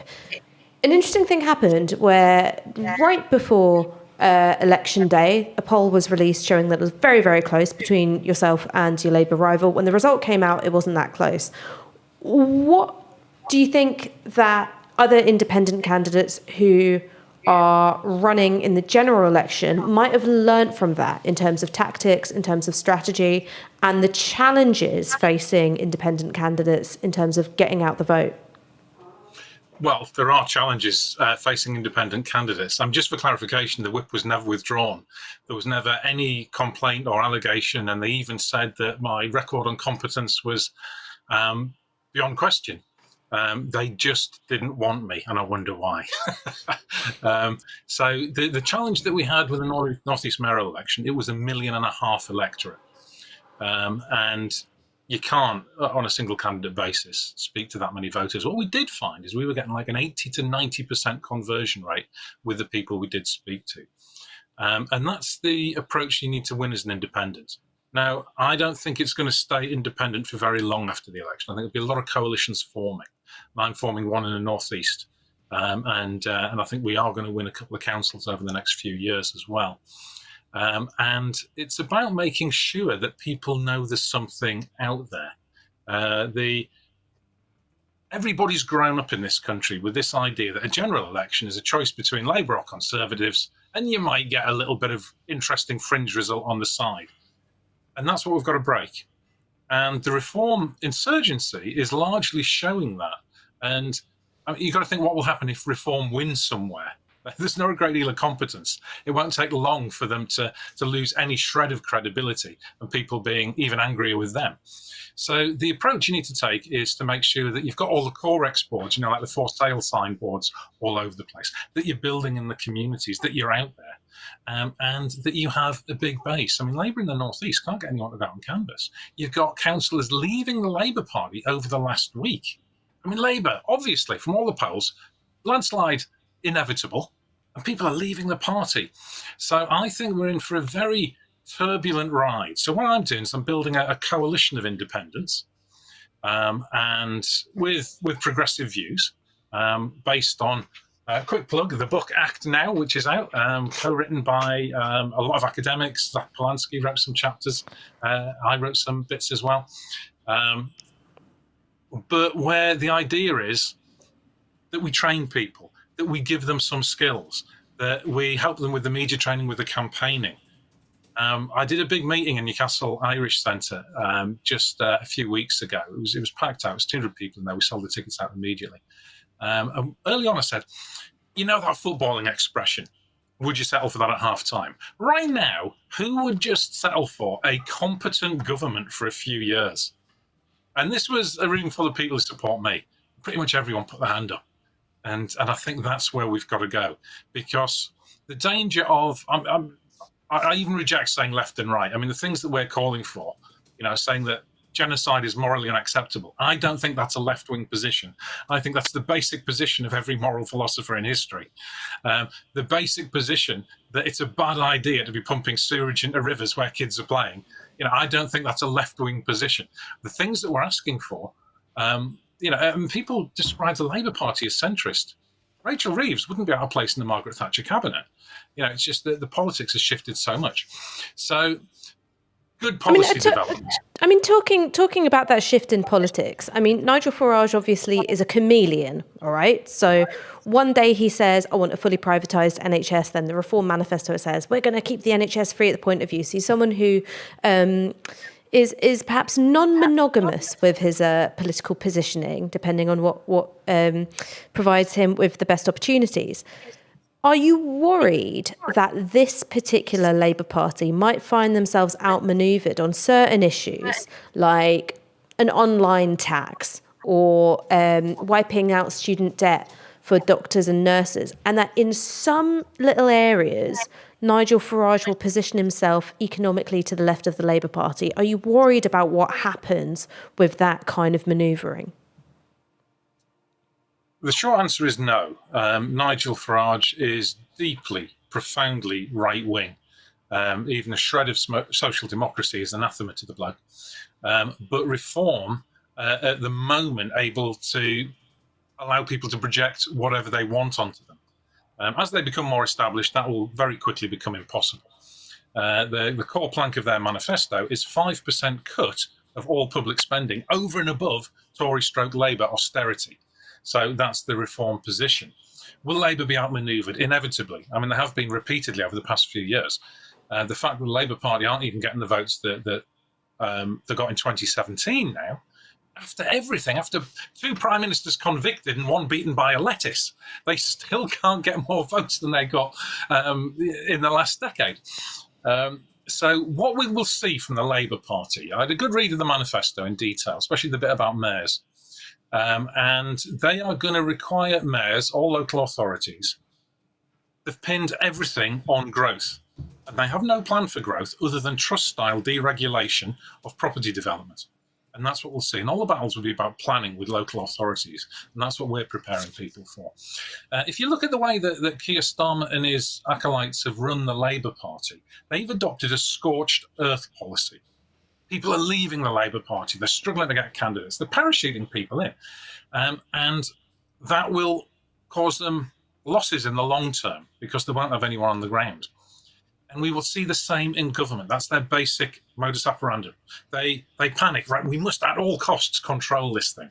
And it's going to be growth, get more houses built, because they think they'll be able to point to houses and good things will happen as a result of it. Developers don't always play ball, unfortunately, on that basis, nor will it necessarily do anything for affordability. And certainly won't do anything for public transport and the climate emergency. So we will see a Labour Party going hell for leather on trust-style deregulation to try and get growth. And that is where they will fall apart, because they're not going to invest in the public services that are needed to deal with things like long-term effects of child poverty, the crisis in teacher recruitment and retention, everything to do with the NHS, and the fact that our economy is primarily an extractive one. It is a rentier economy where rich people own the stuff that we have to use that used to be ours, and then they charge us monopoly-style rent, like the waterworks and the electricity company. They're not going to change that, and it will be very easy for Nigel Farage, as you say, who's, I don't think he's got any scruples, to make all kinds of accusations and lies. We'll also see a Tory party do that as well.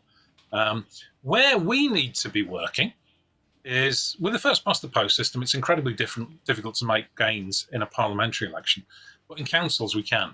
So we're building in the North East an organisation to get people, to train people, to start winning councils, and that will be the basis when you're saying that there's a better alternative possible here to start to win mayoral elections in the next general election, to get a few candidates there. Thank you, Jamie Driscoll, so much for joining us tonight. We have got some of your super chats and we've got some more results coming in. So let's start with the super chats. We've got One-Eyed Monkey 9000 with $20. Knowing that dedicated people like the Novara media team exist gives me hope. Love what you do. Stay strong. At some point, we're going to show you guys a picture of our control room, which is stuffed to the gills with busy little bees keeping this live stream going. And my God, do we love them for it. We've got Matt Calburn with a $5. Thank you for the coverage tonight. Thank you for your $5, Matt Calburn. Of course, you can participate in the super chat yourselves, and I will endeavour to read them out throughout the show. Now, some quick results. Knowsley is a Labour hold. Darlington, we've got a Labour gain from the Conservatives. Nuneaton, another Labour gain from the Conservatives. And Stroud, interestingly enough, in the southwest, West Country, Labour gain from the Conservatives. South Shields, we've got a Labour hold. And for anyone hoping that Mark Francois would be kicked out of Parliament, you're sadly disappointed, because Rayleigh and Wickford is a Conservative hold. Now, in the next hour, we're going to see results coming in a lot faster. One to look out for, of course, is Rochdale, where George Galloway of the Workers' Party is trying to hold on to the seat he won in a by-election earlier this year. Then there's North Durham, where Labour's self-identifying Zionist shitlord, Luke Akehurst, has been parachuted in by the party. But also coming up, we have some big ol' interviews for you too. So whatever you do, don't go away. Keir Starmer happily calls himself a socialist, and yet he has a strange relationship to the rich paying more in tax. You promise, for example, to raise income tax am I staying for in the for a top bit? 5% of earners, and then you ditch that when you get nearer to power. Labour have officially dropped their pledge to fund green investment with £28 billion a year. What we're announcing today is that we won't be making further investments, and therefore we won't reach the 28 billion, which is effectively stood down. You said he'd make a great Prime Minister. Did you mean it? It wasn't a question that really arose because I didn't think we were going to win the election. Are you blocking left-wing candidates from standing in this election? No. In the party's new manifesto, the word business occurs 60 times, 3 times as often as the word worker. These people are fundamentally people who are right-wingers who joined Labour because it was a path towards political careers, not necessarily because they believed in social democracy or socialism or the Labour movement at all. Those kind of big levers of power that the state has to alter the way the economy works, Labour's highly likely just to keep their hands off them, right? So we can't expect, I don't think, much radical change. We keep on hearing from Keir Starmer, there's no magic money tree. But when it comes to BlackRock saying that they'll help build infrastructure projects, there's free money. I think under them, living standards will get worse. I think that has a very real possibility of ushering fascism into the country, and I don't think this is unique to the UK. I'm very worried, and I don't think they'll fix things. What do? We have to create that alternative. Is this what we can expect from Labour in government? PFI Mark 2, 3, 4, 5, PFI but woke? This is precisely the kind of story that Novara will be scrutinising while Labour are in office. The gap between what the next government says it is and the reality of what it actually will be is enormous. And that's why Novara is relevant, more relevant, like I just said, than ever before, actually. Because yes, we're left-wing. Yes, we want the Tories out. But we aren't mindless cheerleaders for anyone, least of all Labour. If you support that and think it's needed, go to novaramedia.com/support. The link is in the description. I'm party for him, mate. Oh. I'm back. Are we live? Potentially. I feel like I've had my 1 hour refreshing break, but actually I've come back slightly more discombobulated, I think. We've got a big hour coming up. The results should start rolling in. And there's been lots of commentary so far from the results that we have got in about the accuracy of the exit polls. Not really sort of people saying this whole thing's complete bullshit, but saying there are some areas where it might not have got it quite right. John Curtis warning that the SNP, well, warning, so sort of giving a warning that we shouldn't necessarily treat the exit poll as gospel in Scotland. He thinks the SNP could win some more. I've been told by senior Green sources that they think they could have won all 4 seats, which they were targeting, which would be incredibly interesting and I think pleasing to most of us here. And I suppose as the results come in, what seems especially interesting is I keep seeing Labour up by the tiniest of amounts, but gaining seats because the right-wing vote is essentially split. Yeah. Yeah, and I think what's quite specific about this election is that the big picture is not what's interesting. What's interesting are these kind of seat-specific and sort of breakdowns in each seat. That's what we really want to know about, because that's kind of the forecast that's going to determine how Labour govern, because Labour will be using that to adjudicate where the pressure point is. But also it's an indication for both, those on the right of the Conservative Party and those on the left of the Labour Party as to what kinds of strategies are working. So, both, looking at what's happening in these seats where there have been these very surgical, precise interventions from the left to challenge Labour hegemony. And then when it comes to reform, whether or not Nigel Farage's long-term project, aside from Brexit, of course, has been successful. Let's not forget, this is his 8th time running as an MP. So I think that's why these kind of exit polls aren't telling us the thing that we want to know, is because we know what the big picture is, Labour landslide. What we want to know is the more granular breakdown and seat-specific information that is, not typically the thing that's particularly interesting on election day. Oh, this is an important result. So Dan Jarvis holds Barnsley North versus Reform. Wow. And by just under 8,000 votes. Now, this was one of the seats that the exit poll suggested Reform had a 99% chance of gaining, as far as I understand. So clearly, the exit polls aren't, they haven't really sort of foretold the future to the extent that they have done in the past. Now, presumably that's not because sort of they've all forgotten their calculators this year, but because it is just much harder to predict these things when you have so many different parties at play. Interestingly, lots of people suggesting that while this looks like, it's going to be a great result for the Labour Party, people also suggesting that the exit poll might have somewhat underestimated the amount of seats they're going to win. It does seem like a fairly shallow coalition that they have built, because you are winning seats with very different priorities and demographics, and you're doing it because your vote is very efficient. Now, an inefficient vote, what that tends to mean is that you're piling up votes in the same seats. So Jeremy Corbyn's coalition was generally quite inefficient, because you piled up these huge majorities in seats which you were going to win anyway, and then you didn't quite cross the lines in all of those marginals. And what it looks like is Labour is winning all the marginals, but they're remaining marginal, which means that it could all collapse at some point soon. Yeah, it feels a very the kind of coalition that could easily break following like a big crisis. So the kind of first big thing that upsets people, and this coalition could just crumble. I think it's a coalition where, at the moment, it feels like Labour have won over some maybe socially conservative voters who might have voted for a Conservative Party in the past, and they've kind of maintained their kind of liberal base. I think the numbers will still show that minorities in general voted in large numbers for the Labour Party, as most people have done, it seems, or lots of people rather voted for the Labour Party this time round.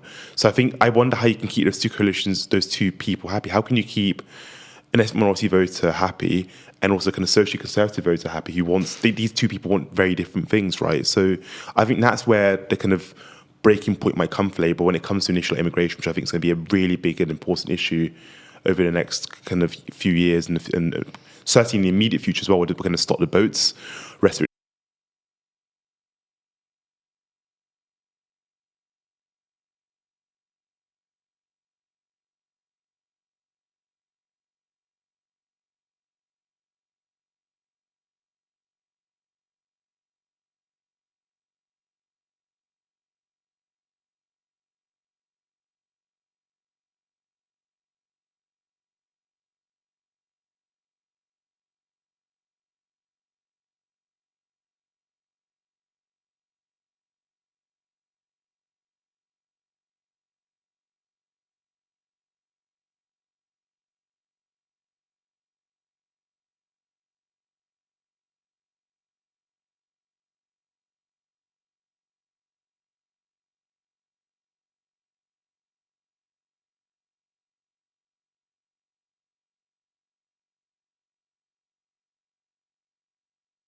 because it was a path towards political careers, not necessarily because they believed in social democracy or socialism or the Labour movement at all. Those kind of big levers of power that the state has to alter the way the economy works, Labour's highly likely just to keep their hands off them, right? So we can't expect, I don't think, much radical change. We keep on hearing from Keir Starmer, there's no magic money tree. But when it comes to BlackRock saying that they'll help build infrastructure projects, there's free money.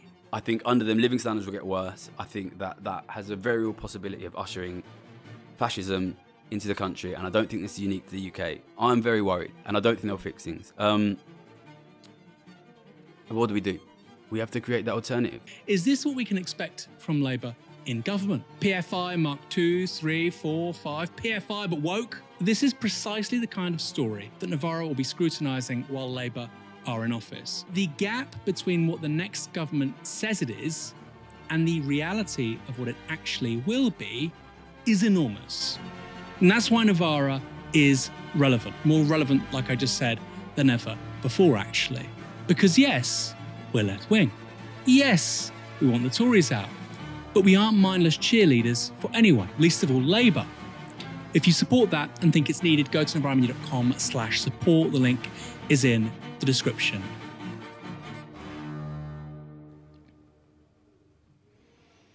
Keir Starmer happily calls himself a... I think we're back. We are so back, as the meme goes. And look, after all those adverts, I hope you are going to go to novaramedia.com/support. Links in the description. It was playing enough times. There was a technical error because we were running a backup. We were playing it safe, and that screwed the original stream. Anyway, I am joined once more by Craig Gent, who is our North of England editor here at Novara Media. He unfortunately is on Twitter for his sins. I know it hurts him. At Viva Hair Hills. Craig, we're going to talk about Barnsley first. Yeah. It looks like Labour. It doesn't look like anything. Labour have held both Barnsley North and South. Big relief, yeah. Exit polls were showing reform. This has been your beat for a while. You're from there originally. You've written about it extensively. What does this mean? You know, Labour have won a seat. They generally win. Should we not care? Was this just a polling error? Or actually, is it important? Well, I think the thing that's still important is that the reform vote has very much held on. So for context, in the 2019 election, Barnsley North and South, as it is now, or Central and East as it was before, were among the top 3 seats where the Brexit Party performed, and effectively made the seat pretty marginal. This time round, obviously, it looks like a exit polling error. We were hearing before the 99% certainty. It was flipped for reform, including in Barnsley North, a pretty awful racist who even Reform have distanced themselves from. So huge relief that obviously that wasn't true. However, when we look at the breakdown, we see that in Barnsley North, the reform vote has effectively just stayed completely steady. They've gained a small swing of 4% in Barnsley South, but we've seen the complete collapse of the Conservative vote and very low turnout in both. My sister's friend was voting in Barnsley this afternoon in a very deprived ward. She went in to vote about 2 or 3 o'clock in the afternoon, and she was told by polling staff that she was the first voter of the day to go and vote. Crazy. We're going to come back to that in a moment, but on the issue of reform, and I'd love to do this, we are hearing now for the first time, Lee Anderson has won Ashfield. Wow. He was, of course, an MP for Reform, but he won that seat as a Tory in 2019, so that is the first Reform seat of the evening. But they haven't won these 2 seats in Barnsley. You were telling me a bit earlier on about the history of the kind of Brexit Party vote around Barnsley. Some interesting stuff happened in the 2019 local elections. So That's right. This is real deep organising, which if you're in London and the M25 and you're just Westminster, you might not be noticing this stuff. So what are the politics of the sort of radical right in Barnsley? Well, what happened was you got a bunch of some independents or some very small parties running on explicitly kind of alternative to Labour platforms, but from a very socially conservative perspective. So some of them, for example, would claim to be ex-Labour supporters. Other ones were kind of coming from like UKIP splits. So you had a couple of councillors returned for the Democrats and Veterans Party, which was this sort of jingoistic, militaristic kind of quasi-fascist seeming party with very little online presence being returned in a couple of wards. One of those candidates actually went on to be the Brexit Party's general election candidate in the 2019 election, a particularly talentless individual. And so the party has been sort of organising for a long time in Barnsley, and Reform have taken notice. Reform's election campaign with Richard Tice was launched in Barnsley. Nigel Farage obviously went up there pretty quickly as well and got pelted at with something or other. And so they take it very seriously. The Brexit Party rallies there and the Reform rallies there are very, very well attended. And I think that within that town, they're very much here to stay. And of course, a lot of people will look at the result and say, well, it's a relief that, Labour won. They might have run a bit closer than in the past and the seats become more competitive. And obviously, it's a good thing that we've kept Reform out in the town. However, my worry is the underlying sort of social fabric. What does it say that vote now is now really sort of staying? Because we've seen a massive vote collapse away from the Conservatives. For all we know, that could be Conservative voters now going to Reform and Reform voters not mobilising in the way that they did during the sort of Brexit election. But the fact that they're there to stay as a factor, I think is quite significant. Well, it's very much like UKIP, isn't it? In 2015, they came second in 120 seats. Yeah. So a good fifth of constituencies. Yeah. Just under. They were the party of the right or centre right. I mean, obviously they came second in lots of Tory seats too, but they would have been very competitive in lots of places. So it's something to think about. We have a few more interesting stories coming through as well. Turnout in Keir Starmer's seat has fallen by 10 points. We are looking at a turnout in St Pancras, which is, of course, the Labour leader's seat of 54.6%. That is down, like I say, more than 10% since 2019. Labour projected to win in Chingford and Woodford Green, where, of course, Faiza Shaheen is standing as an independent. And this is really interesting right now. We're looking at a story that's developing. Carla Denyer, co-leader of the Green Party, is projected to win in Bristol Central. Huge. That is huge. Yeah. I mean, you might think just 2 MPs, but they're doubling their Westminster representation. What do you think about tonight? We've had Reform, one exit poll puts them on 13, 14 seats. The Greens just on 2. If you're on the left, even if you vote Labour, you obviously want the Greens to do better than Reform.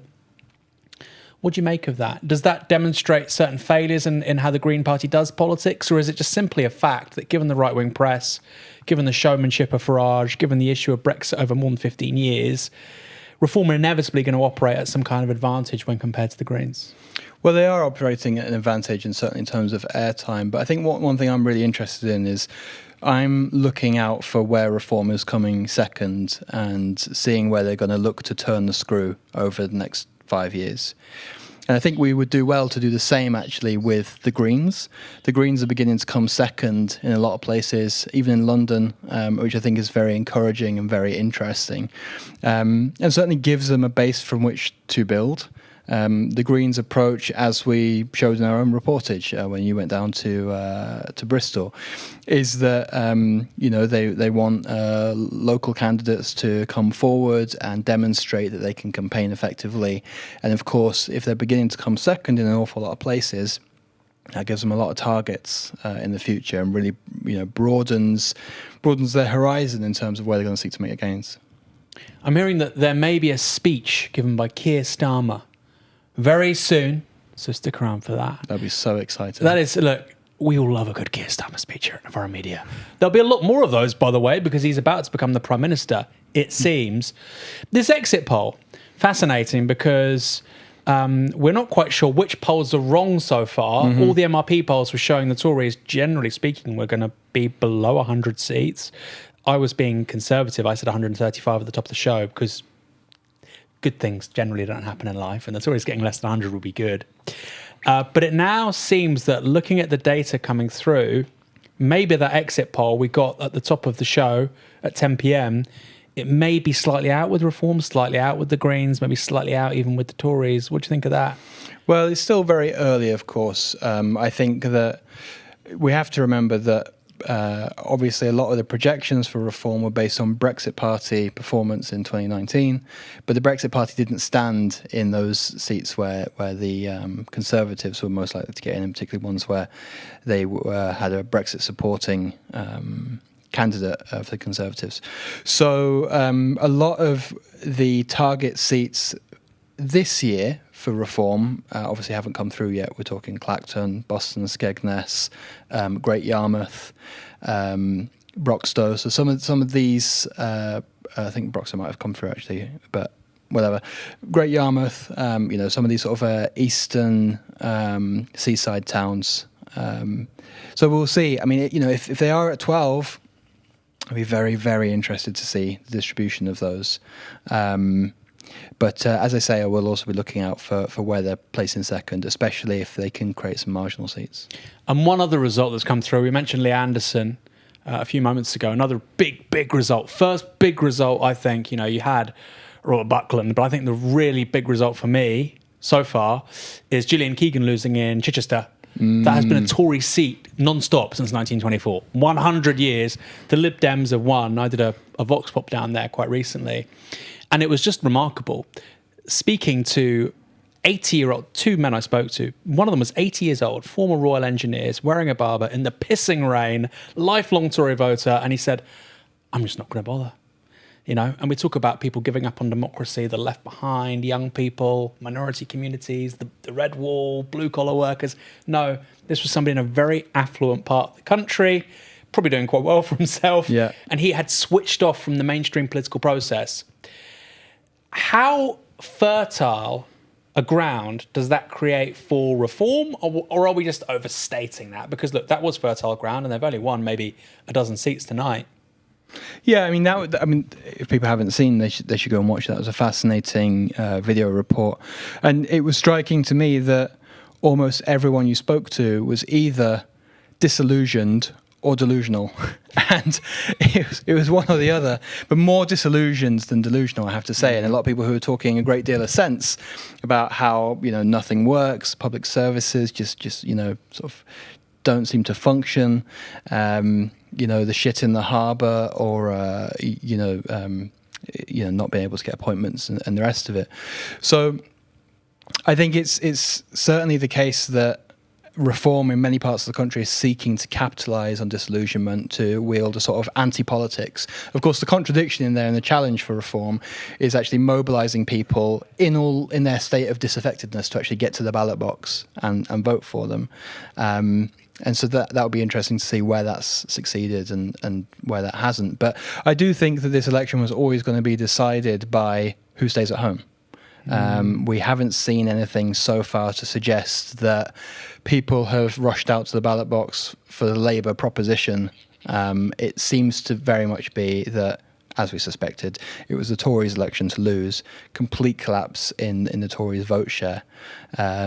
With many people sort of staying at home, and I think that's going to really steer the results that we're going to see through the course of the night.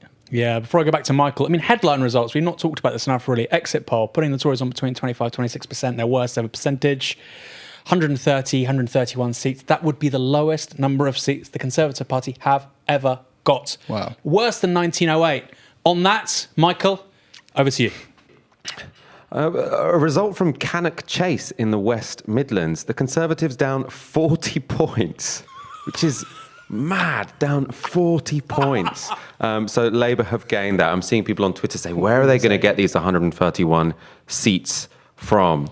It does seem as if potentially Labour are overperforming in terms of that exit poll. The Conservatives underperforming. I think at some point soon we are going to go to a Keir Starmer speech. You might be able to see him on your screens now. I'm not really sure what I'm doing now. So we are going to Keir Starmer now, are we? Perfect. Oh, talk about... Okay. Keir Starmer. What do we think about him? So I assume we're going to Keir Starmer count, which means we can find out what's gone on there. Apparently turnout down. Now, if you are a party leader, you would have thought that that would motivate people to turn out a bit more than they otherwise would. You can't really have bigger name recognition than the person who is the candidate to be Prime Minister. But if it is the case that turnout is considerably down in that seat, that would be very interesting indeed. Unfortunately, it doesn't seem like Andrew Feinstein has beaten Keir Starmer. I don't think anyone was really expecting that to happen, but it will be interesting to see how many votes he has got. Gert with 20 quid for whatever the tech crew need. Very much appreciated that. We do appreciate that indeed. Labour gains Rushcliffe from the Conservatives. Lee Anderson has said that Ashfield is the capital of common sense. They vote in line with the exit polls, which means that John Curtis might be happy with them. Farage very likely to win in Clacton is what everyone is saying. Where we go? A very different Rochdale from March. So it seems people are suggesting that George Galloway has not won in Rochdale. Again, we don't have the final results there, but the BBC is reporting that none of his supporters are there. I suppose presumably because they're not expecting a good outcome. Paul Waugh, the journalist, is standing for Labour, and they seem pretty positive. Speaker Lindsay Hoyle holds Chorley. I think that was always going to be the case, wasn't it? Because no one stands against them. I can see here the first pictures of Keir Starmer as he arrives at Count. He's going to be a happy man. What do we expect him to say? Changed Labour Party, or can he sort of move on to a different script? I know that it's going to be a very tired, ineffective metaphor, and we've got 5 years of just extended, tedious analogies that some, depressed speechwriter has written for him, probably. I don't know what he's going to say, but, I mean, it will be along the lines of what? Change, but stability change, stable change, change and stability? I don't know, but... Maybe a toolmaker reference as well in there. Toolmaker, just so you know, I am a tool. Just want to make it really clear to anyone who doesn't know. I mean, he's going to be the next Prime Minister, so I'm not sure he's going to I'm not sure the scriptwriter is going to be depressed. The scriptwriter's got a massive upgrade. Now he's the speechwriter is now the speechwriter to the Prime Minister. Well, they've not got much to work with, have they? Because, I mean, he has this, incredible knack for sucking the life out of every sentence that comes out of his mouth, doesn't he? I guess the speech depends on how bold Labour wants to be in terms of do they think they've overperformed versus what the exit poll says? If so, he can give the whole change is coming spiel. I don't think in his speech he's going to mention the exit poll. He won't, but I think he can do the whole change is coming thing in a bit of a bold way. I stand here today as your future Prime Minister, and God damn you, John Curtis. But I knew we'd outperform the majority you gave us, and by God we have. I think he'll be cautious. He'll be cautiously optimistic and do the whole, we have to wait for the votes to come in, but change, we're going to represent change. What about the usual, the thing we've heard him say for about 5 weeks now, he's going to say that. It is interesting, actually, the number of seats where, the Reform plus Conservative vote is nearly as large, if not larger than the Labour one. So Hartlepool, which has come in very recently, Labour on 46.2, so that sounds comfortable. That's up on the by-election that they won there. But then Reform on 24.5 and the Conservatives on 21.9. So if the right had united, they could well have won that seat. So Labour obviously going to be hoping that the right stays divided. Well, this is the concerning thing, right? The concerning thing is that despite all of this, the consensus behind this right-wing, and increasingly right-wing, it's only going further right, is strengthening. And we do not have a Labour Party that has the tools to change that ideological ground. It doesn't have the will, it doesn't have the savviness, it doesn't have the strategy to do that. And so the fundamental, direction that this country is going in, which might, like a lot of Europe, is going towards a far right, or at least a more than centre right. The needle is being pushed further and further right. That I don't feel like I'm confident that that push towards the right is going to be staved off by a Labour government.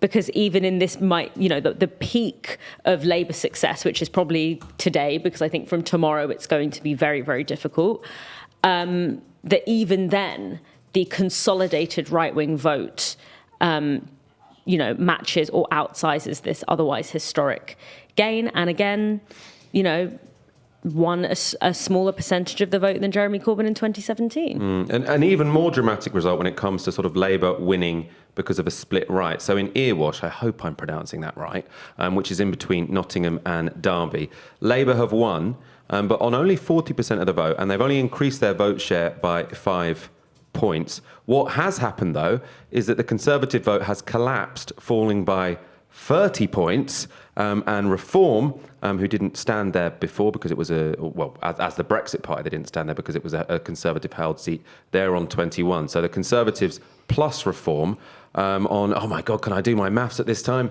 47, 48%, Labour on 40%. So really, again, winning there, not because they've dramatically increased their vote share, but because the right is extraordinarily split in this election. We can announce now that Paul Waugh has won in Rochdale, unseating George Galloway. It'll be interesting to see the precise vote share there. Did George Galloway give him a run for his money, or was it the case that he's just a very good politician when it comes to by-elections, and then when it comes to general... I mean, he has had sort of very dramatic results in general elections as well, but by-elections he does seem to be particularly successful. The red wall is going to be a wall again. The whole point of the wall was that it went from one coast to the other, and I think there will be a red wall. But it does seem like, if we're looking at these results, it is potentially going to be built on sand, because Labour aren't managing to get more than 40% of the vote in some of these places, and Reform plus the Conservatives does outweigh them, does go above them. Are they going to be worried? I mean, obviously, they're going to be celebrating tonight, and the image they're going to be projecting to the country is, we have won, we're going to bring about change. But there will be some sort of nervous strategists behind the scenes, probably. Well, the red wall is, when we talk about what the red wall is, it is a dispossessed part of this country. And it's a part of this country whose dispossession is built into the fabric of our economy. When Thatcher financialised the economy, part of that is a centralisation of the economy to a very geographically as well as in a class sense. And so, but I think that the red wall is going to continue to be quite a volatile vote, because ultimately, without a radical offering, which neither establishment party is willing to do, the conditions of the red wall are not going to dramatically change under this kind of governance, because it's a structural problem in our economy. It's built into the DNA of our economy, and until that changes, the red wall is going to continue to be a dispossessed and disenfranchised place. Turnout could also be a massive story at this election. So in 2019, with this many seats declared, so just under 40, turnout was 64%. This time around, it's 56%. 56%. And that is below the lowest ever turnout. Wow. So, I mean, when it came to New Labour, they had very high turnout in 1997. Actually, it was lower than it was in 1992. 1992 is still the general election which has had the highest turnout ever. And now, you might expect that in the second election after Keir Starmer was elected, turnout would go, but it's already very low indeed. I think we can now go to author and journalist Adam Ramsey, who joins me now. Adam, hello. You're up in Scotland. Thank you for joining me this evening, for joining us. Have we got any results in from Scotland yet? I should really know this. We just had one. Like 30 seconds ago, we had Kilmarnock come in, but that's the first. And what happened in it? Go on. Talk to me like a small child. Well, I think it's worth going back to what the exit poll said and what we might expect to happen in general over the course of the night. And I kind of think that the best way to understand that is to think about Scotland as three different bands.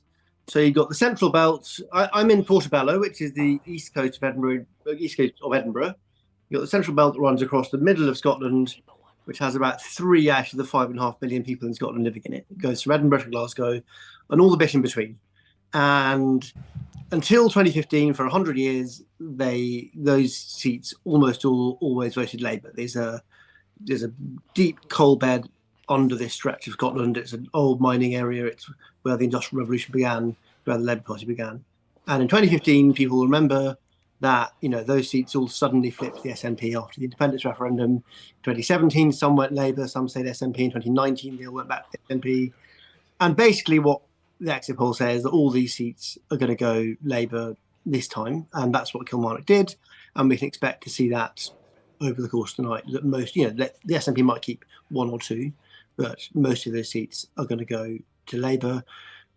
Either side of that, you have what's called the rural lowlands, which is, or at least I'd call it that, places like the Borders, but also north of the Central Belt, but not into the Highlands, which sometimes vote Tory. The exit poll said that a bunch of SNP seats in those areas are going to go Tory. No one I've spoken to believes that, including no Tories. Apparently, there were only 18 collection points for the exit poll in Scotland. And, as John Curtin himself said, he's not confident of those figures.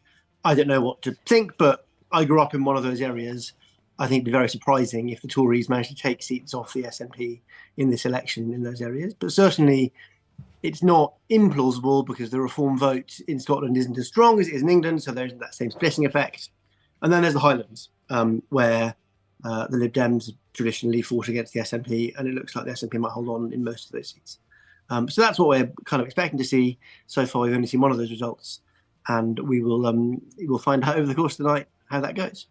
That's interesting. So I suppose the suggestion there, it seems clear now with these Reform votes, especially, that the exit poll is wrong in many cases. I mean, obviously, the prediction that there's going to be a large Labour majority is clearly correct, but we probably shouldn't take it as a given that the SNP will win only 10 seats. And the suggestion from you seems to be that it probably will be the case that where the exit poll predicted Labour would win them from the SNP, that will probably happen, but it's a much bigger question mark in those seats where the exit poll suggested the Tories would win seats from the SNP.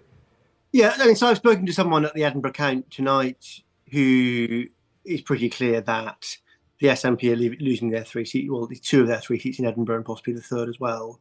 Apparently similar story in Glasgow. I've not heard from the kind of patch of Central Belt in between, but that definitely seems likely. Ayr to the west of Glasgow, that's what just happened in Kilmarnock in Ayrshire. So that sounds likely.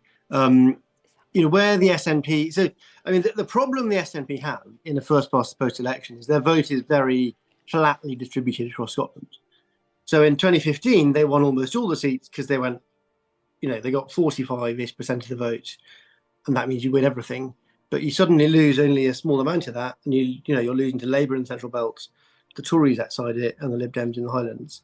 And that's, so they're going to go down and they're losing a bit of those. But I suspect, certainly even the Tories don't think it's right when the exit poll says that the Tories are going to take seats off the SNP. And that would be very surprising if that does happen, certainly. Adam Ramsey, thank you so much for joining us. That was a really brilliant explanation, actually, of what we should be expecting from Scotland tonight. Of course, when it comes to sort of the UK-wide results, the idea that sort of the Tories might not be taking those SNP seats does sort of, again, give reason to believe that they might not get the 131 seats which the exit poll predicted.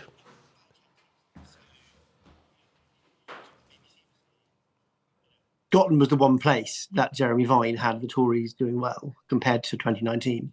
So if that's wrong, I don't know if it is wrong, but certainly, the Scottish Tories themselves and lots of other people, who are in the counts and things seem to think it's wrong. If that is wrong, then that, if they're winning 130 seats, but they're not going to get 10 of them, then obviously that has a national result. Do you want to have a quick chat about Northern Ireland as well, or should we do that later? Let's very briefly, actually. I'll come back to you later, Adam. I will come back to you later. Oh, no, we are staying on me, and that means we're staying on you, Adam. Great, Does it? Sure. Fabulous. I'm happy to. Let's talk about... You can have me as long as you want me, Michael. But before we talk about Northern Ireland, I'll just say Robert Peston has tweeted that a Labour source has told him that Corbyn has won in Islington North. I wonder if it's the same Labour source that told the BBC that 2 hours ago. Tell me about Northern Ireland, Adam. I think it's going to be an interesting election in Northern Ireland. And as we saw in the Assembly election, the big question is whether Sinn Féin effectively win. The first time, I think it's right in saying that nationalists win there. And of course, what's interesting is that Sinn Féin in the Republic, in the south, have dipped in the polls a bit. If they start rising up in the north again, then that question of whether that leads to United Ireland comes back in. And so, you have, on the one hand, the SNP doing badly in Scotland, that may be, putting constitutional questions here on ice for the moment. If you have the Sinn Féin surging in Northern Ireland, that opens up those questions in a whole separate way. So I think it'll be interesting to keep a watch of that. It certainly looks like Claire Hanna's won in Belfast South, which is the most advanced count so far, is the SDLP MP there.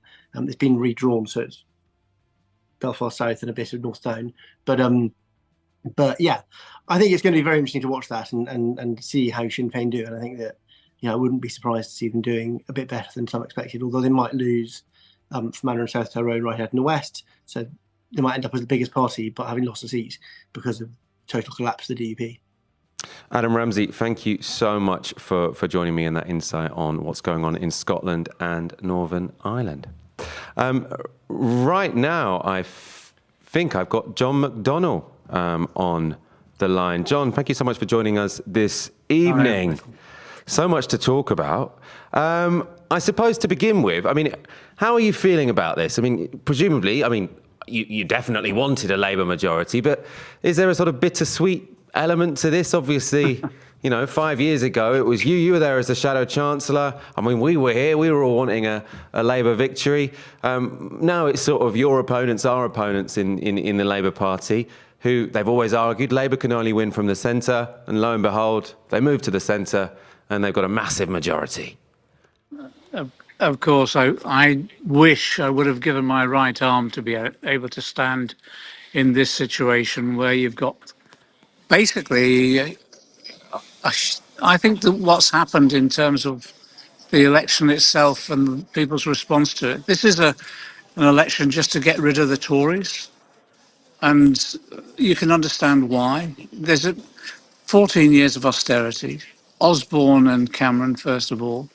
Then they're replaced by Johnson, a congenital liar, basically, who won the 19 election on the Brexit issue alone, lying through his teeth. Then you have the calamitous Liz Truss that destroyed any form of economic credibility of the Tories. And then you have the sort of parlous Rishi Sunak, who just hasn't got any political nous or couldn't connect with people. So that succession of leaders has led to I think the real, plus austerity, has led to the situation where people just wanted to get rid of the Tories. So it was an opportune time for Labour, obviously.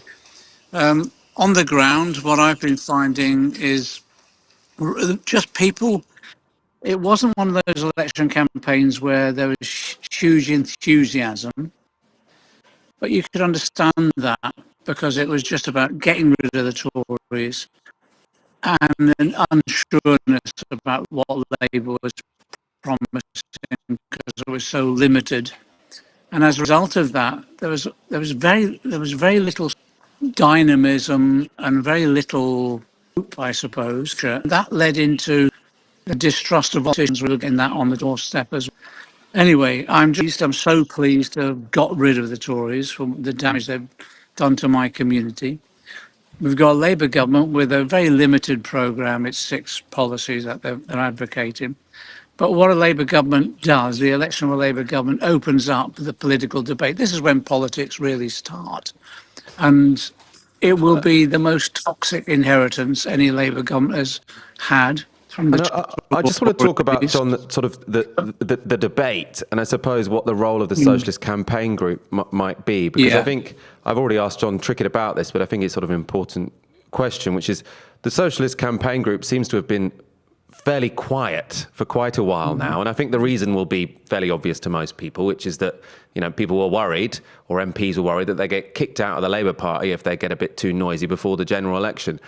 Now that the election has happened, now that you guys are all in place for another 5 years, should we expect the Socialist Campaign Group to start being a little bit more vocal, perhaps? Two things on that. First of all, of course, people had to be very careful before the general election about whatever was said or done, because you have a group of young men around Keir Starmer who quite literally wanted a number of our heads on a platter. That's the reality of it, isn't it? So people were careful, and I advise people to be careful about what they said and what they did, not to in any way lay themselves open to that sort of action by the clique that is dominating some of the decision making within the Labour Party. That's the first thing. The second thing is that, of course, after an election, the debate opens up. You've got a Labour government now, so that politics now, I think, becomes freer, because the debate will now go on to what do we face, what are the issues our community is facing, what's needed, and how much the programme put forward by the Labour leadership at the moment rise to that challenge. And it opens up the debate, I think, about a more radical policy making. But the campaign group can play its role as parliamentarians and on picket lines and demonstrations. But the reality, it'll be social movements that will build now to, I think, create an agenda that will, I think, offer a real alternative. And as a result of that, create a climate of opinion in which we have the opportunity of pressing a Labour government to be more radical than it is promising at the moment. But change doesn't come through Parliament. It doesn't come through individual groups of MPs. It comes, as we've always said, through social movements being built up. And that's the trade union movement, and it's the individual issues. I'll give you one example. DPAC, Disabled People Against the Cuts, have got their demonstration on the 18th of July. The pressure that will mount, it's almost like a resistance movement, DPAC now. The pressure that will mount from that sort of campaigning will put pressure on a Labour government to ensure it becomes more radical in the way it tackles issues around poverty, particularly with regard to disabled people. I also think that the demand for the scrapping of the two-child limit will become so large now and will build so much. Even this Labour administration that's come in is going to have to respond to it. So there'll be issues like that in which campaigning and social movement development will enable us to radicalise this government. And I want to talk about Jeremy Corbyn. Reports suggesting, obviously it hasn't been announced yet, but sort of reports suggesting he is going to win in that seat. Does that vindicate his decision to sort of stand as an independent?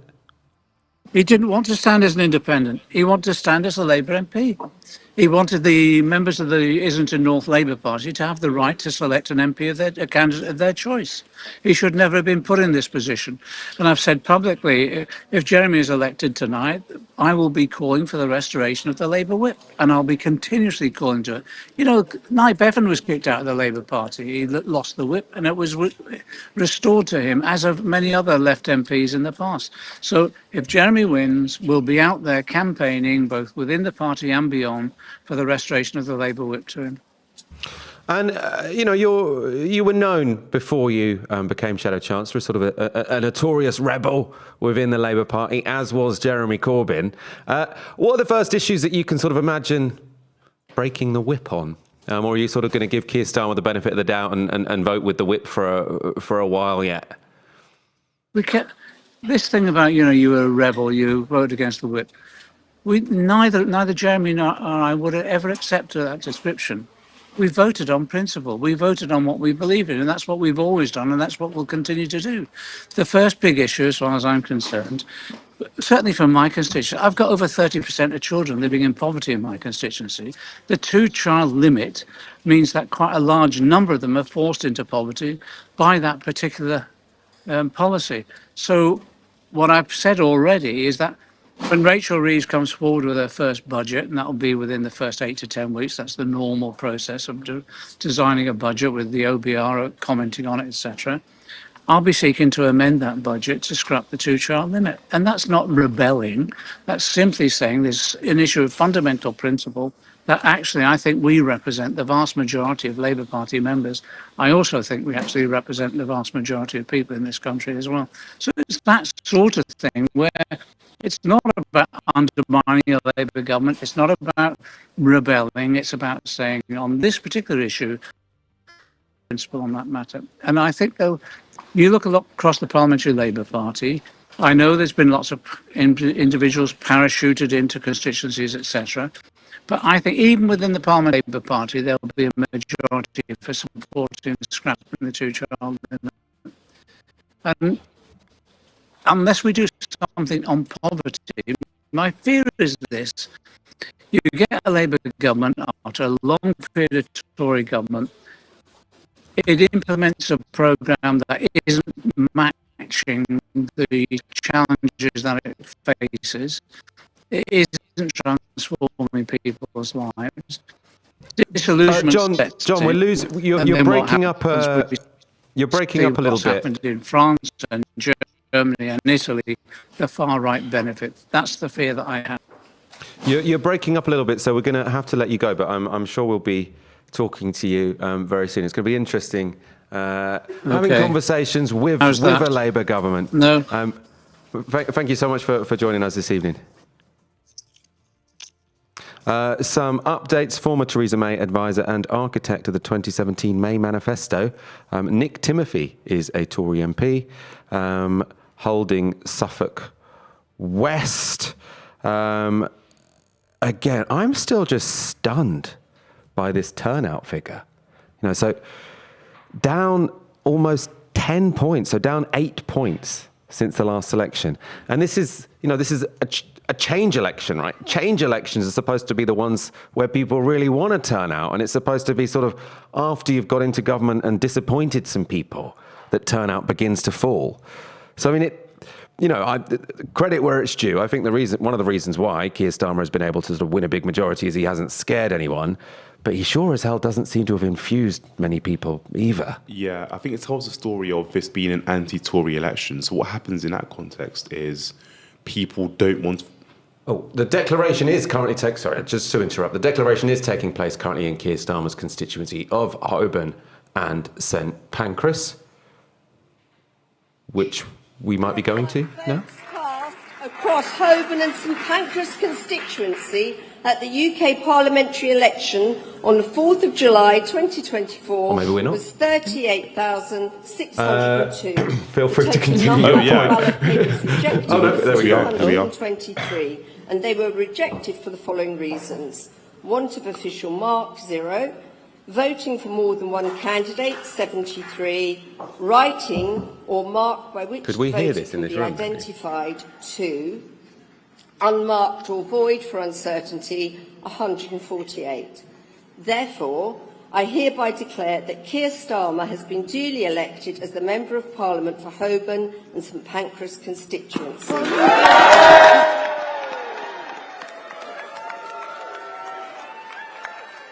now invite the successful candidate to address you. Thank you so much. It is a huge privilege to be re-elected to serve this constituency, the incredible community of Holborn and St Pancras. My home, where my kids have grown up, where my wife was born. And I have to thank Vic and my family more than anyone for their love and support and for keeping me totally grounded. Thank you, Vic. And thank you so much to the police and the returning officer for making sure every voice is heard and every vote is counted. And thank you to Andy White, a fantastic agent, the campaign team, the local party, and all the volunteers who've worked so hard over the last 6 weeks and beyond. Every door knocked, every leaflet delivered, every conversation had, it makes a massive difference. And lastly, I'd like to pay tribute to my fellow candidates who put themselves forward for public service. Because in this room, right here, beats the heart of our democracy, not in Westminster or Whitehall, but in town halls and community centres up and down the country, in polling stations and voting booths, and most of all, in the hands of the people who hold the power of the vote. It all starts here. And it starts with you. Change begins in this community, with the people who came together to make life better, like the fantastic councillors who work so hard for our area. Service starts in this neighbourhood. The groups, the faith communities, the local organisations who serve week in, week out. And hope starts with that one kid from Somerstown who dares to believe that the future belongs to her. And with Labour, it will. Because I promise this, whether you voted for me or not, I will serve every person in this constituency. The mothers I sat with who've lost children to knife crime. The pensioners who can't get the doctor's appointments they desperately need. The local businesses who've struggled so hard to keep their head above water. I will speak out for you, have your back, fight your corner every single day.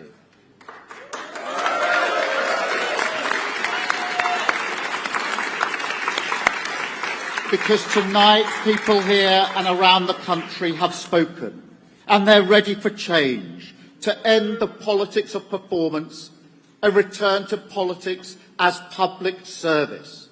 The change begins right here, because this is your democracy, your community, and your future. You have voted. It is now time for us to deliver. Thank you very much.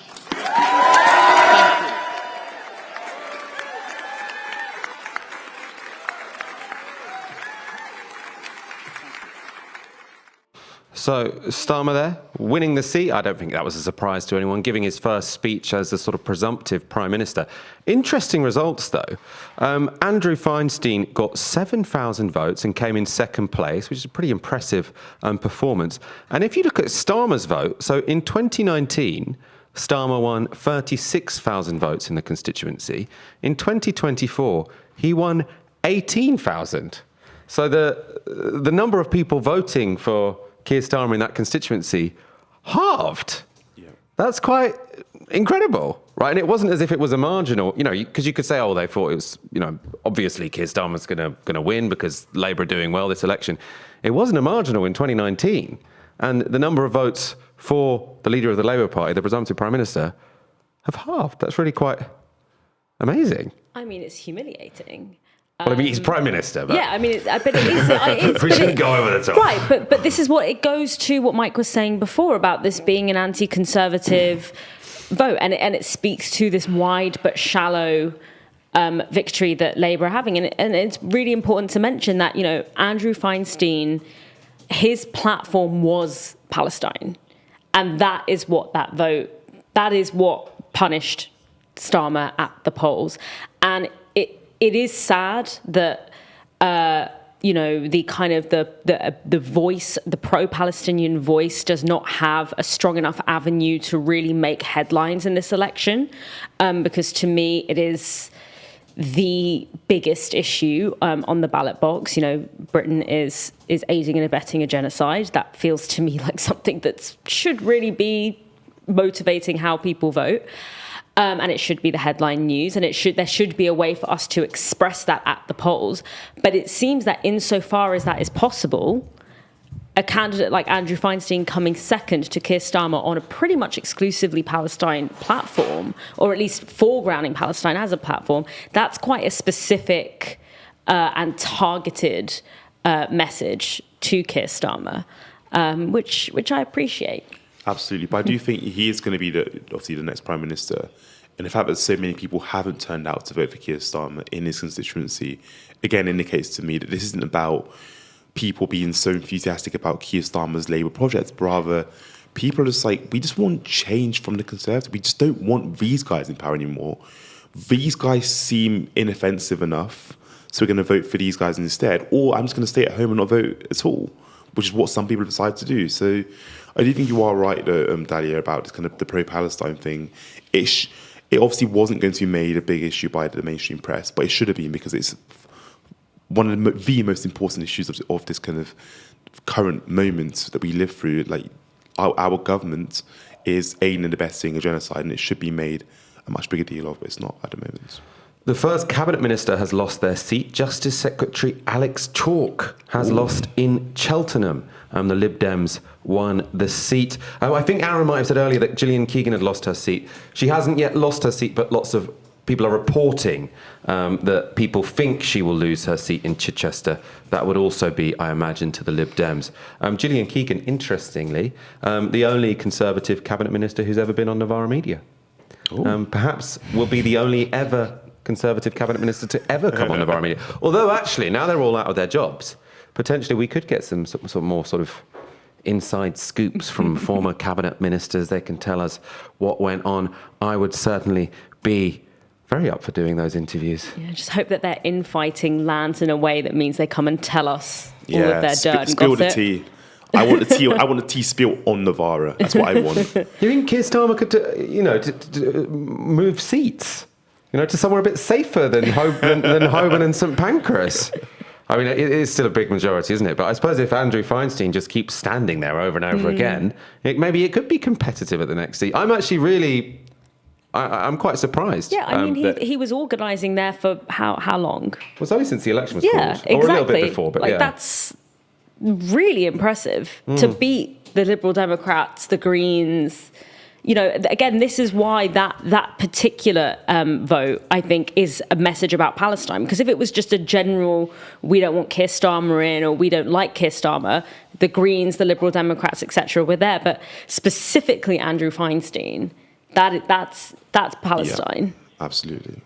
Turnout down 10.5% in Holborn and St Pancras. That is incredible. I mean, we shouldn't overstate it. The dude is Prime Minister.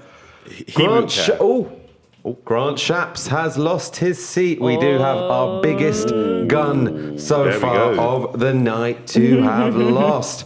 Oh, surely we can get some images up of Grant Shapps' sad face.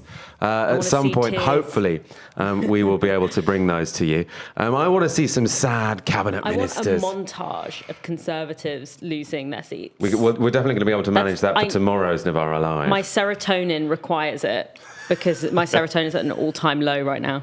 Grant Shapps. I suppose he can just find a new identity now, can't he? He's lost that to the Lib Dems or to Labour?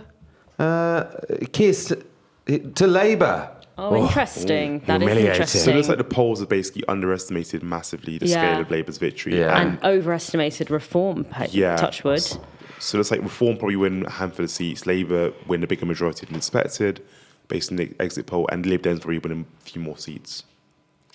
And the Greens winning 4, we keep being told. And the Greens winning 4, which is I mean, again, that's just, I've actually just heard that from Green sources, that they're confident in all 4.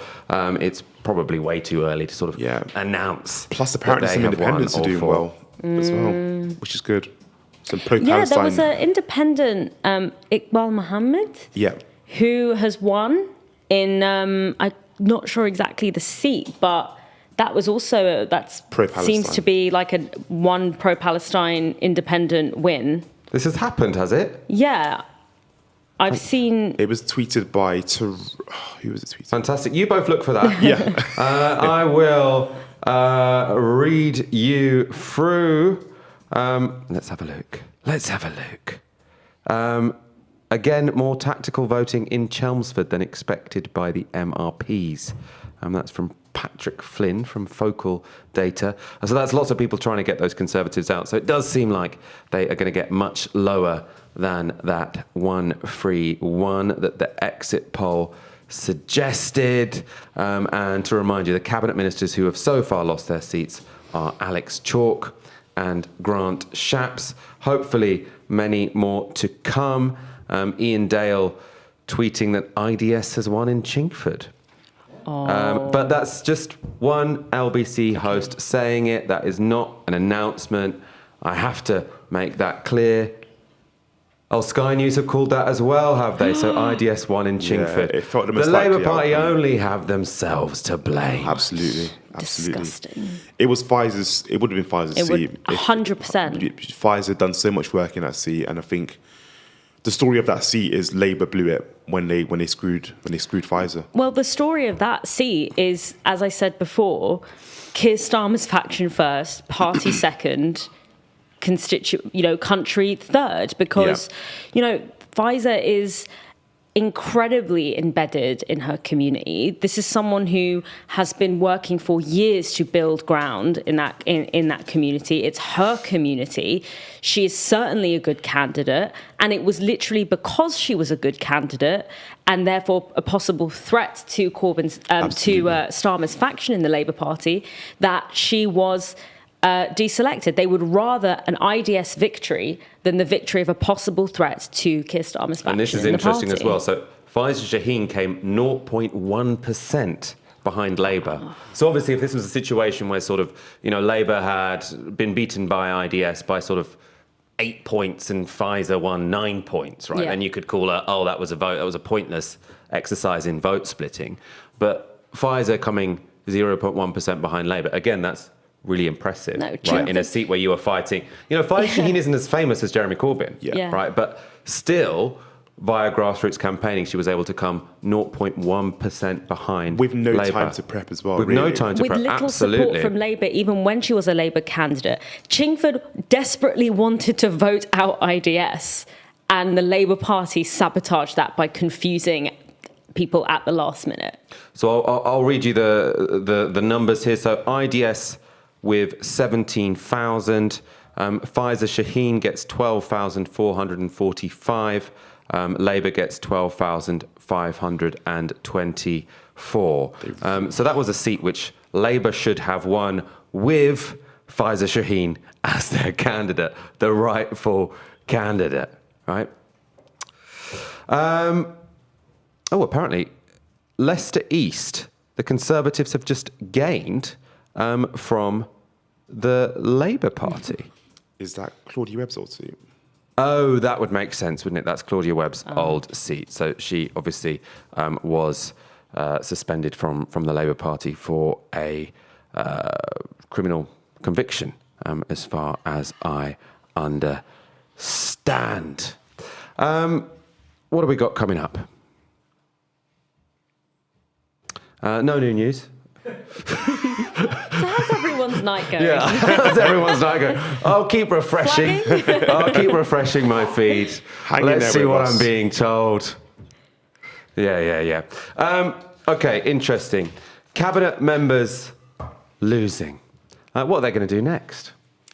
I'm sure they have a very lucrative speaking career. That's what they tend to do. The loser speaker circuit. I'm a celeb is always a guarantee. I can imagine Grant Shapps and I'm a celeb sticking something in his mouth and all of that jazz. When you resign as a cabinet minister, or sort of if you lose and your party is still in government, it's quite easy to find a job because you're well connected to the party in power. But if you are the party that has lost the election, then you're going into opposition. And obviously, if your connections are to the party who's in opposition, especially if they're a party who's had a catastrophic defeat, then you are somewhat less employable. Now, obviously, I'm not going to shed any tears for Grant Shapps. I'm sure he's got enough assets to his name that it doesn't matter if he can't pick up the highest profile lobbying job imaginable. But I'm not sure these are going to be people in incredibly high demand. Who do you predict to be the next Conservative leader? Any sort of anything to go on? Oh, well, that is a good question. I mean, the person who's probably making the most effort at a pitch is Kemi Badenoch. Yeah. She's the one who seems to be sticking her neck out the most. Whether or not she will, I mean, maybe this will finally be Jeremy Hunt's time. Possibly. 30th time lucky? He might manage to squeeze in there. He might lose his own seat. I mean... So he wouldn't be able to stand My in that prediction is case, Kemi of course. Badenoch. I do think she's made the biggest effort, and I also think that she'd be an interesting opponent for Keir Starmer, given that she is a black woman who says things about issues of race, which are very, very conservative. And I wonder if Labour have the language to challenge a black woman who says racially repressive things. She says things about racial equality that are racially repressive. And do Labour have the language to call out a black woman who does that? I don't know if they do. Well, I mean, also, I think what's important to think about here as well is, look, representational politics is shallow. Representational politics is not the goal. But I think there is something to be said about the degree to which this iteration of the Labour Party has failed to achieve even the baseline of a decently representative party in terms of, racial diversity. They have done a concerted attack against black and brown members, against black and brown MPs, particularly those who might hold any kind of leftist politics. And I think that even when we looked at Praful Nargund, his campaign, and looking at his sort of volunteer base, and it was like, it actually takes a lot of effort to get that number of white people into a single room in Islington North. It is like, insane. that's like actually like active segregationist politics. Like, how did you do that in Islington North to get a room exclusively full of white people? Well, apart from him, of course. I'll be talking about people campaigning for him. Right? Leicester East. So this is interesting. Leicester East is, potentially will be the only Tory gain of the night. Obviously, IDS held the seat because he was already the MP. But the Conservatives have gained it from an independent, because Claudia Webb had been suspended. But the Tories got 14,500 votes. Labour got 10,100. Then the Lib Dems are next with 6,000. Then you got Claudia Webb with 5,500. And then you got Keith Vaz with 3,600. Because he was he was the MP for that seat before he got suspended. So you've got two suspended Labour members, or Labour two suspended Labour MPs or former MPs, standing against the Labour candidate, and then the Conservative. That's the luckiest Conservative of the night, the Tory who stood in Leicester East. And I do think this is a different situation from Faiza Shaheen, because these are people who, they're not remotely competitive with Labour. They also weren't actually really hard done by. They were both suspended from the Labour Party for genuinely doing bad things. Yeah, I think that, Pfizer and also Lloyd Russell Moyle. I mean, I'll be interested to know how that seat goes. I think Lloyd Russell Moyle did kind of get glossed over during that kind of last minute purge. The Pfizer Shaheen situation was and Lloyd Russell Moyle was unlike anything I've seen in British politics in all my time, unfortunately, commenting on British politics. In the least surprising news of the night, Emily Thornberry holds Islington South and Finsbury. You see, I did really like the Green candidate there. That was one of the few candidates he's called Khan Ross, and he was a former diplomat turned sort of quasi-anarchist Kurdish movement sympathiser. So I was expecting that, but he was actually one of the few candidates I was really excited about. He did come in second with a respectable 17.5% of the vote. That's pretty good. I mean, it is quite... Independents in this election are doing really well. Obviously, this is not an independent. This is a Green Party candidate, but sort of people who are to the left of Labour are doing quite well, right? And I think actually better than expected. I saw many people sort of tweet, Jeremy Corbyn is not winning in Islington North, not happening. Seems like it's very much happening. Lots of people. And I have to say, actually, when Pfizer first announced, I think Pfizer's an absolutely brilliant candidate.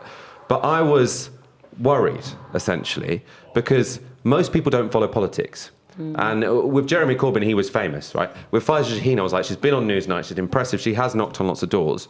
But how famous can she really be in Chingford, right? But then to get, 12,000 votes, was it? That's really You mean really when impressive. she announced after being deselected? Yeah, exactly. Right, But yeah. even then, because most people don't know the name of their Labour candidate. We often said this sort of when Corbyn was Labour leader and you had all of these MPs saying, I've got this personal mandate. You'd be like, no one knows who you are, mate. Yeah. They voted Labour. Yeah. And so to have these people sort of say, I want to get a vote based on my own personal name recognition, that's a really hard thing to do. But she, pulled off getting a hell of a lot of votes. Yeah, the reason that she did was because Pfizer has been knocking on doors in Chingford since the last election. and she has maintained a presence. I mean, not as intense a presence, obviously, as she has during election period, but that kind of level of organising does get results. And it was, it's very unfortunate for her that in the last second, the terms on which she was fighting changed, and therefore she had to scramble very quickly to try and, divert her messaging and her campaign away from I'm part of a Labour Party that's going to chuck out the Tories to I'm actually very frustrated and upset and against the Labour Party in many ways. And so it was this very unfortunate turn of events in the last minute. But I think we should take heed and really take a learning from that campaign about in these particular, and I don't think that the left should do it in every seat. I don't think that's a good use of our energy. Our energy needs to be primarily on the streets, in workplaces, etc. But I do think that for these surgical, precise and logical interventions that we want to make, models like Pfizer's do show, a model for how that can possibly create pressure in the ways that we want it to be. Because right now, the Labour Party they either see us as insignificant, or they take us for granted, or they don't want us to have anything to do with them anyway. I think more than anything, I hope Pfizer herself is proud, because what she has achieved, given what was put against her, is remarkable. I think we actually have to frame it as remarkable, because the last minute she has to enter as an independent against two major parties, IDS, the Labour Party, who have screwed her, let's be absolutely frank about it. And she's, was so close to getting more votes for Labour. And that says a lot about her appeal in Chingford and Woodford Green. It says a lot about the work she's done, as you mentioned, Dalia, in the past kind of 4 or 5 years in that seat. More than anything, I'm gutted for her, because I think she deserved that moment of unseating IDS. Because we have to remember, she's a local candidate. She's lived through the pain of having IDS as an MP for Chingford and Woodford Green for a number of years. She deserved that moment to be the person, the local candidate, to unseat him. And ultimately, as you mentioned, Dalia, Starmer and his faction have placed their faction ahead of the interest of a working class part of this country who needed change, who desperately needed to unseat a Conservative MP. Let's cross to Aaron. Aaron, how are you doing? What are you going to talk about? Who you're joined by?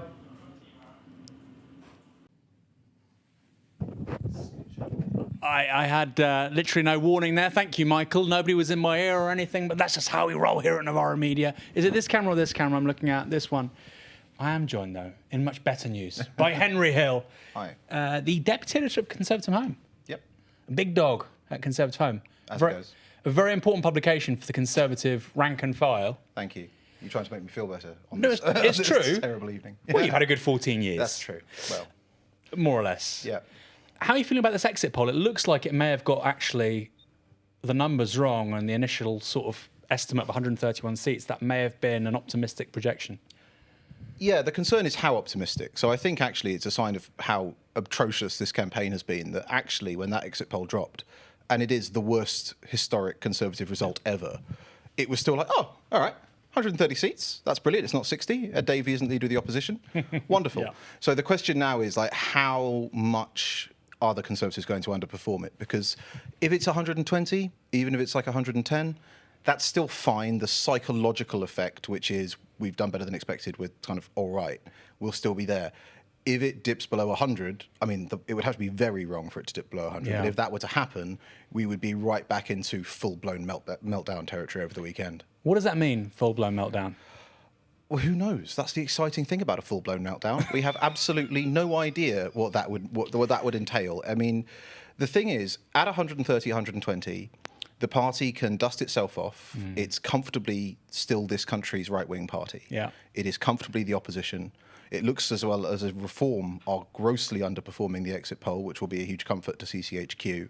So that means they have the space to have hopefully a considered debate about what's gone wrong and find a new leader. Whereas if you're suddenly thinking, oh my God, we're down at 80, who knows? It might revive talk about some kind of pact with Reform, all kinds of other options. I dread to think what covering that will be like, because obviously for Conservative Home, Tory leadership contests are our bread and butter. So. we'll be staring into that abyss if that happens. But hopefully, north of 110, we'll be in better territory. So Reform, if they had got 14, 15, and you had got less than 100, that would be potentially existential for you. I mean, and you're saying neither scenario is going to play out. Reform looks very unlikely on that in that calculation. You think that would be existential potentially? Potentially. It's important not to overstate it, because the thing is, when you look at the historical or other examples around the world of places where the two right-wing parties have merged, Canada is the go-to example at this point. In Canada, the PCs in 1993, they went to 2 seats, and the Reform Party in Canada entered Parliament with 50. And even then, it took 10 years and 2 more elections where the PCs came 5th before they could overcome that history and do the merger. So I think that talk of an immediate merger was always a long shot, but there is absolutely a wing of the Conservative Party that is keen on some kind of deal. We've got some breaking news. We're going to go back to Michael Walker. We'll back in a moment. Sure. Michael Walker and the Count in Islington North.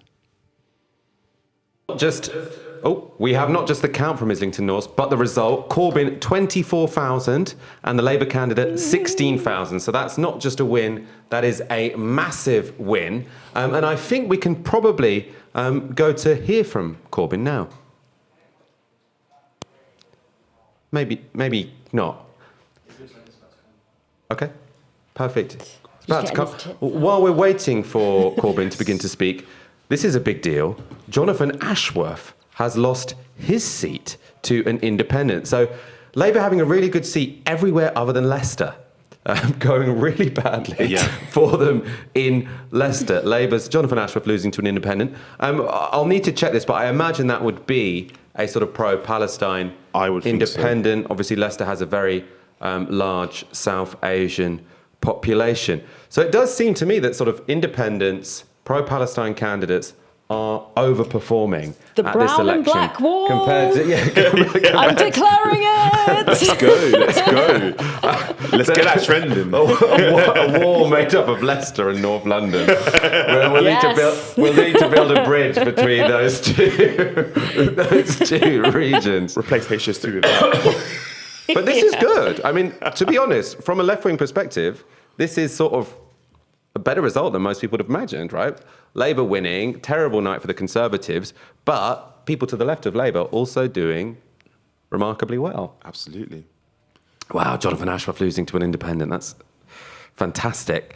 Farage, do you remember Jonathan Ashworth was the one who was leaked before the last election, sort of saying, oh my God, I don't even want to win anyway, they're going to lose. What are they thinking? Nigel Farage has won Clacton. God, they really do just keep coming down. Oh God, that was a roller coaster. Yeah, sorry about that. You take with what you And I have to say, hand, you take with the other man. Well run, well fought, and remarkably clean election battle. I think we'd all agree on that, and thank you for your services. I promise that I will do my absolute best as a Member of Parliament. I had 20 years as an MEP, but it's not quite the same link or same responsibility with constituents. I will do my absolute best to put Clacton on the map. I'll do my best to bring more tourists. I'll do my best to try and bring some private investment. It's over 30 years ago that I fought my first parliamentary by-election. I've fought lots of them over the years, and I've had big successes in European elections and perhaps less so under first past the post, which is a very demanding, very, very demanding problem for smaller parties. I will say this, it's 4 weeks and 3 days since I decided to come out of retirement and throw my hat in the ring. I think what Reform UK has achieved in those just few short weeks is truly extraordinary. Given that we had no money, no branch structure, virtually nothing across the country, we are going to come second in hundreds of constituencies. How many seats we're going to win, I don't know. But to have done this in such a short space of time says something very fundamental is happening. It's not just disappointment with the Conservative Party. There is a massive gap on the centre-right of British politics, and my job is to fill it. And that's exactly what I'm going to do. But it's not just what we do in Parliament as a national party that matters, it's what we do out round the country. Getting 5,000 people in that room in Birmingham last week, the energy, the optimism, the enthusiasm, the belief that Westminster is just completely out of touch with ordinary people, says to me that my plan is to build a mass national movement over the course of the next few years, and hopefully be big enough to challenge the general election properly in 2029. What is interesting is there's no enthusiasm for Labour, there's no enthusiasm for Starmer whatsoever. In fact, about half of the vote is simply an anti-Conservative vote. This Labour government will be in trouble very, very quickly. We will now be targeting Labour votes. We're coming for Labour, be in no doubt about that. I want to thank the team that have helped me do this over the last few weeks, my fellow candidates for behaving as impeccably as they have. Believe me, folks, this is just the first step of something that is going to stun all of you. Thank you very much.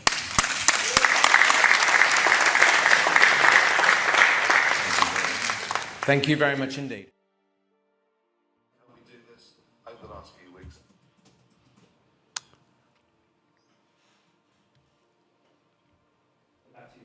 We are. Am I on? I'm on. Fantastic. Who was it? You told me I was going to throw back to someone, but I didn't quite get there. I'm just looking up this candidate who beat Jonathan Ashworth. He's called Shokat Adam. I'm on his website now. He's saying he wanted to fight for world peace, fight hate and discrimination, NHS and healthcare, cost of living. Interestingly, actually, this doesn't seem to be a candidate where, at least on his website, where Gaza is from. Oh no, he does have on his website, we will not give up on Gaza, we will not give up on humanity. So it does seem that Jonathan Ashworth has lost his seat to a candidate who, to some extent, was fighting the election on the issue of Palestine. The Independent there got 14,000 votes. Labour, Jonathan Ashworth got 13,000, so 1,000 between them. In Clacton, Reform got 21,000. The Conservatives got 12,000. So a very comfortable win for Nigel Farage, as I think most people were expecting. What do you think about that loss for Jonathan Ashworth? He's going to be disappointed. He deserves it. I mean, I think that's true. I mean, I agree. Yeah, I mean, I think that this is, I mean, it's now starting to get interesting, right? Like we're now starting to get a more textured picture about where things are going. And I think it's really interesting that in all the places where people got an opportunity to vocalize something to the left of the Labour Party, they did take it, and it didn't always put them over the line, like in the case of Faiza Shaheen's seat. But in context, it showed that when an offering is put on the table that is not sabotaged last minute, there can be serious ground made. And I think it's so important that we as the left do not internalize the fact that the media has relentlessly pushed Reform and Nigel Farage now for the past 20 years pretty much as being the sole vehicle through which people can express dissent with the establishment. Imagine how things would be different if Caroline Lucas, who actually has been an MP for a really long time, who was an MP for a really long time, the Green Party, for all intents and purposes on paper, having more representative political power than any of Nigel Farage's parties have ever had. Imagine if they were given the kinds of platforms and framing as being the voice of those who are dissatisfied with the establishment. We would be in a very different political landscape. So I think we need to take this as a vindication of the fact that if we can organise and we can make strategic interventions in a united way, there are people out there who are waiting for us to represent them.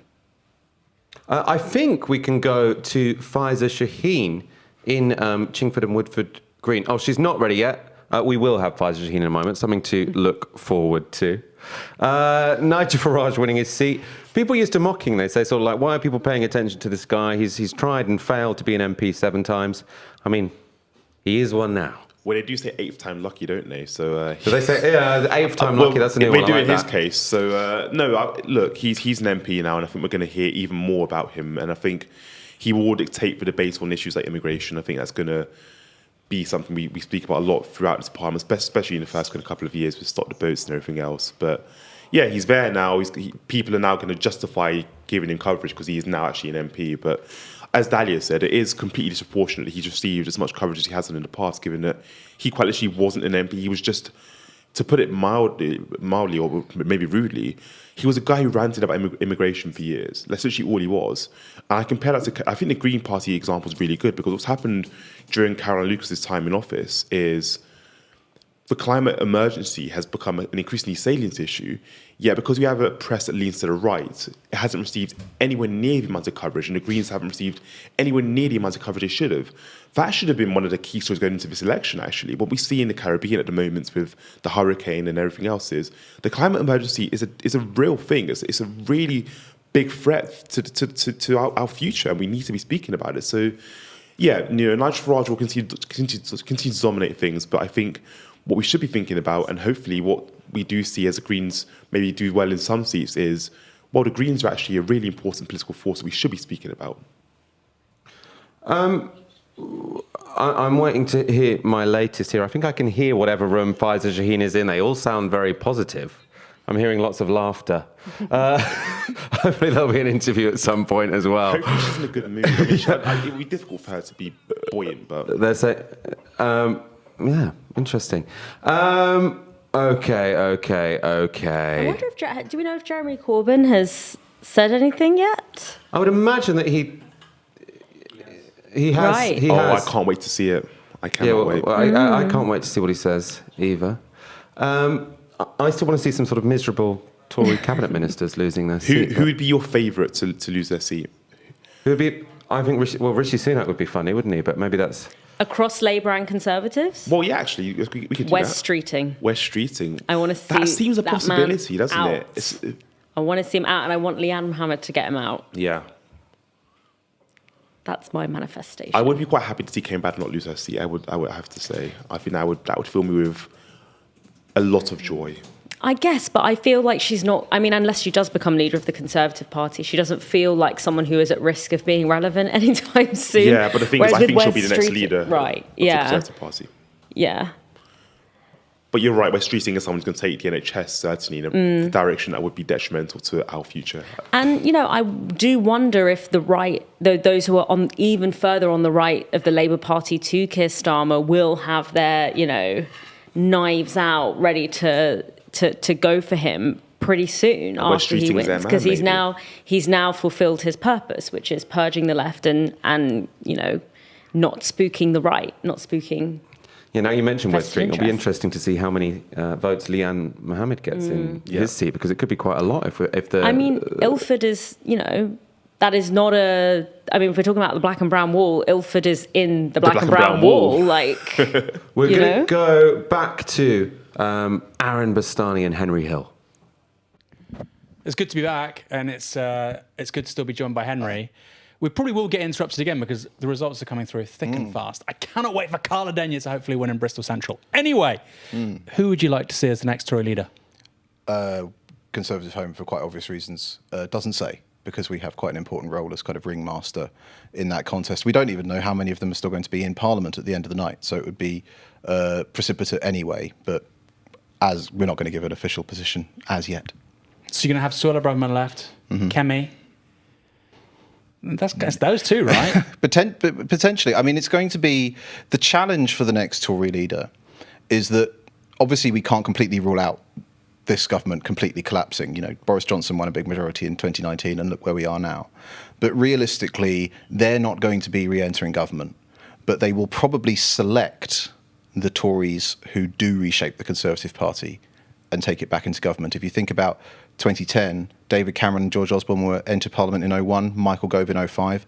So it's going to be, although there's going to be no attention on them because Labour will be in with a big majority, their internal rows will get all the media attention, some of the decisions the Conservatives make over the next few years will really matter in sort of 5 or 10 years' time, and the leader is going to play a huge role in shaping that party. But we as yet don't know who it'll be. We don't even know how many Conservative MPs will be left in Parliament. Could it be Nick Timothy? So for people who don't know, that's Theresa May's former special advisor. He's just been elected tonight as an MP in Suffolk. So the proposition is a brand new MP being elected as the party leader. Is that plausible? in a universe where we go down to 70 or 80 seats, anything is plausible. I would say in a world where we got 110 to 120, no. I don't even think necessarily he would want that, because if you're an ambitious Conservative MP and you've just been elected, you're probably going to lose the next election, right? Not 100%, but probably you're not going to be back in power in 2029. So actually, cultivating your base, working on your pitch, maybe serving in some shadow roles where you get a chance to impress, and then taking over after the next election so you can take the Tories into a potentially winnable one, that's a much better trajectory for you. But that applies also to Suella or to Kemi, doesn't it? You don't want to take over at a low ebb. You would want somebody like Ian Duncan Smith, who somehow has managed to stay on. God help us.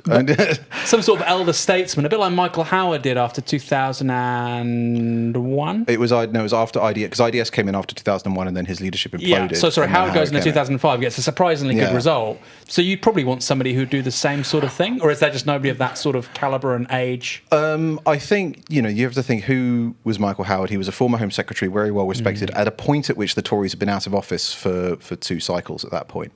And if you're Suella or you're Kemi, you have to be conscious of the fact that your time will pass, right? Especially if you wait until after the next election, when probably the Conservatives will have picked up a bunch of seats. The young bloods will have been, if you pass up on this opportunity, you risk turning into Ken Clarke, who was always a sort of semi-plausible leadership candidate, but he just kept running, and there was a sense that he'd missed the boat. So I do think that for a lot of people, this is not the ideal time to be taking over. But if you've been making noises for months and waiting for Rishi to be kicked out by the electorate and everything, you can't then bail and hope that the party will still be there for you in 5 years' time. And what do you make of some of these results? So we've had very strange results coming out from Labour. John Ashworth losing a seat. And then Keir Starmer, this is remarkable. Michael didn't say that. The vote last time in 2019 was 36,000. It's gone down to 18,800. In 2017, it was 41,000. So Keir Starmer's gone from 41,000 to almost 19,000 votes. For CCHQ, I mean, you've had that lesson over the last 5 years, which is we won this big majority. I mean, Labour's won a far bigger majority, I have to be clear. But you won a big majority and you've ended up in a very bad place very quickly. Do you look at stuff like that and think, actually, the electorate now is so volatile? Doesn't mean that Labour are going to be out on their backside in 5 years' time, but actually, we could come back quite quickly. Yeah, I think often it sounds like Tory cope when you say this. So just to be absolutely clear, it is worse to be absolutely thrashed by someone who the electorate doesn't particularly like than somebody about whom the electorate is very enthusiastic, as they were about Tony Blair. So not Tory cope, this is an absolutely terrible result.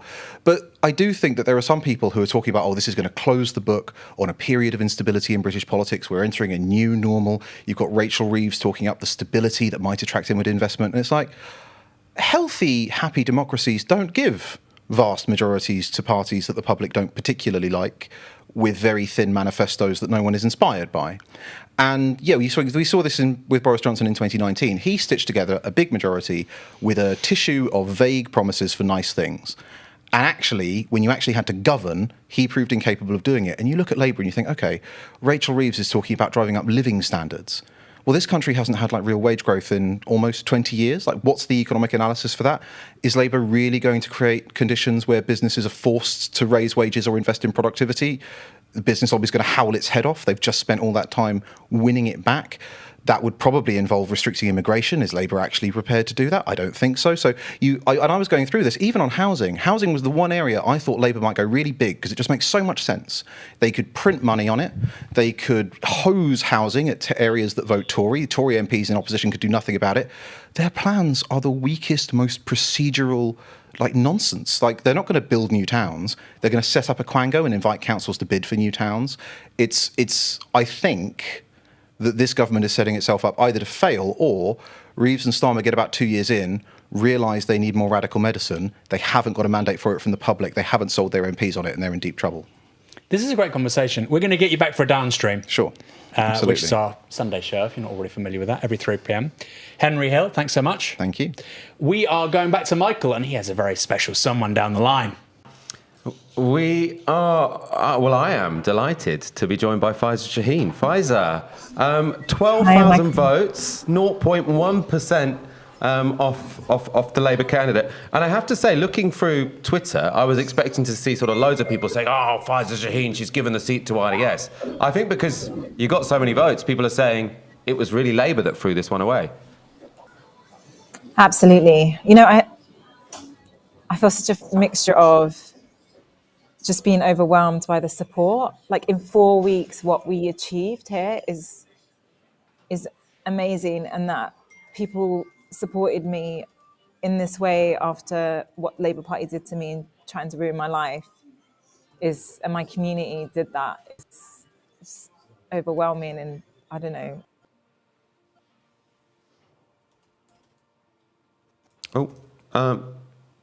I think we might have lost Pfizer. Hopefully we'll get her back very soon. In the meantime, Carla Denyer has won Bristol Central, which is really fantastic news. I can't wait to see the vote share. Hopefully...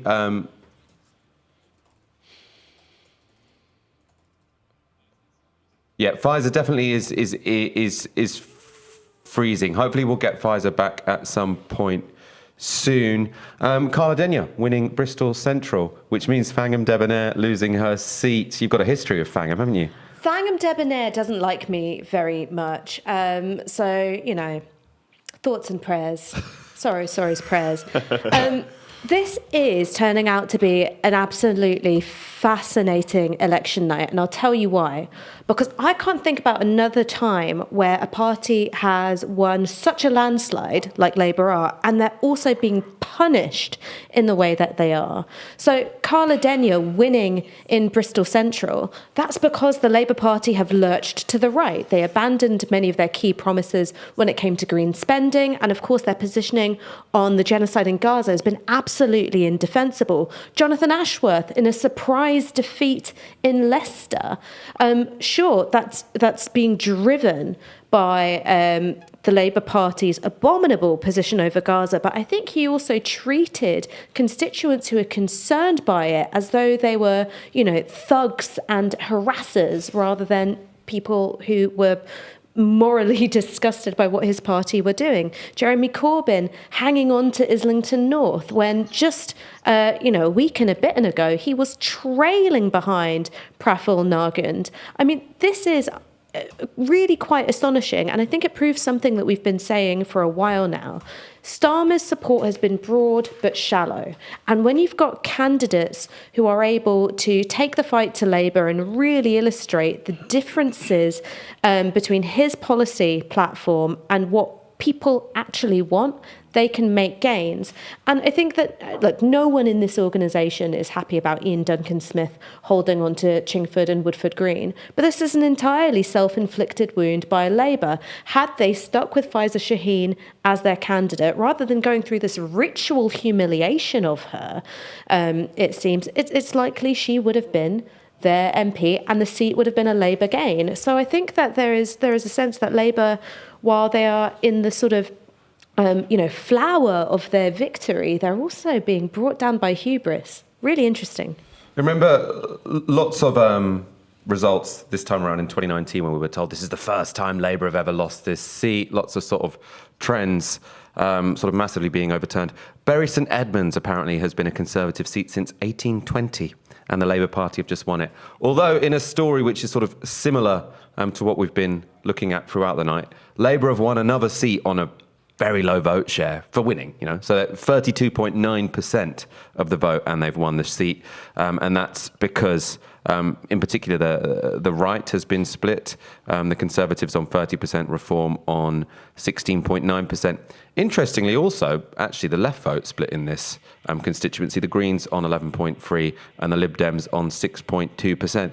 I mean, first past the post is looking kind of really funky. You're getting some really funky results where you've got 4 parties with more than 10%. No wonder it was sort of difficult to predict this all on the exit poll, because so many variables in play. Yeah. I actually think one of the things that Farage will focus on in the aftermath of this election is PR. He's going to really beat the drum on, hey, look how popular we are across the country. Imagine if we had a system that represents us better. So I think it will be strategic for him to do so. And actually for the Greens and for the Lib Dems, they might look at it and be like, maybe we should also speak about this. I mean, they always speak about it anyway, right? PR being important. So I wonder if both parties, if we see this kind of weird coalition where Reform and Lib Dems and the Greens are speaking about, whoa, we should think about PR being a really important thing. But this is also the way in which I think Nigel Farage and Reform have the potential to disempower the left, and we've got to be really, really careful about that, because once Nigel Farage says, I really, really want PR, it makes it really difficult for the Greens and the Lib Dems, who've been banging that drum an awful lot longer, ages, yeah. than he has, to say, well, this is part of our movement. They don't want to have that kind of proximity to him. And I think that that's where Farage can, through his very odiousness, sort of curtail or inhibit the power of a left populism, because he takes up that space and then no one wants to come near him. Yeah. They don't want to be associated with him. He stinks, basically. He stinks. It was Will Tanner who was actually, he often appears on TV and stuff, doesn't he? He was sort of a Tory think tanker. He was the candidate in Bury St Edmunds. There was a majority of 25,000, so he probably thought he was getting dropped into or parachuted into a safe seat, and it didn't turn out to be very safe. Some bad news, though, to balance things out. Suella Braverman has held on in Fareham and Waterlooville. We can't have it all, can we? 17,000 votes, Labour with 11,000, Lib Dems on 9,000, and Reform on 9,000. And Gillian Keegan has lost her seat to the Lib Dems. Oh my God, and it wasn't close. The Lib Dems on 25,000 and the Conservatives on 13,000. So completely destroyed there.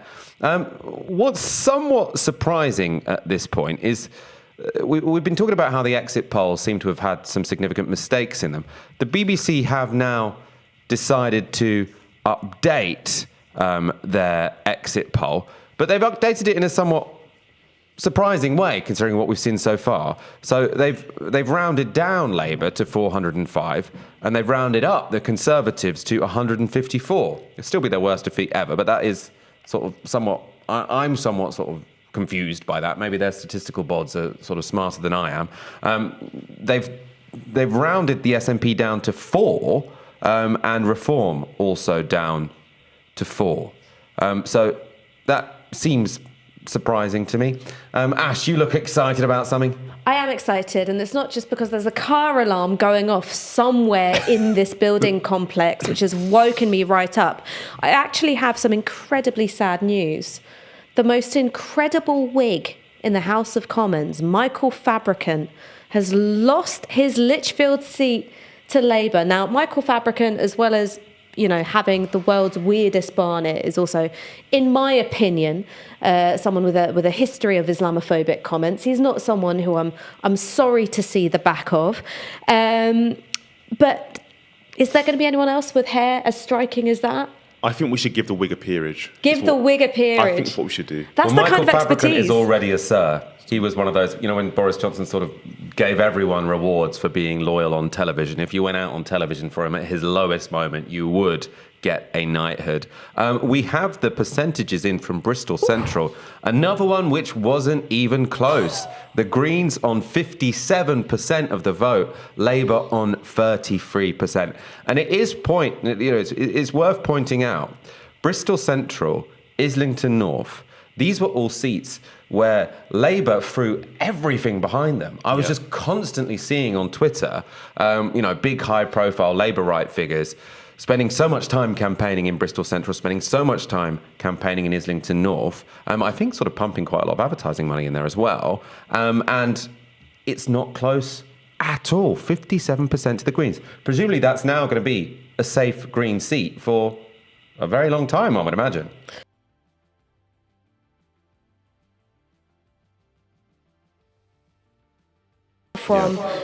We've got this on lock.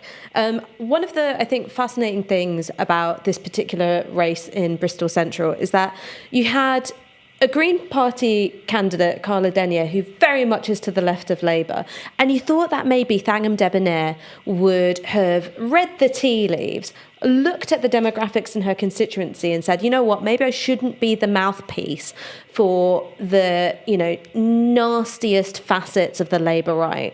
But at no point did self-preservation ever seem to kick in. And so you just sort of get the impression that she was saying the things that she really believed, even though it was to the detriment of her own electoral prospects. I mean, psychologically, I find that fascinating. Yeah. I think also part of the story here is the left have done well, right? So we think about Jeremy Corbyn. Jeremy Corbyn has done an excellent job in Islington North. Carla's done an excellent job here in Bristol.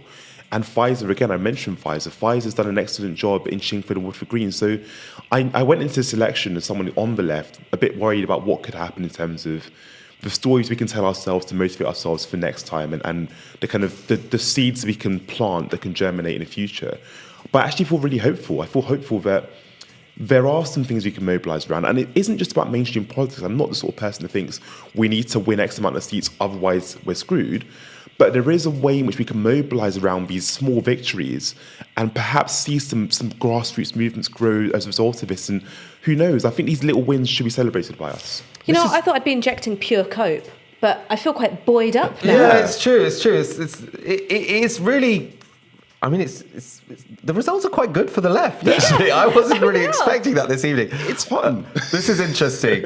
Rob Ford, who's sort of like a clever elections bod, he says Labour currently down an average of 18 points in seats where Muslim population share is above 20%. Now that's not 18 points. That's really big. That's a really big drop. That's why you're seeing some of these surprises here. Here's the thing about Labour and the Muslim community is that they have absolutely taken the Muslim vote for granted, and I think have behaved in a way which is actively offensive and alienating. So when you had Muslim councillors resigning the Labour whip over their handling of the war on Gaza, you had a Labour source briefing to Lee Harpin, shaking off the fleas. Now, it is unimaginable that would have been said of, say, Jewish councillors under Corbyn's leadership, that you would have that level of viciousness and callousness. But suddenly, when it comes to Muslims, that's fine.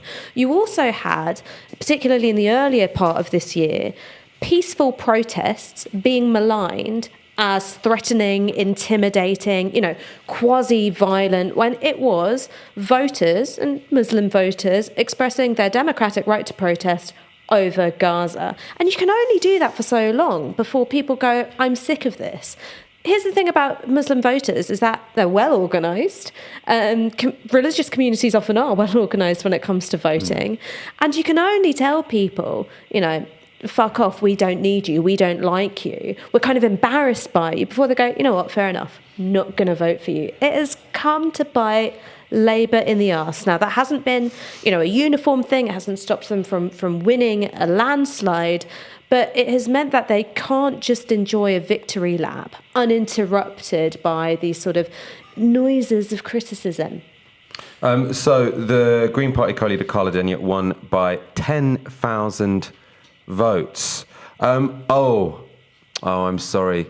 This is disappointing. Richard Holden, he has won after the recount, but by only 20 votes. Wow. By only 20 votes. He caught life. Yeah.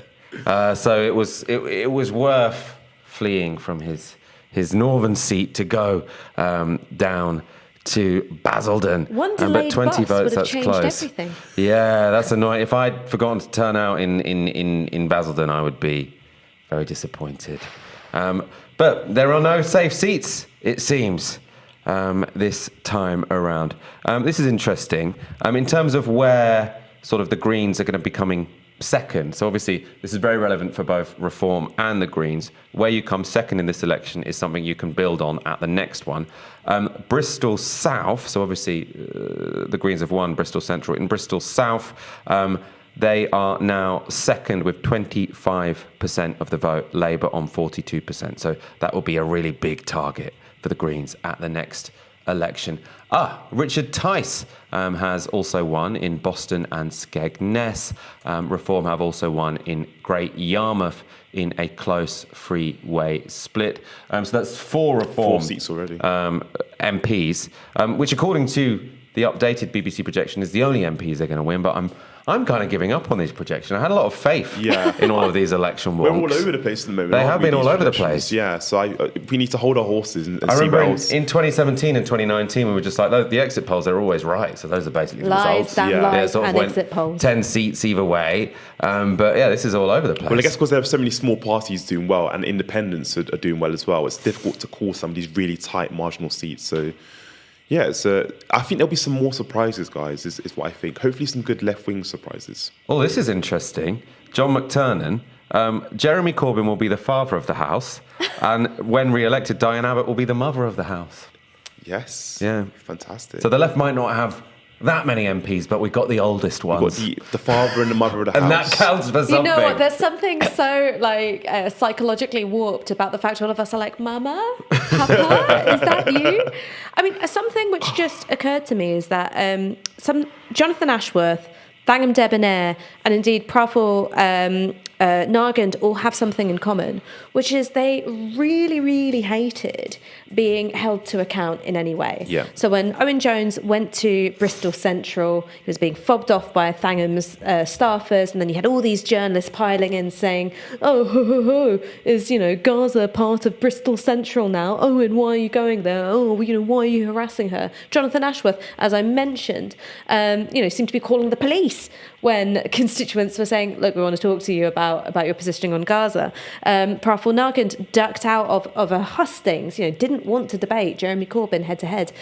I think that's part of what went into it, which is it's not just that these are right-wingers, and it's not just that these are seats with, high concentrations of demographics who've been turned off by Labour. I think it's also this element of, I think I'm too good to be questioned by you. Absolutely. I think so much of this going into this election was disdain for the left.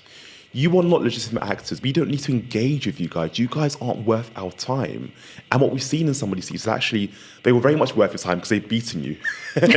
So I think this disdain, I think the Palestine example you used with John Ashworth is a really good example, because I saw so many clips where constituents were being fairly polite to him, filming him and saying, look, what are your views on what's happening in Gaza? I'm a constituent, I care deeply about this. And he's filming them back, he's treating them with quite a lot of disdain.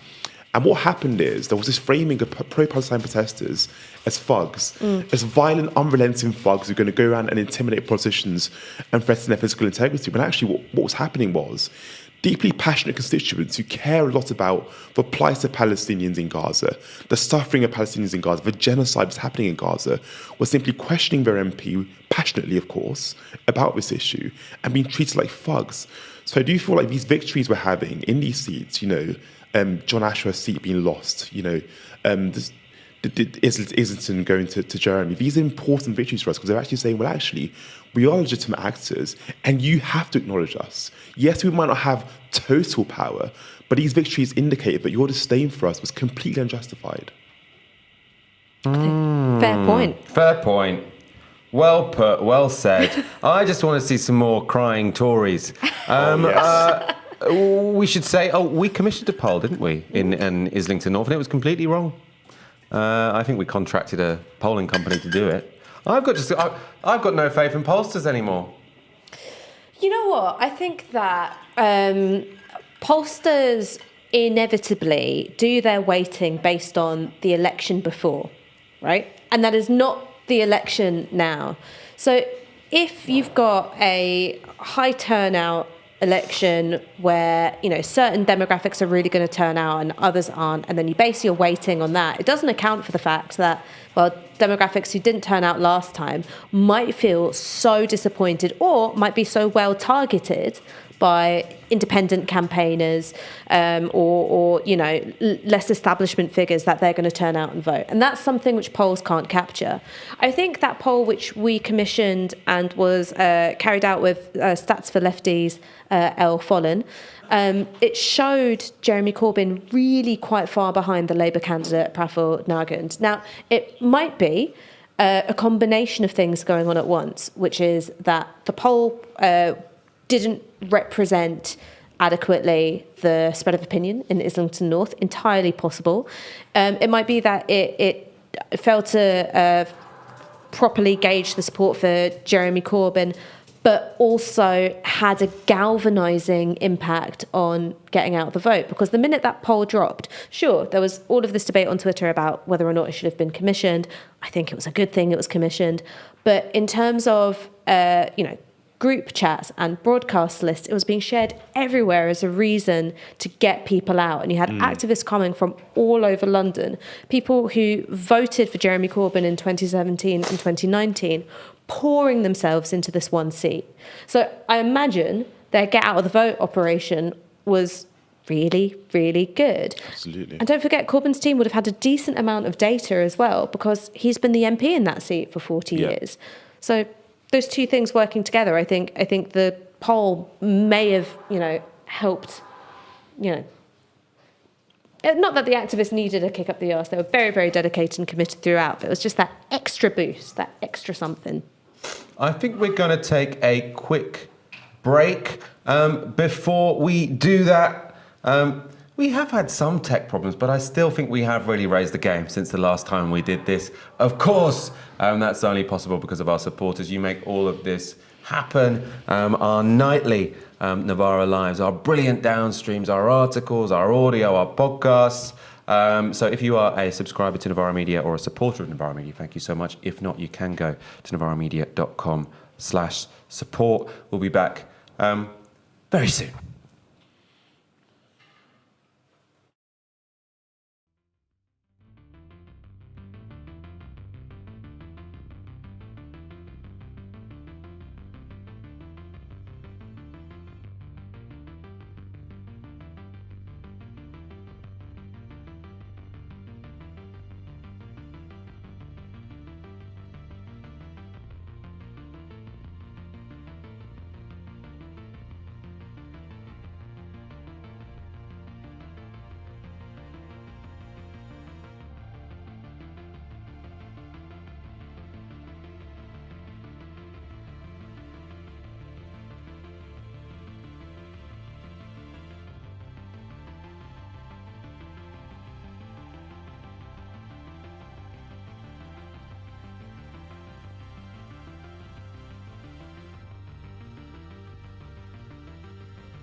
Yeah. Ready? Am I placed?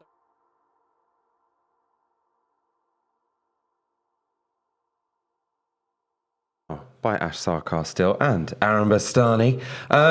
Aaron, we've got some big news. Close to your heart, I'm sure. Penny Mordaunt has lost her Portsmouth North seat to Labour. She had a majority of 15,000. Labour now have a majority of 1,000, so it's close. Talk about the significance of this for us. Handsome sword lady, as she'll be known to most of the country.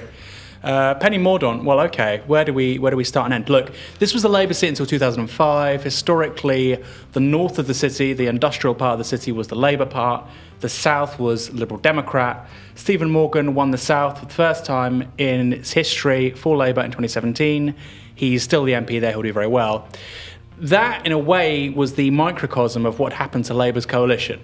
You know, it was the divide in this country between that old and new base in one city. The fact that they've won both the south and the north is emblematic of their sort of breakthrough more broadly. In terms of Penny Mordaunt, nobody was expecting her to lose. Even people campaigning for her, the independents who run most of the wards in the north of the city are held by a party called the Portsmouth Independence Party. They didn't back the Reform candidate, they backed Penny Mordaunt. So the fact she's lost really underscores the scale of the problem here for the Conservatives. And Michael, we were talking just before we came on air a moment ago, the Tories have only won about 35 seats out of 300 declared, so forget the exit polls for a moment. They are losing in all the places that they need to win. I've just seen that Therese Coffey has lost her seat to the Greens. Which is quite fabulous. Is that just a rumour, Michael? Or no, it's from Adam Payne from Politics Home. Legit. So he's a legit source. What's her seat again? Well, let me tell you this, Michael. Let me tell you this. I was also seeing loads of tweets saying, Greens have gained Therese Coffey's seat? I was speaking to Chris Williams, who's the head of field and campaigns for the Green Party, and he was very circumspect earlier on. And he said, I think the exit poll has significantly understated how many seats we've won. And it said 2. So significantly understates. I mean, I think they think more than 4. And let's be clear, there was no polling before this today. There was no MRP polling that put the Greens on anything more than 6. So they may actually get more than 2 MPs. Well, we know they've got more than 2 MPs. They're going to keep Brighton. That is extraordinary. Nobody was talking about Suffolk Coastal in relation to the Greens. People were talking about North Herefordshire. People were talking about Waveney. Sky News fucked up the reporting on Suffolk Coastal. Got me so excited. Oh my God, I was so high. Well, hold on. But the thing is, on Suffolk Council, they do have a big... Suffolk Coastal, sorry. There's a lot of Greens on Suffolk Council. Yeah, but they just... So that neck of the woods is not so implausible for them. But it's a Labour gain. Oh, so Therese Coffey has lost her seat, but it's a Labour gain. Labour gain. Oh my God. Which is less exciting. Michael, we're in the news business, okay? You need to say the news. Not Aaron Bastani's fantasies. I'm saying what Therese Sky Coffey News, going green is what just like, Sky wow. News said. It's like taking drugs. Sky News got it wrong. Okay, we also got it wrong, and everyone on Twitter got it wrong. That's fine. But Labour have gained Suffolk Coastal from Therese Coffey. So roll back all of that analysis. Well, no, because the Greens do have a presence in Suffolk. You know, they are significant there. So it's not utterly implausible. Yeah. I mean, it was Labour overturning a 20,000 majority, all right? It's pretty sizable. Therese Coffey had 32,000 votes just in 2019. I mean, the scale of the battering that the Tories are receiving tonight, it still remains to be seen how that plays out in terms of seats. First past the post is a tricky thing. There might be some that they hang on to by the skin of their teeth, just like in Basildon and Billericay. But overturning a 20,000 majority, I mean, if you told us on the 12th of December 2019 that this would be the scale of the defeat that the Tories were heading for, we'd have laughed you out of town. Johnny Mercer has also lost his seat in Plymouth Moorview. Bad news, although we all knew it was going to happen. Luke Akehurst has won in Durham North. Oh, I love this zoom in. Fantastic. Although, yeah, the result, well, I mean, It was never Good gonna, result for Reform. There was never going to be a good party winning in that seat, or a good candidate winning in that seat. So Labour on 40%, Reform on 26%, the Conservatives on 16%. Can I just share my two favourite Johnny Mercer memories? Go on. My number one favourite Johnny Mercer memory is this tweet of his from the 16th of October 2018. You really hold a grudge, yeah? No, he wasn't replying to me. He wasn't replying to me. It was someone else. I don't know who. I'll give you one chance at honesty. Did you insinuate my wife was a prostitute on the Plymouth Herald comment section?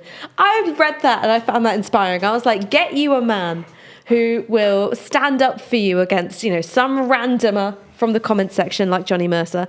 And then here's the second thing. Now, I did a very weird episode of Any Questions where two of the other panellists were Stanley Johnson, Boris Johnson's father, who asked me if I knew anyone involved in a Bangladeshi plane crash. And I had to say, no, we don't all know each other. It's a country of hundreds of millions of people. And I'm from England. And another panellist was Johnny Mercer. And they feed you before you go and you do your thing. So we're all at the pub, we're having like some pie and mash before going to do the radio show. And I was asking about how he got into politics. And he told me that he had never voted Conservative before standing as an MP. He wasn't an ideological Conservative at all in his view. He just wanted to get close to power. And some people would find that very admirable. Non-ideological, pragmatic kind of guy. But I saw there was a hollowness about it. It was, I'll jump on any bandwagon if it gets me into the House of Commons. Well, he'd say he just wanted to do public service. I'm sure he would say that. For £90,000 a year, 3 weeks holiday at Easter, and the best pension known to man, public service. Basildon and Billericay was a really close freeway marginal. So we've already said that Richard Holden won it by 20 votes. But so the Tories got 12,905, Labour got 12,885, and Reform got 11,354. So you can see how it was completely impossible to predict that seat.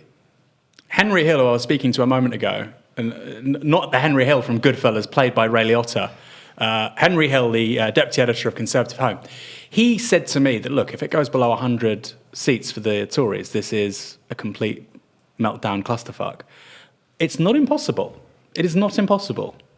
Got another big result. Andrea Jenkins has lost in Leeds South Western Morley. Now, that's the kind of seat that you would expect to go back to Labour. But Andrea Jenkins is a real culture warrior, anti-net zero headbanger in the Conservative Party. We've been talking about what kind of direction the Tory party is going to go in now, right? Are they going to be traipsing after reform, trying to out-reform reform? One of the problems for them is going to be that lots of the MPs who they'd rely on to sort of, fly that standard will have just lost their seat. Andrea Jenkins would have been one of them. Now she's gone. But equally, one of their centrist icons, Penny Mordaunt, she's also gone. I mean, Penny Mordaunt, I don't think that much of a centrist. I mean, Brexiteer, right? I guess it means you're just not a transphobe, right? That's basically what it means. She doesn't lean into the identitarian stuff. Well, she got screwed over in her leadership campaign because it was sort of held against her that she had been pro-trans in the past, and then she tried to do a sort of screeching U-turn, and the whole thing just wasn't particularly convincing. But I don't think she would have been the next Tory leader anyway. I just don't think the membership would have voted for her. It's going to be Kemi or Suella. Oh, Kemi or Suella, what a choice. The thing with Kemi Badenoch is she's one of those people who's good on paper for the Conservatives. She can do an occasional good interview. She's got the right politics to lead the Conservative Party, but she is a bit weird. I don't think she'd be a good leader of the opposition. She's not warm. She's not warm, and she doesn't seem to achieve much when she's sort of a minister. I think she would struggle as leader of the opposition. I think this is one of those things which is Nigel Farage treads this line where he's both quite clearly a hateful figure. He makes people feel like he hates the same people you hate, and he's really good at bothering them. But there's also this sort of avuncular, affable quality to him as well. And it's the combination of both those things which I think allow him to be a vehicle for a very hateful brand of politics without coming across as unattractive to the people that he's trying to win over, which isn't us, right? He comes across as repulsive to us. He's not trying to win us over. Whereas I think that when you've got politicians who are tetchy, who are cold, who don't deal well with criticism, don't look like they can just brush it off, I think they end up crumbling. And Kemi Badenoch comes across at this moment as quite a tetchy person. Robert Peston tweets, I'm hearing from Liz Truss's count that she may have lost. The piles for Labour and Reform are apparently larger, though obviously it's not over. We were talking earlier about sort of how if you lose your seat and you weren't in the party of government, it's harder to get a job because, you know, lobbyists want to get people who are connected to the people in power. But if you're Andrea Jenkins or Liz Truss, it's going to be really hard to get a job. You know what I mean? I wonder sort of if entertaining GB News speeches. is going to be getting an awful lot of applications for new hosts. They will be. I mean, to be fair, being a GB News host seems to be, you know, fairly good for getting elected. I mean, Richard Tice, Nigel Farage, Lee Anderson. I mean, it's just they're all Brexit Party MPs, aren't they? I suppose we'll have to wait and see how Jacob Rees-Mogg does. If Jacob Rees-Mogg bucks the trend, then that really is the proof that hosting a show on GB News does help you get elected. He's trying to fight off the Lib Dems, right? Yes. Can I say, because we mentioned Chichester earlier on, the Tories have lost that. Yes. And that's been decisively done on a 31% swing. 31% swing. Wow. That could have been massive. Wes Streeting has won, but on a majority of 528. 528. Oh, wait, is this another Can maths you flub? Is this another imagine? maths flub? Well, it's Patrick Maguire. No, it's from Patrick the Maguire. Times. All right. I think he tends to be good at maths. Why didn't we doesn't he? commission a hit piece? No, I'm joking. Yeah, No, God. look. That means, look, next time he could be a goner. And this is a huge point, right? Not many independents are winning tonight. Independents generally don't win in general elections. They win in by-elections. But it's not just Jeremy Corbyn who's had a very, very good night. You also seen, obviously, Faiza Shaheen, Andrew Feinstein, Liane Mohammed here, I presume, if the margin is that small. And if these people stick around for a second bite of the cherry, or if they join the Green Party, or if there's a new party that's formed, I think a lot of MPs on the Labour benches should be very worried. So Liane Mohammed did come in second with around 15,000. Wow, what an achievement. Well done, Liane Mohammed. Incredible. And this is the thing, right? I mean, I was thinking it when I was talking to Jamie Driscoll, which is, obviously, he had to contest an election with a massive electorate, right? An electorate of over 1 million. Very hard. And, you know, he got over 100,000 votes. Unlike his Labour rival, he had to fight for every single one of those votes, all right? Whereas the Labour candidate go, 80,000, I've got in the bag. I've just got to fight for the next 80,000. Liane Mohammed would have had to fight tooth and nail for every one of those 15,000 votes, right? It's an incredible testament to the quality of her operation that she managed to get it. Didn't win, brought it very, very, very close. I imagine there might be some people a bit like you, Michael, kicking themselves that they didn't turn out. But I think that shows that it was a really strong, well-organised campaign. Yeah, there were going to be a lot of people thinking, God, I wish I'd gone to Islington North to campaign. I had no idea that would be so close. Imagine if Wes Streeting had lost his You mean seat. Ilford North? Ilford North, sorry, my mistake. Well, fewer people should have gone to Islington, more people should have gone to Ilford, you know, but we don't know that at the time. Hindsight's a wonderful thing. Yeah, same with Hindsight's a Bristol. wonderful thing. Look, I think it's in Bristol South or Bristol East. The Greens came second. Yeah. They got like 10,500 votes. And if they'd known the margin with Carla Daniel would be so healthy, you know, maybe they would have sent a few more people over there. By the way, the BBC's coverage of the Greens picking up their second ever MP, the party is more than 45 years old. They've only ever had one MP. They have doubled their number of MPs. They might get more tonight. And it's getting very little coverage. I find it absolutely extraordinary. I mean, what on earth do you have to do to get covered fairly by the BBC? Well, they almost got a lot of coverage. Apparently, the BBC put 2 seats on their ticker very briefly until everyone realised that Sky had got it wrong and actually Therese Coffey had lost her seat to a Labour candidate, not a Green one.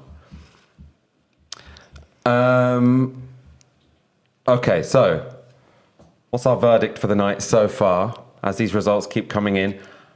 I mean, you know what? Surprisingly, this is probably the most... Oh, no, actually, 2017, we were obviously more positive on our election sesh. But this is... I think we're surprisedly feeling okay. You know what? Look, it's nearly 4:30 and I'm 32 and I'm not supposed to see the morning from this side anymore, okay? I'm an old lady. I should be in bed with my slippers and, you know, my cat curled up by my feet. I feel like this is a lot better for the left than I thought it was going to be. I was very, very worried about Islington North. I was worried that independent candidates would be... they would be fighting against such a national upswing for Labour that whatever gains they made would look unimpressive by contrast. Neither of those things have happened. And I think that this idea of people being dissatisfied with Keir Starmer, that's been deliberately poo-pooed by the mainstream media. Yeah. It's like, oh, well, you would say that, and that's just because you're a bitter Corbyn loser. Whereas actually, we were right. There is a pretty sizable chunk of people who aren't just disappointed with the direction Labour have taken, but are unwilling to hold their nose and vote Labour, right? And this is at a moment of huge success for the party nationally. So what is that going to mean when sections of the press turn against them, when inevitably you'll have some MPs being enmeshed in scandal, because that's what happens with MPs. That's quite a strong base to build from in terms of the left trying to connect all those disparate groups who, for whatever reason, have felt completely abandoned by Labour in their rightward shift. Well, look at that. There was that extraordinary polling, wasn't there, recently, of Pakistani and Bangladeshi British voters. And the Green Party with those voters went from like 1% to 34% or something like that. Labour fell down significantly. And I think if you said to a Tory, like you say, the day after the last general election, December the 13th, 2019, Gillian Keegan and Jeremy Hunt and Penny Mordaunt will lose their seats and you're going to struggle to get more than 100 constituencies under your belt, they would have pissed themselves laughing. They would have said, look, we might be in government for the next 15 years. The electorate in this country is very soft. It has been for a very long time. Tribal voters barely exist anymore. People are very promiscuous with their voting. We've seen that with the SNP. You know, they got 56 seats in 2015. They're now down to 10. We've seen something with Labour in multiple parts of the country, and now we're seeing the same with the Conservative Party.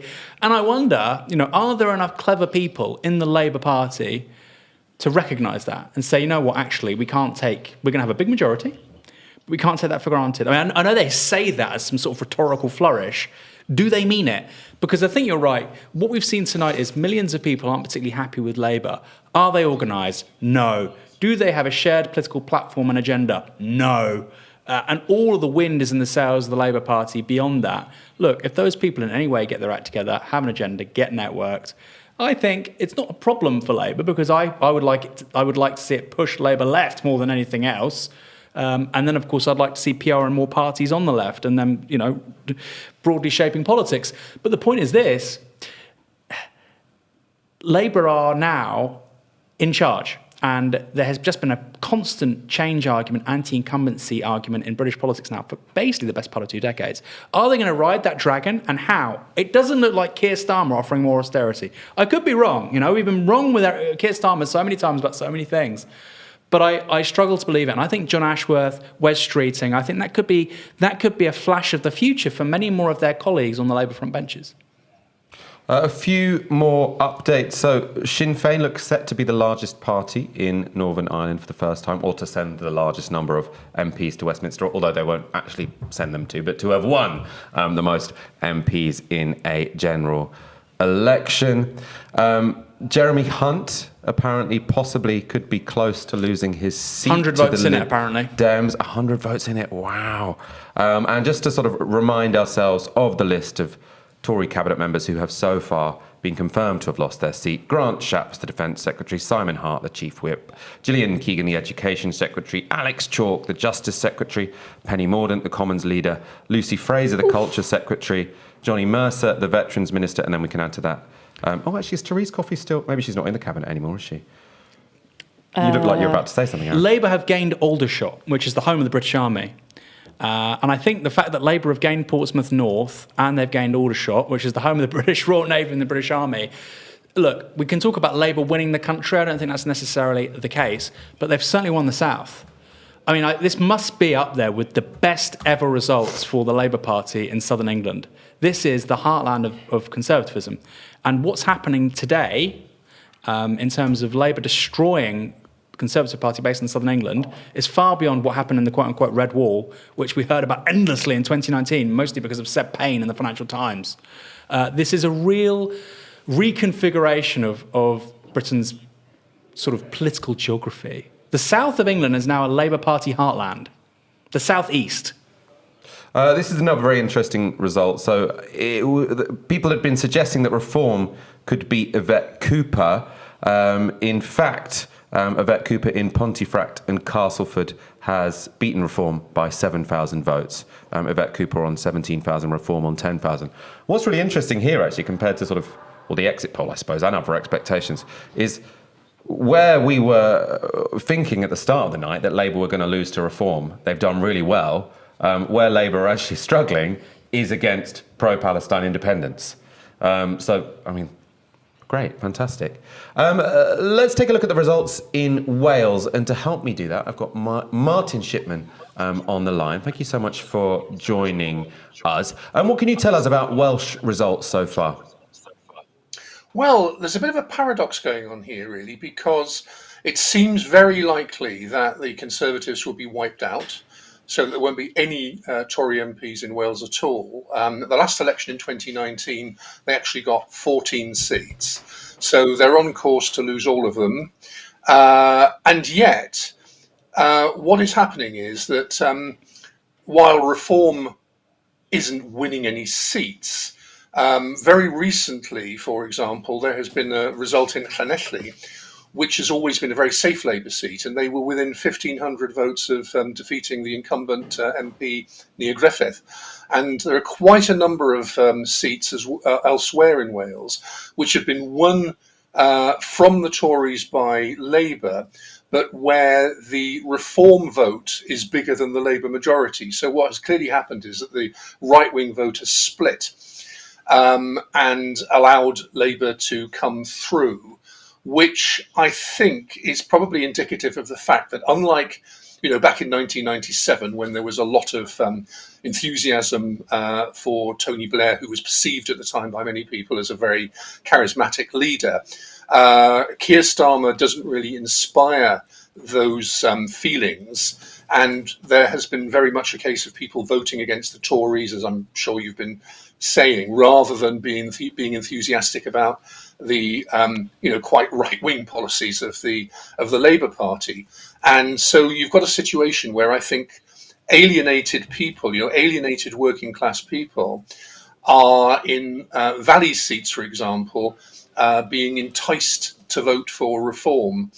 And this doesn't bode very well for the next Senedd election, the Welsh Parliament election, which is due to take place in 2 years' time, by which time one might imagine that if the Labour administration under Keir Starmer underperforms or is perceived as not delivering the kind of change that people expect in terms of dealing with cost of living crisis, etc., that Reform is going to be very tempting for people. So we could end up with quite a few Reform members of the Senedd, which is not a prospect that a lot of people, particularly progressive people, view with any optimism. And it's obviously been a bad night for the independence movement in Scotland. In Wales so far, Plaid Cymru have gained 2 seats, so it could be a very different story in Wales. Well, that's right. Of course, for many years, the independence movement in Wales was regarded as a very fringe thing, and they very rarely, until a few years ago, were getting above about 5 or 6% support for independence. And there were a lot of people were voting for Plaid Cymru who didn't express support for independence. More recently, that has changed, I think, to a large extent as a result of the austerity policies which the Labour government, or rather which the Tory government in London has effectively imposed on Wales by cutting in real terms the budget to the Welsh government. So people have increasingly felt alienated to a point where you now get about 30% support for independence, which is much higher than it's ever been. And obviously they have Plaid Cymru has got areas of Wales which is their heartland. I mean, largely we are talking about places where the Welsh language is very strong. And I think in these 2 seats that they have taken from the Tories, there was a sense that what may have made the difference is that people saw that there was going to be a Labour government anyway in Westminster, which would be an improvement because it's getting rid of the Tories. But they didn't feel convinced by what Labour canvassers were telling them, which is, if you don't vote for us, then you're going to end up with a Tory government in Westminster. People didn't buy that. And therefore people were able to vote with their hearts, if you like, and say, well, we're going to vote for Plaid Cymru, because Plaid Cymru has always been, in recent decades, it's been a very progressive movement. And it tends to, to use an old-fashioned expression, punch above its weight, and talks about standing up for Wales. And there have been quite a few concerns in Wales about the way in which Wales has been treated by the Tory government, particularly in the post-Brexit era, where there has been a sort of row back on devolution. And there are considerable concerns about the fact that a Labour government in Westminster will adopt a very centralist approach, and therefore, there is a bit of a movement against that. In fact, what's likely to happen is, despite the statements by Labour politicians during the course of the election campaign, that it would be great to have a Labour government in Westminster working in harmony with the Labour government in Cardiff, there are already the seeds of conflict over things like the devolution of powers, over issues like funding, for example, getting a fair deal for Wales from the HS2 and the differentials, or the Barnett consequentials, right? So under the way that the funding of Wales works, it gets a proportion of the money which is allocated for public services in England. But there's a huge controversy in Wales because the HS2 project was classified as an England and Wales project, even though there isn't a single mile of line which is in Wales, which is ridiculous. So Wales has been robbed potentially of about £4 billion as a consequence of that. And that is a matter of considerable concern and anger for many people. Martin Shipton, thank you so much for joining us this evening. Really interesting insight. Interesting, you two, isn't it? That it seems like the idea of a Labour supermajority hasn't scared many Tories or potential Tory voters into voting Tory, but it maybe has freed up a bunch of left-wing voters to vote for an independent to their left. Rishi Sunak has apparently arrived at his count. Do you think at this point he'd probably prefer to lose his seat? I think it would be a mercy. I mean, it would also be so great if Count Binface actually had to take up a seat in the Commons, but, a gal can dream. Just on that point you were making about the Labour supermajority scare story actually enabling the left a lot more than it sort of corralled the right into voting Conservative. This is exactly what people were pouring scorn on Owen Jones and We Deserve Better for. That was the one message Owen came out with at the start of the election, and he kept banging that drum. He's saying it is safe to vote for other parties. You don't have to worry about the Tories getting in. And this was a message that Labour and their supporters didn't really know how to get their head around. So on the one hand, you had Labour sources talking absolute rubbish and being like, oh no, it's actually a lot closer than you think. Something that I heard, not from Owen, I should say, but from somebody else, was that at the Guardian's big conference where they decide who to endorse, all the lobby team came in and they were like, don't believe the polls. It's very close. It's very close. We have to endorse Labour because it's, otherwise we could let the Tories in. I think that voters saw through that as a complete fiction, because you can't, on the one hand, have Keir Starmer is surging ahead in the polls, 20% ahead, and also say you should be really scared into voting Tory. Those things do not hold together. Also, he's changed the party. The whole media, everybody, this big chorus, he's changed the party. They're so electable. They're like, you've completely turned things around. Well, if you turn things around, then they're going to win, right? No. It's actually very close. But hold on, you were just saying he's changed things. So There is a great line, by the way, that's come out from John Curtis tonight. This is an election the Conservatives lost rather than Labour won. John Curtis is the most respected pollster in this country. I think that's something I certainly agree with. Talking about people who lost, I think we're going to go to Rishi Sunak's count. Commonly known as Nico Omalana, 160. I don't know. Brian Neil Richmond, Independent, 222. Rishi Sunak, Conservative Party, 23,059. Lee Martin Taylor, Reform UK, 7,142. Thomas James Wilson, commonly known as Tom Wilson, Labour Party, 10,874. I hereby declare that Rishi Sunak is duly elected. Congratulations, and we address the stand.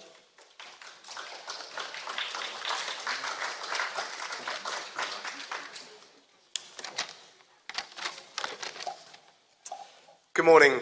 Could I start by thanking the returning officer and all the team who've been working here at the count and at the polling stations today. You make our democracy possible. I'd also like to thank the police who have ensured that we can conduct this ballot here in North Yorkshire, but also across the country in safety. On this difficult night, I'd like to express my gratitude to the people of the Richmond and Northallerton constituency for your continued support. Since I moved here a decade ago, you have made me and my family feel so at home, and I look forward to continuing to serve as your Member of Parliament. It is an enormous privilege. I'm grateful to my agent and constituency team, and I congratulate my opponents here on the energetic and very good-natured campaigns that they have run. The Labour Party has won this general election, and I have called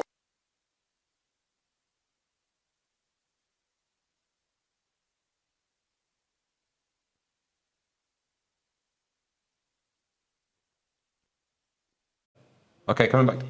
Oh, perfect. We've lost the audio for Rishi Sunak. I can hear myself in my ear, though. Echoing like a prog rock album. So weird. Oh, you've got it as well, have you? Fantastic. I might just take this out for a couple of moments.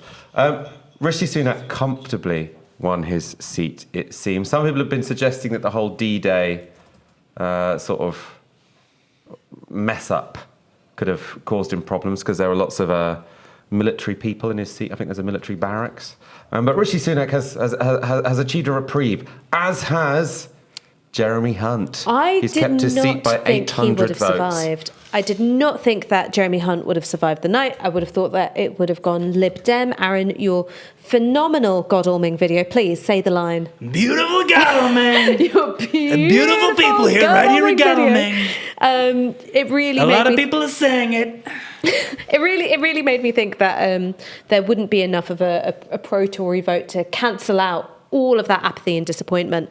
But I suppose what the Sunak result and the Jeremy Hunt result shows is that polls can tell you only so much, and that real shoe leather campaigning can make a massive difference, because Sunak has gone to campaign in his own constituency multiple times over this election, which is quite rare for a Prime Minister. Boris Johnson didn't turn up in Uxbridge until the very last moment in 2019. He clearly felt very confident. And Jeremy Hunt has spent an awful lot of time in Godalming, beautiful Godalming, because he had to fight for his survival. And I wonder how, look, if there was tactical voting happening there, he was a goner. I wonder, actually, did people presume that he was going to lose? I mean, we need to see the breakdown of the Labour vote and so on, because there's a healthy-ish Labour vote there. Obviously, there's a very large Lib Dem vote, but he had no right keeping that, even without reform in the race. What I would say is that's going to have an impact on the party going forward, because if he had lost, if Penny Mordaunt had lost, and the only high-profile figures left were Kemi Badenoch, Suella Braverman, they would be going to the right. Jeremy Hunt being there, and this is going to sound daft, it could have potentially massive implications for the future of the Conservative Party, actually. So the breakdown, it does seem like people did vote fairly tactically, but so Jeremy Hunt got 23,293. The Lib Dems got 22,402. And then next up is Reform on just over 4,000. Then you've got Labour on just over 2,000 and the Greens on just over 1,000. So it does seem like some tactical voting happened. So actually, because Reform, in a way, that was in a way, it could have been a bigger majority if Reform hadn't been on the pitch. If the Reform voters hadn't gone that way. I suppose some people could say that, Labour and the Greens, if they'd voted for the Lib Dems, but you can't really expect more tactical voting than that. That's really interesting. I think. I think now we have heard the Rishi Sunak result. We know that Keir Starmer has won. We know that Wes Streeting has survived by 500 votes. We might be wrapping up fairly soon. Oh, I hope not. Oh, you hope not? Oh, I hope not. We've still look. The thing is, we have so far got. We've got 257 seats to go, so we've gone through 400 seats. The Tories have only won 52 seats. You can only talk about exit polls for so long. Are they going to get? I think they may struggle to get to 100. I'm sure they will get to 100, but it's not written in stone. And for people who are up watching this thinking, why am I still awake? It's getting sunny outside soon. Waveney Valley, North Herefordshire. I think we're still waiting on those. I think we are. We're still waiting on Waveney Valley. And the Greens think they're competitive in both. I don't know if they're going to win them, but they think they've at least got a very strong second. If they win either of those, Michael, I will be jubilant. I will leave this building and I'll go for a drink. I'll go to a pub.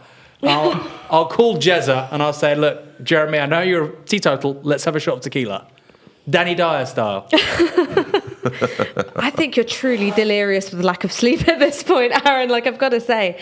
I mean, I've been trying to think about how would I characterise this set of results, because I've got to write the cortado and I've got to write it before all the results come in. And I suppose, all said and done, it's a really weird night. Of course, the Conservatives have imploded. They've hung on in a couple of seats where you'd think that they would have been obliterated, but they've had a terrible, terrible set of results.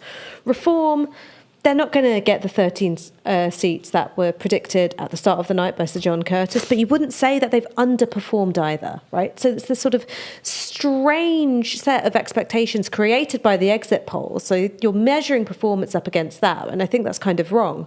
I think that UKIP managed to transform the face of UK politics without ever winning a seat, and now Nigel Farage is going to have a parliamentary presence, right? That's a hugely powerful thing. Labour have won a landslide, and at the same time, in a few seats, Bristol Central, in Leicester, in Islington North, and Ilford North, where it was run very, very close, they've taken a battering over Gaza. I mean, it's so hard to say this is the one story from the night other than the Conservatives lost. How you paint it as an outright victory for any one party just seems kind of impossible. But maybe I'm tired and I'm suffering a lack of imagination. Can I say one thing as well, please? Because I think a lot of people watching this, they might be saying, well, look, the Tories are out, Labour are in. Why should I care about new media? Why should I care about media on the left trying to shift politics left? I think, actually, Novara has never been more relevant than the political context we're now stepping into. This is a fascinating set of results, right? You've got Chancellor almost losing their seat, Nigel Farage going into Parliament for the first time, John Ashworth. I just wonder, in 5 years' time, if we do our job properly as a media organisation, how many MPs could be in the same situation as John Ashworth and Wes Streeting? Because let's be honest, the people that were zoning in on them, putting focus on them, it was activists across the country, obviously in their constituencies first and foremost. But it was a conversation that, by and large, the media did not want to talk about. Every time I hear Wes Streeting in broadcasts, on TV, on the radio, all people say, everyone loves him. He's so popular. He's a future Labour leader. He only just kept his seat.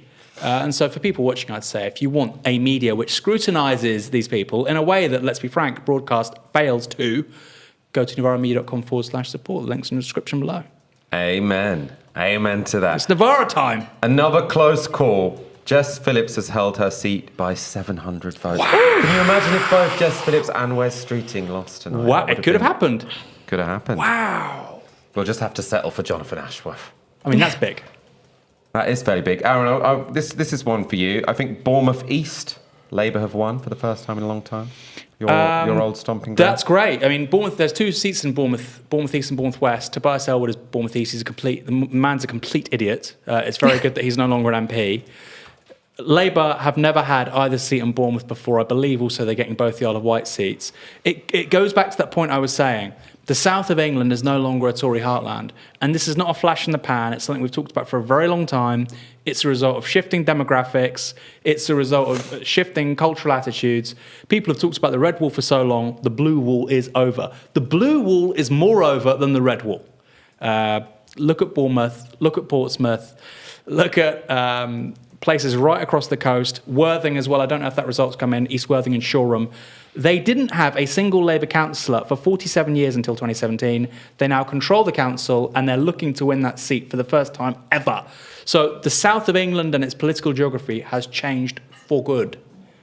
A record number of cabinet ministers have now lost their seats.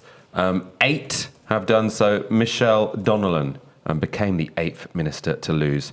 The Liberal Democrats won in her seat. Not particularly close, actually. They won by 2,400 votes. I'm disappointed. I don't want to end the night on disappointment. I just imagine West treating Jeremy Look, we've got Hunt Mike, we've got Phillips. 4,500 people watching, and people are saying we have to keep going. We have to keep going for one more good news story. Okay, you want to wait for a good news story. I want one good news story. One big beast in the Labour bench. They might go in the next 5 minutes. Or a Green. Okay. You guys do that. I'm going to keep typing. You keep typing. Why don't you try and find out when Waveney Valley announces? Oh, That I would be will. a good one. I'll text my Green contacts. We are, of all the Labour people, who are we still waiting on? Tower Hamlets? I mean, I don't think that was supposed to be marginal. And Shabana Mahmood? Although Should you guys say Roshanara Shabana Ali's Mahmood? team were saying that she might be in trouble earlier in the night, I dismissed it as Labour expectations management. But, you know. I mean, if John Ashworth has lost his seat, Shabana Mahmood is, that's one to keep an eye on. That would definitely be one to keep an eye on. I think you're right. If you're talking about Jess Phillips, you're talking about West Streeting, it's clearly a thing. It's clearly a thing. By the way, Michael and I will be back tomorrow night from 6 p.m, won't we, Michael? Wait, are you going to get some sleep first? I will. Well, not if Aaron has his bloody. Well, no. Just constantly refreshing Twitter. No, we shall not finish.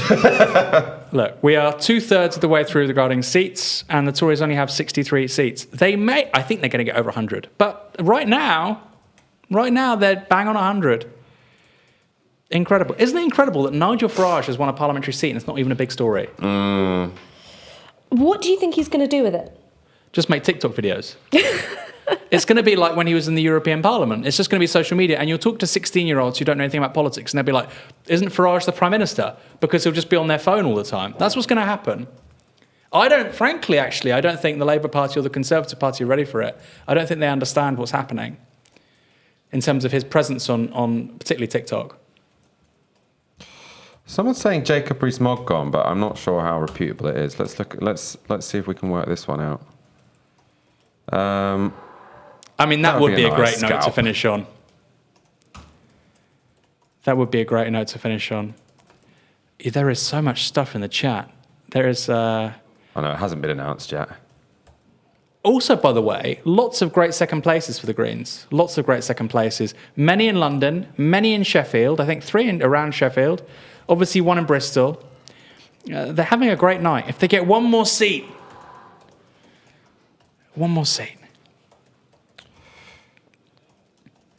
Yeah, Jess Phillips, 700 votes in it. Crazy.